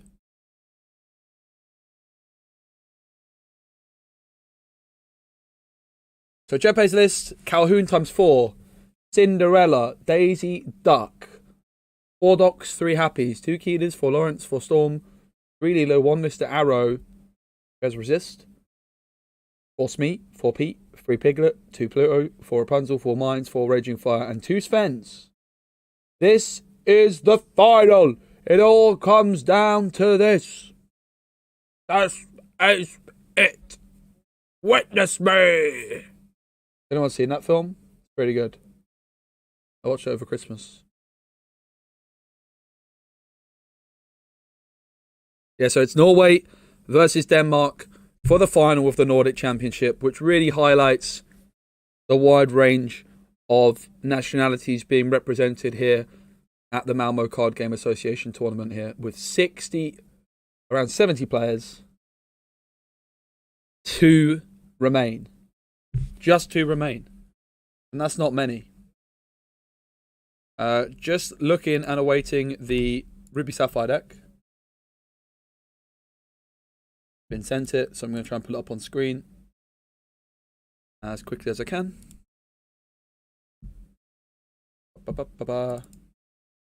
Browse that one. Alright. Quickly going to flash up the other deck list. Only 1 copy of A Pirate's Life. 2 B Preps. 4 Brawl, 3 Tala, 4 Flavisham, 4 How Far Ago, 3 Ice Block. Let It Go, Lucky Dam Maleficent, Half Shark Maui, Popsicle, Queen of Hearts, 1 Raya, which is a card I was talking about. Now the Azure at Sea, Sisu Daring Visitor. That's the human Sisu, right? So 3 Ice Blocks and 2 human Sisus. 4 Legendary Sisus, 4 Tamatoa, 4 Tipo, 4 Vision, 4 and 2 Vitalosphere. Very interesting setup. Worth noting that they have the Ice Block plus human Sisu combo. But I was just speaking with the player that lost the last round, and he was actually saying that he prefers the uninkable Sisu in this matchup. The inkable Sisu, rather, as a Ruby Sapphire player, because it can 2 for 1. Whereas the human Sisu can be taken up by Let the Storm Rage On. So that's something to look out for. I'm sure they'll be on ink decks. I'm also going to be covering them on my channel. I plan on posting a video tomorrow covering the deck lists.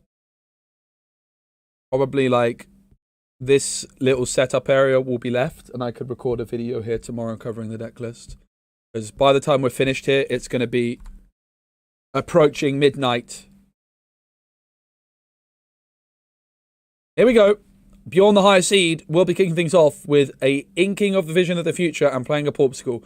This is the finals. It's a best of 3, and look at that from Jeppe. It's absolute heartbreak. No 1 cost character, not even a happy.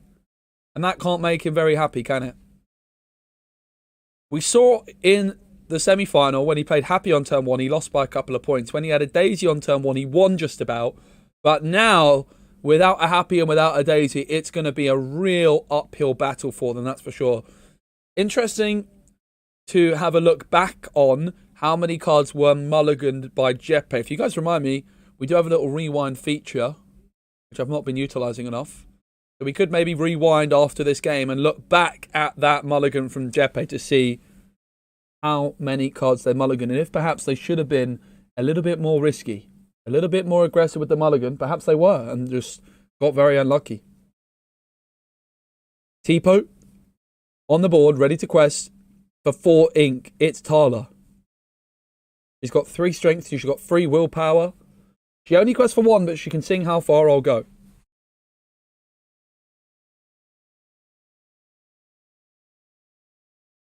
There are 3 copies of How Far I'll Go in the deck as well. 1 lore gained by Tipo. But it's back on over to Jeppe. He's currently at 0 lore, and that's not a lot of lore at this stage in the game against Ruby Sapphire. Ruby Sapphire already at 4 ink. And the first lore on the board for Jeppe. It's 2 lore, courtesy of the bumbling mate, Mr. Smee. The mine gets inked. And for 3, it's Lawrence. Lawrence with 0 strength, but its ability is, when this character has no damage, it gets 4 strength. So Lawrence a 4/4, Smee a 3/3, but 1 damage counter will come on to Mr. Smee any moment now. There it is, a lovely little pink die.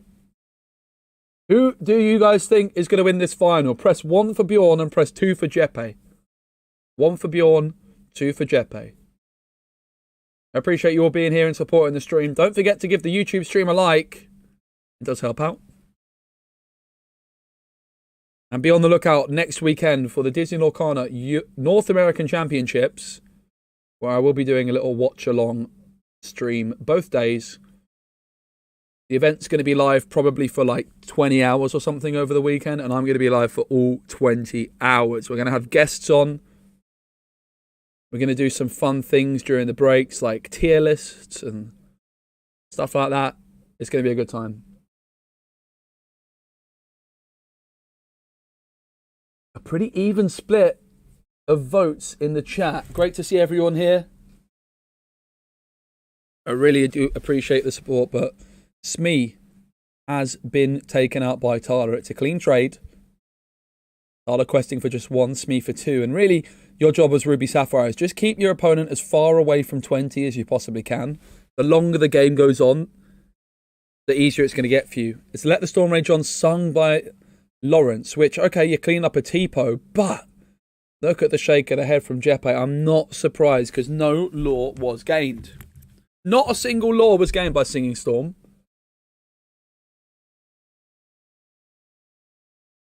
Tournament in Copenhagen during Copenhagen Gaming Week. Ooh. That sounds fun. Gonna be Bjorn drawing for turn 6 ink currently in the inkwell, but can increase that to 7. Heat means no actions. Oh! Right, I should have slipped in my enchanted before the game started, shouldn't I, really? Could have been my enchanted's time to shine. The Riot, 3 stats in each department, but it quests for 2. And when you ink a card for the first time in a turn, you may ready a character of your choice. They cannot quest again, but they are able to challenge, and they are able to also use abilities, such as like a Gaston ability. Maybe cards. I don't know. I'm not currently planning on, but I could definitely be interested.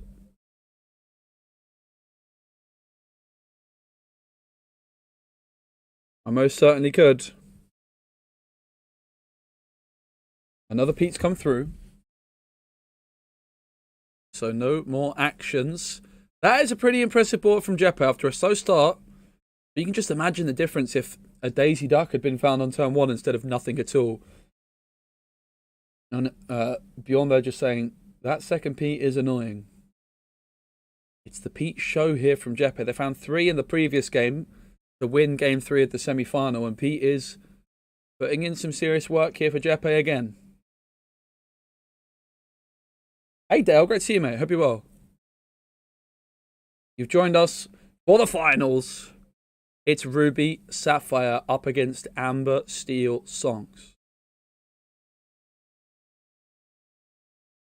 We've got Bjorn from Norway and Jeppe from Denmark. Let it go into the inkwell. Of course, Pete stopped any actions coming through this turn, which might have influenced that decision to ink the Let It Go.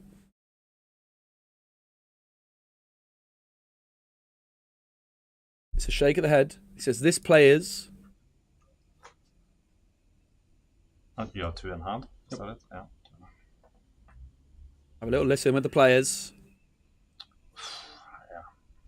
Not happy about it. Raya challenging Lawrence, and then Sisu clearing the Lawrence from the board, but Lawrence only. Bjorn was not happy to be doing that, but you can certainly see why they went for it. No green steals in the top cup, but honestly, mate, I don't even know if there was any out there. I think there was like 1 or 2. It's not particularly popular in Europe. Now more so than ever, right? It wasn't popular last set, so... I mean, it was kind of popular at challenge events, but...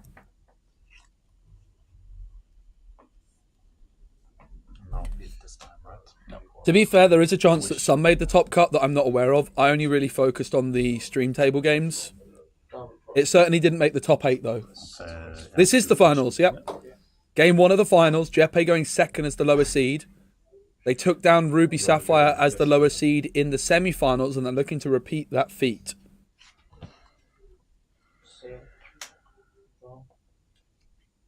Best of luck next weekend, Dale. I'm looking forward to watching. Wish I could be there.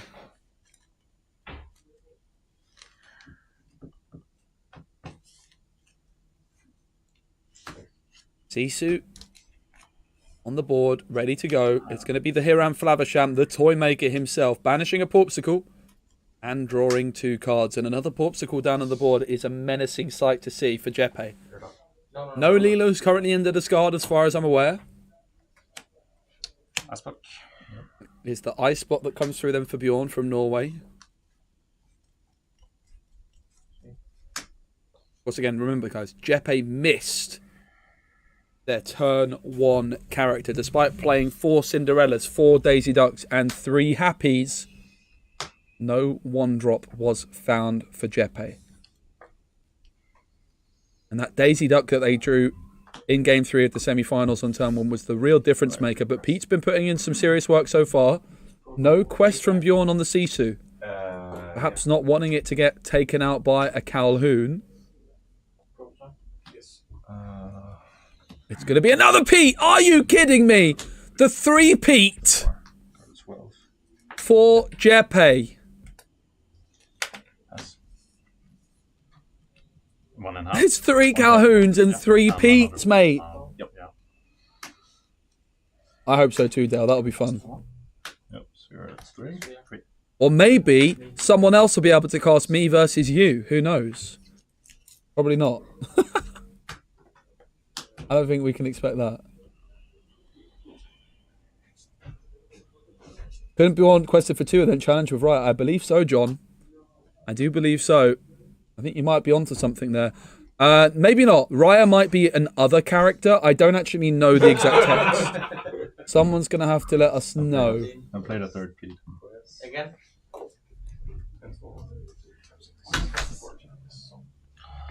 I quite liked calling it the 3-Pete. Oh, that was pretty good, mate. I'm pretty happy with myself there. Raya's another character. Yeah, thanks, Blade. Makes sense. Oh my god. So no, he was not able to do that. Raya can only ready other characters.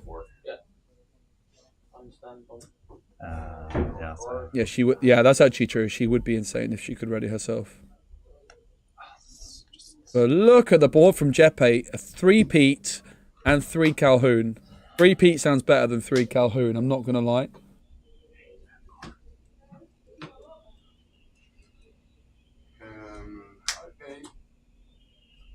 Let's go, Nadia. Good to see you. Hope you're well. There is also a 3rd place playoff going on, which is the same matchup, Amber Steel versus Ruby Sapphire. You're not happy with how it's going.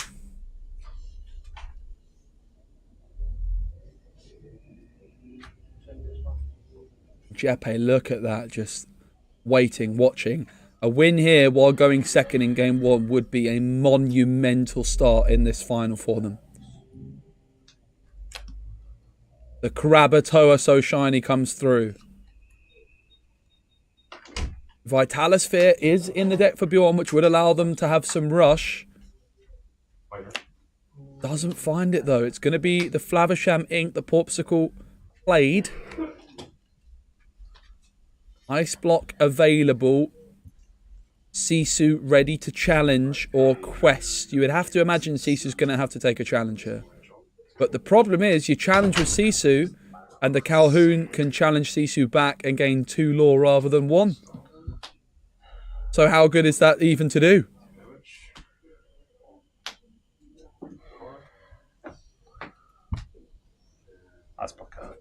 Ice Block onto Calhoun, and Sisu polishes her off, taking 2 damage in response. My turn? Yeah. Alright. It's back on over to Jeppe. He's 8 lore away. The board quests for 5.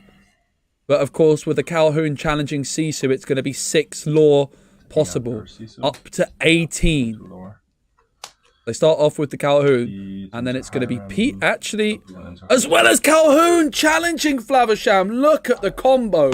You could have gained 2 lore by questing with Pete and questing with Calhoun.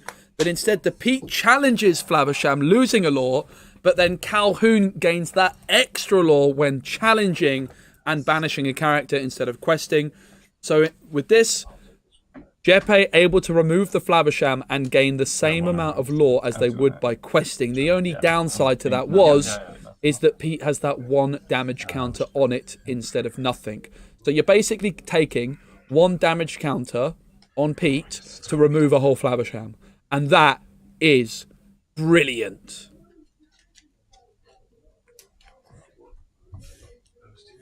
Lemonhead asks, why not heal the Sisu? Yeah. Maybe it was the play, but also you've got that Tamatoa. Be prepared comes through, finally! Bjorn able to play an action. And in comes the half shark as well. The Krakatoa singing the be prepared, meaning that there's still an abundance of ink available for Bjorn. And those Peats have been dealt with. Those pesky old Peats. Those stinky Peats. Now Jeppe at 18 lore. But no Lilo in the discard to summon. In hand, I can see the 7 Dwarfs Mine and 2 other cards. 5 ink in the inkwell. It's tense times. It's going to be Kida. And a pass. Bjorn, looking for something like a Lady Tremaine. I'm not exactly sure if they've got it in the list. Looking for something like a Madame Medusa. So you can see the list quickly before he plays a card. Let It Go could do it.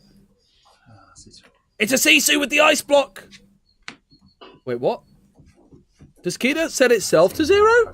Yep. Does Kida set itself to 0? I guess it does.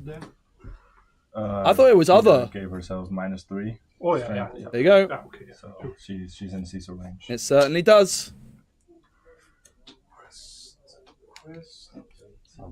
Ouch. Also, the Pirate's Life, meaning that Jeppe's now back at 16. With Lilo's nowhere to be seen. And again, let's go back to that turn 1. Jeppe missed. Excuse me. Jeppe missed the turn 1 play. And that could have made all of the difference. Piglet, in she comes. It's the dock time. That's not a bad little play. If your name's Jeppe, you're not too happy, though, to see no 2-cost character off the top. Because that would have been a nice time to go wide, potentially. Piglet can quest for 3 if Jeppe can get 3 characters on the board. So that Piglet is a big old threat. Maui, Sisu, and the Half Shark on the board for Bjorn. It is neck and neck. It may be 6 lore to 16, but this is so tight in game 1 of the final here.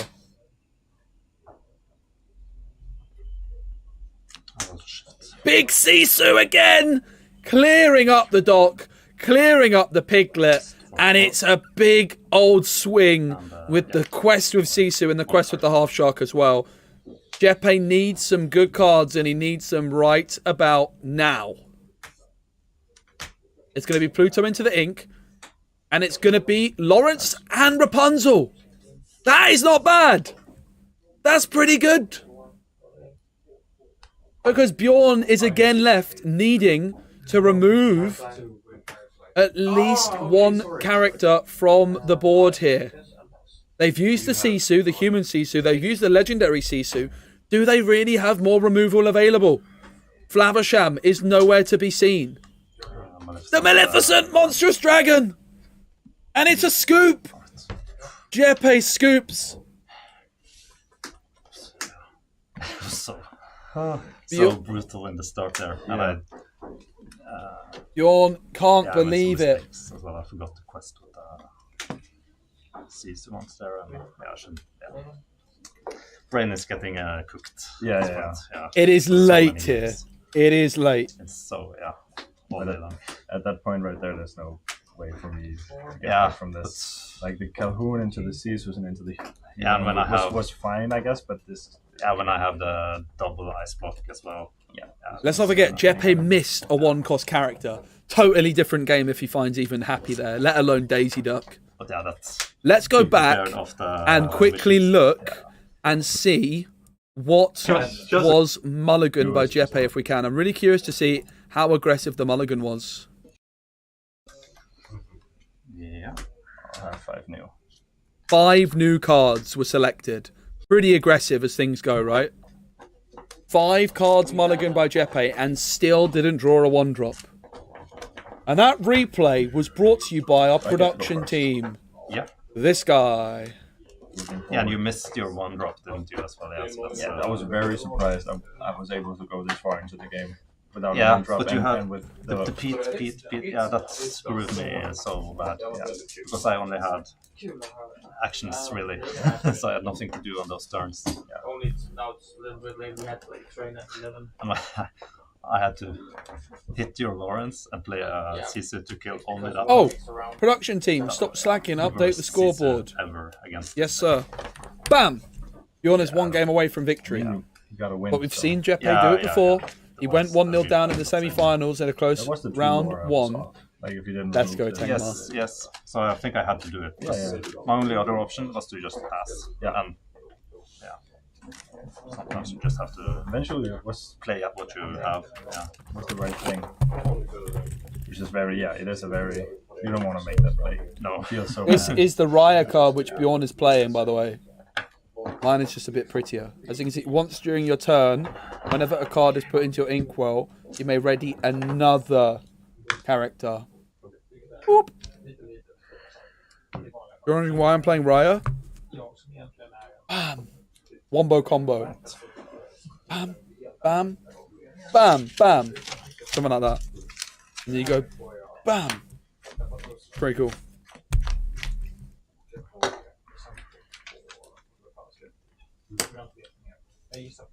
Yo, what's up, Bane? Guys, Bane's in the chat. He's the biggest Disney Lorcana fan in the world. He loves it. His favourite card is... Bane, what's your favourite Disney Lorcana card? Don't say Buzz Lightyear. Goofy? Okay, that's actually a good shout. Which is your favourite Goofy card, mate? Which Goofy? Is it by any chance the... Super Goofy? Because if so, that's a good choice. I did Massive, yes. I visited Pixar Studios, and this is a Pixar hoodie / jumper thingy that you can only get at the studio, and it's my new favourite. It's my new favourite piece of clothing. It's so comfy, mate.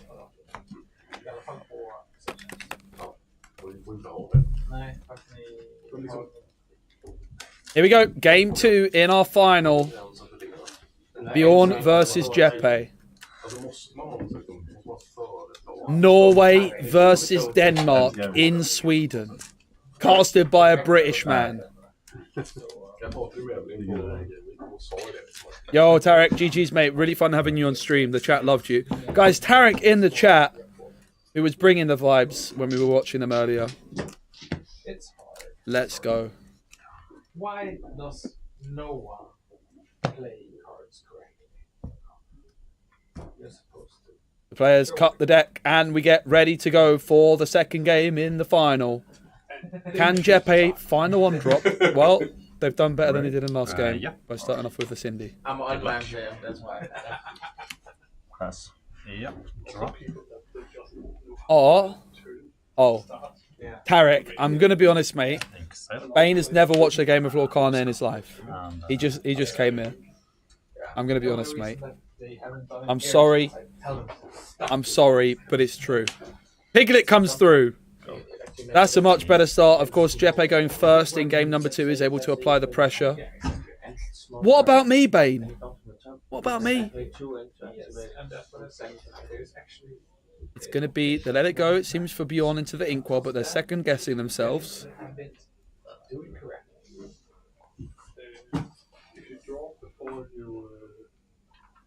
you have Lilo in your drop, draw the card. And then you can play Lilo. And I saw a lot of players try to play Lilo out and draw their card. I've been looking out for it when I've been here, but... 1 Lotto 0 at the moment. It's going to be the sale instead. Interesting. Bjorn really valuing that let it go potentially to put the... I'm going to mute the background noise because it's a bit much. Valuing the let it go in hand, and possibly a reason for that is that the let it go can be used to put the Lilo into the inkwell. Questing for 4 thanks to that piglet poo pirate captain. That's not Bjornfoot, no. Bjornfoot is Swedish. Bjorn here is from Norway. I have met Bjornfoot, though. Hey, Emma, great to see you. I hope you're well, mate. Merry Christmas, happy holidays and that. I have actually been online, but just on my other YouTube channel. I've been gwenting it up over Christmas and having a great time. But I'm excited to be back doing some Lorcana. Looking forward to the North American Championships next weekend. I'm going to be doing some watch parties for that, which is going to be a lot of fun. Also, Emma, I don't know if you saw the Ruby Steel deck I built, but oh my goodness, it looks so much fun. I have to try it.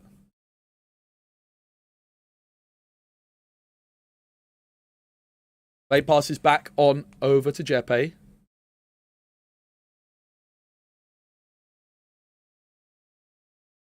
Three ink in the inkwell for Jeppe.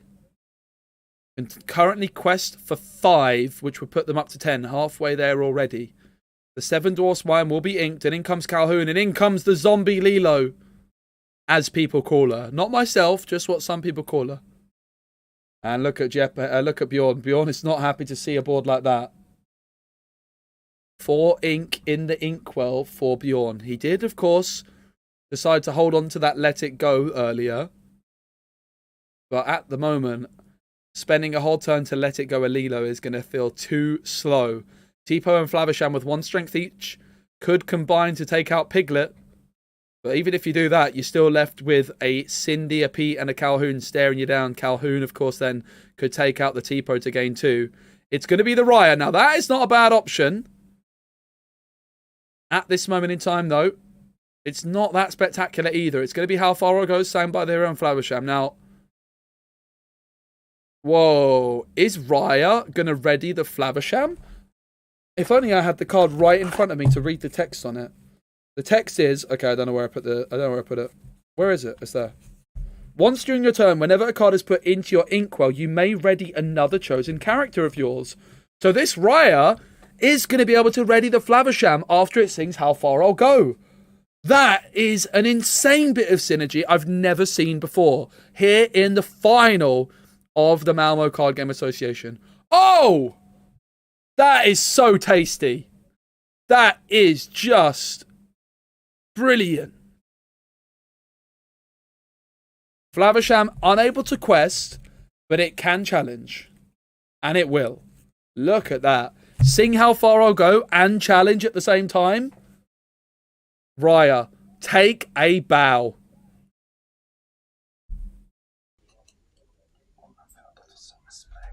He says it's a misplay, but I was impressed. He says it's a misplay, but I'm impressed, Bjorn, and sometimes that's all that matters. You impress the caster. He says it was a misplay. Bjorn, you impressed me, mate. It doesn't matter. Okay, that's why the ice block could have come through, which would have meant that the Flavisham could have... I didn't see the ice block. So it was a Piglet taken out, right? So the Tipo could still be around on the board, and the Flavisham could have had 1 damage counter. Love hearing... Alright, so Cinderella hits... the players' thoughts. Calhoun finishes him. Yep. Yeah. Cindy into Flavisham. Yep. Calhoun finishes Cinderella. So that extra damage on Flavisham making a big difference. In comes Stinky Pete. Up to 15 lore. 15 lore to 0 in favour of Jeppe. You played a Pete. Yep. Yeah, worth bringing. Yeah. 5 lore is all that Jeppe needs to close this one out and force a game 3 in the final. 4 Pete's in the deck for Jeppe. 3 Lilos. 6 lore here for Bjorn, but Pete came through, so be prepared is not allowed right now, mate. No actions this turn.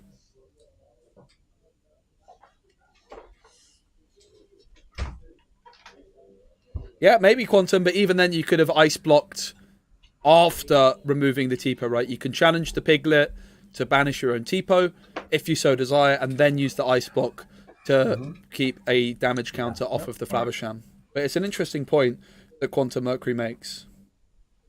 It's just so hard not mess up.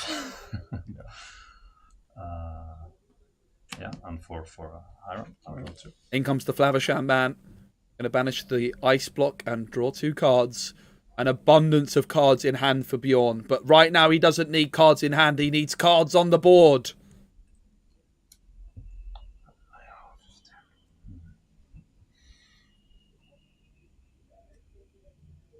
So, attack the Lilo. Yeah. Lilo into the discard. Thanks to Raya. Carla, it seems, will be going into the Inkwell, but Jeppe just wanting to make sure that's right. Currently, the board on the other side is going to quest for 4. But with that Calhoun challenging Raya, it would be 5 law. Something has to go here. And there's no actions allowed. But there is a human Sisu to keep Bjorn in it by the skin of their teeth. Yeah, that's your go. The Calhoun can challenge Raya, putting them to 17. The Pete's quest to 19. I would like to. Jeppe will return that Lilo to the board, spending 2 ink to do so, but she comes in exerted. Does Jeppe have the 3rd Pete? Oh! No, it's Doc. Strength gets inked. Doc played, 2 cards drawn. 1 ink still available. At this point, if you have a 1-cost character, do you even play it? Because if you don't have a Pete, you might be expecting that a Be Prepared is forthcoming. But it could also be a Pirate's Life. Calhoun is going to take out Raya. She's taken out herself, but she gains 2 law for her troubles. The Pete's quest, and it's 19-0. Doc is left ready because it was just played. Does Bjorn have that famous Ruby 7 cost card? Well, they start off with a Porpsicle, but that's not definitely suggesting anything because Flaversham's going to want to quest and take that out. Flaversham's going to quest for 1. The Porpsicle's going to be banished. 2 cards drawn.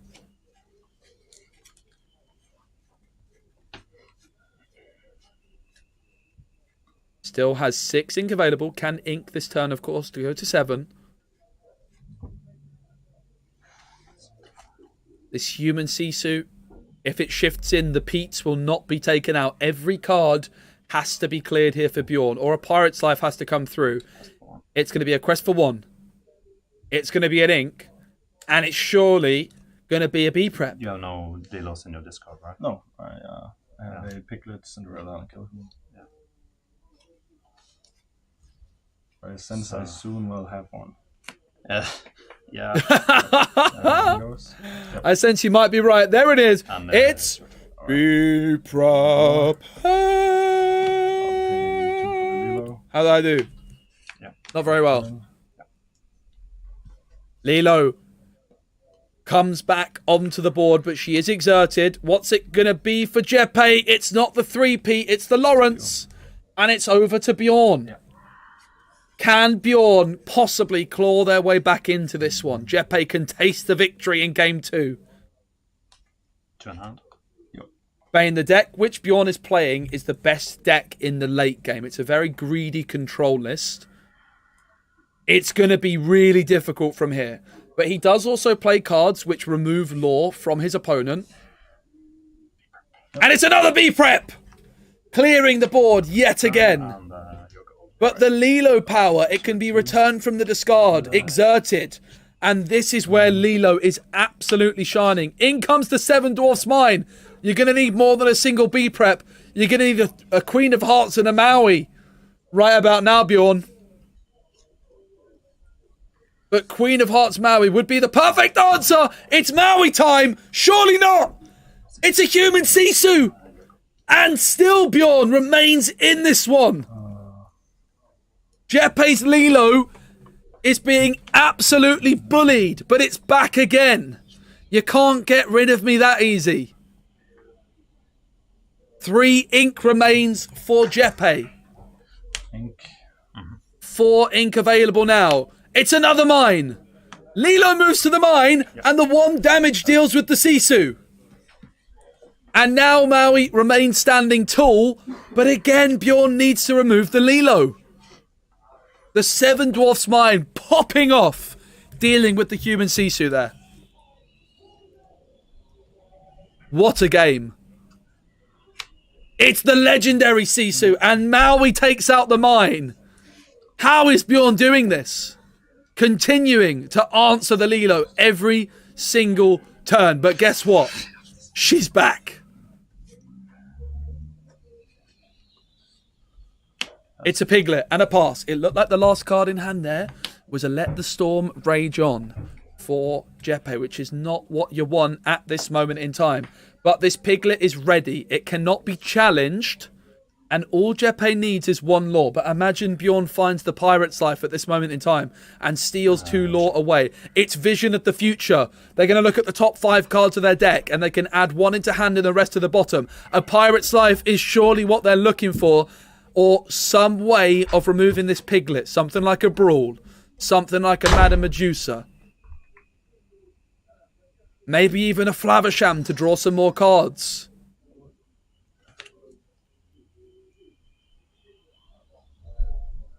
19 lore to 2. Look at the stress on Jeppe's face. They want this victory. It's Norway versus Denmark here in Sweden. An international battle. Ruby Sapphire versus Amber Steel. Bjorn trying to prove for all those Ruby Sapphire players out there that that Specky guy was wrong. And Ruby Sapphire is not a B-tier deck. Flaversham will be inked. It's another Sisu. And it's another board clear. Poor old Lilo. She must be getting tired of this. And the Lilo will not be summoned. But another one is played. And it's Let the Storm Rage On to the Sisu. But this Sisu, this Lilo is ready. Yes. And it's a pass. No. Yeah, but it's not from the discard. No, that's from my hand. Okay. So Lilo was played from hand. The Lilo from the discard was not played. Because it's just going to get removed instantly. And Jeppe figured they're better off using that ink elsewhere. But there's a Maleficent Dragon from Bjorn.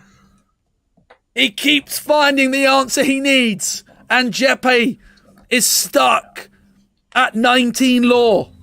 Is this the best comeback of all time? It's another Storm Rage On in the hand for Jeppe. They could summon 2 Lilos out, but with the board that Bjorn has, what's the point? They just need to stick a card. It's Storm Rage On. It's Happy and Cindy. Can Bjorn do it? Bjorn can quest for 5 up to 16. They have to remove the Happy and the Cindy. Is it possible? Another legendary Sisu. Another Be Prepared. It's a tall order. It's a half shark.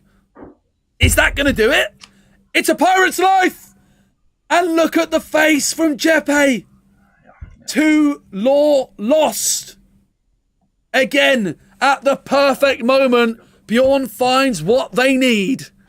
And a handshake. Bjorn's the champ. So there's no, he took a 2-0. Okay. Yeah, there's no way I can generate lore out of the blue. So once you did this for me, 1819, there's no shift targets for them. So yeah, yep, there's no way for me. Yeah, you can play back because I had that one and that one, so you're exactly. Yeah, I can't even turn them sideways. No, and hope you didn't see it that you have lethal. Yeah, you had to. Yep. Yeah. Damn. I thought I was gonna lose that second one. I thought so too, to be honest. Yeah. We all thought. Yeah. Yes. I was. Oh, come on, please. I want to go home. But. Yeah, I don't know. Like, as I said, that's why I played the 4 off. Yeah, for sure. But I top decked that one and into that one, so that was That Maleficent was just like you.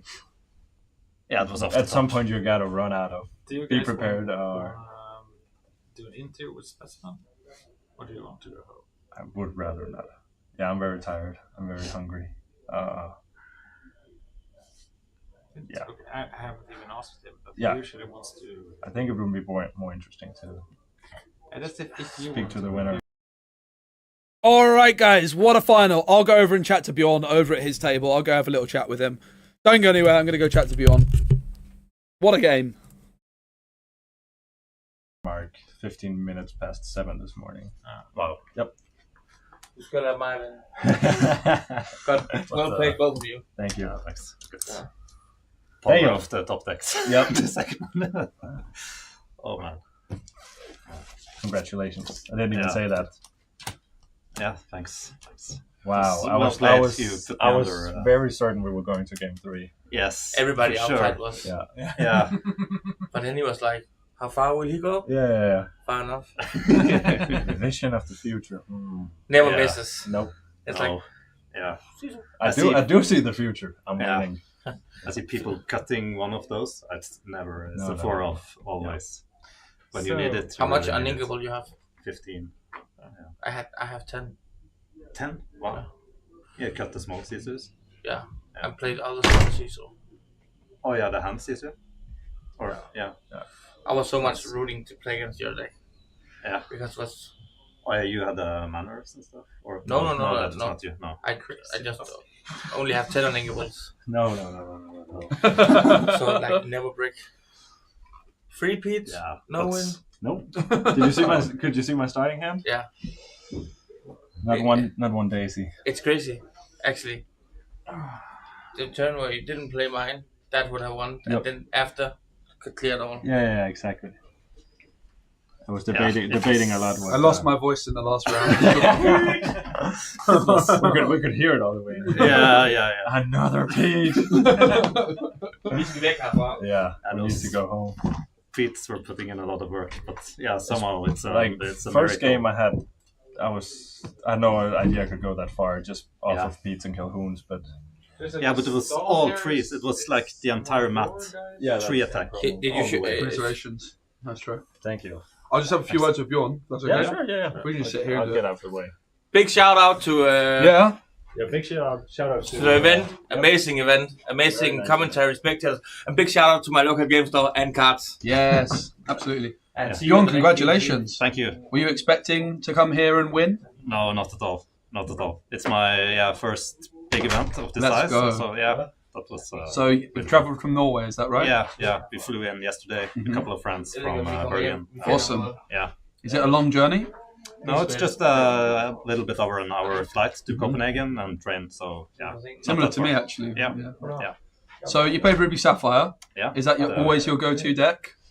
Yeah, but I was having second thoughts after watching your PTR. Yeah, so yeah, chat's been pointing it out. Yeah, but I stuck with it. Yeah, absolutely. So I'm a control player, so I tried playing faster decks, but it doesn't work for me. So I mean, in the last game, we saw a lot of the cards you had just coming in absolutely clutch at the right time. Yes. The Pirate's Life saved you completely, right? Yes, yeah, it was. I didn't deserve to win that second game, to be honest. We both thought this one was his game, but yeah, the Maleficent into the Pirate Life. Yep. And the Maui Shark. Yeah. The Maui plus the human Sisu, but it was really well done. Yeah, but the deck helped me out a little bit in that game. So yeah, on the first one. How long have you been playing this Lorcana for? I started in the Ursula's Return. Okay. Yeah, just before that set champs, so not that long, but yeah. Awesome. Yeah. And do you think we can expect to see any Lorcana challenges next year? Oh yeah, I really want to go to one of those. Yeah, they just didn't work out last year, but this year I'm definitely hoping to go. Awesome. Yeah. Well, it's very late here. Everyone wants to get home, but big congratulations. Is there any last words you'd like to say? Any shout outs or anything like that you'd like to do? Just shout out to my friends I traveled with and game store I play at in Auckland, Bergen, and awesome. And for the organizers, of course. Yeah, they've done a great job. Excellent event and kid event and everything. Really good experience. Awesome. Yeah, we'll come back if I can. Me too. Yeah. Well, thanks so much. I'd love to meet you, and Thank you. Congratulations. I'm going to run back to my little room and then stream from there. Yeah. Right. Long day. Nice.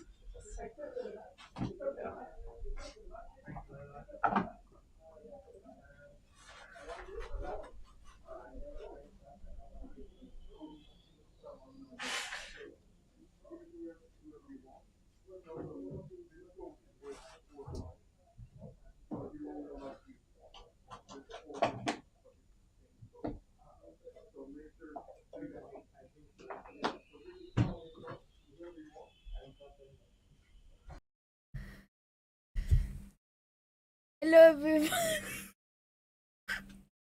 Love him. What's your name? It is Specky here. Boa. It's not Vincent. It's absolutely not Vincent. 100% Specky. You like beans on toast? I have not Specky.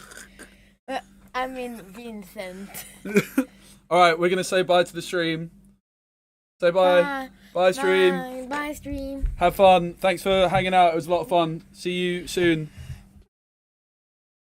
Say bye. Bye. Who's the best Lorcana YouTuber? Yeah! You could have said Lorcana villain.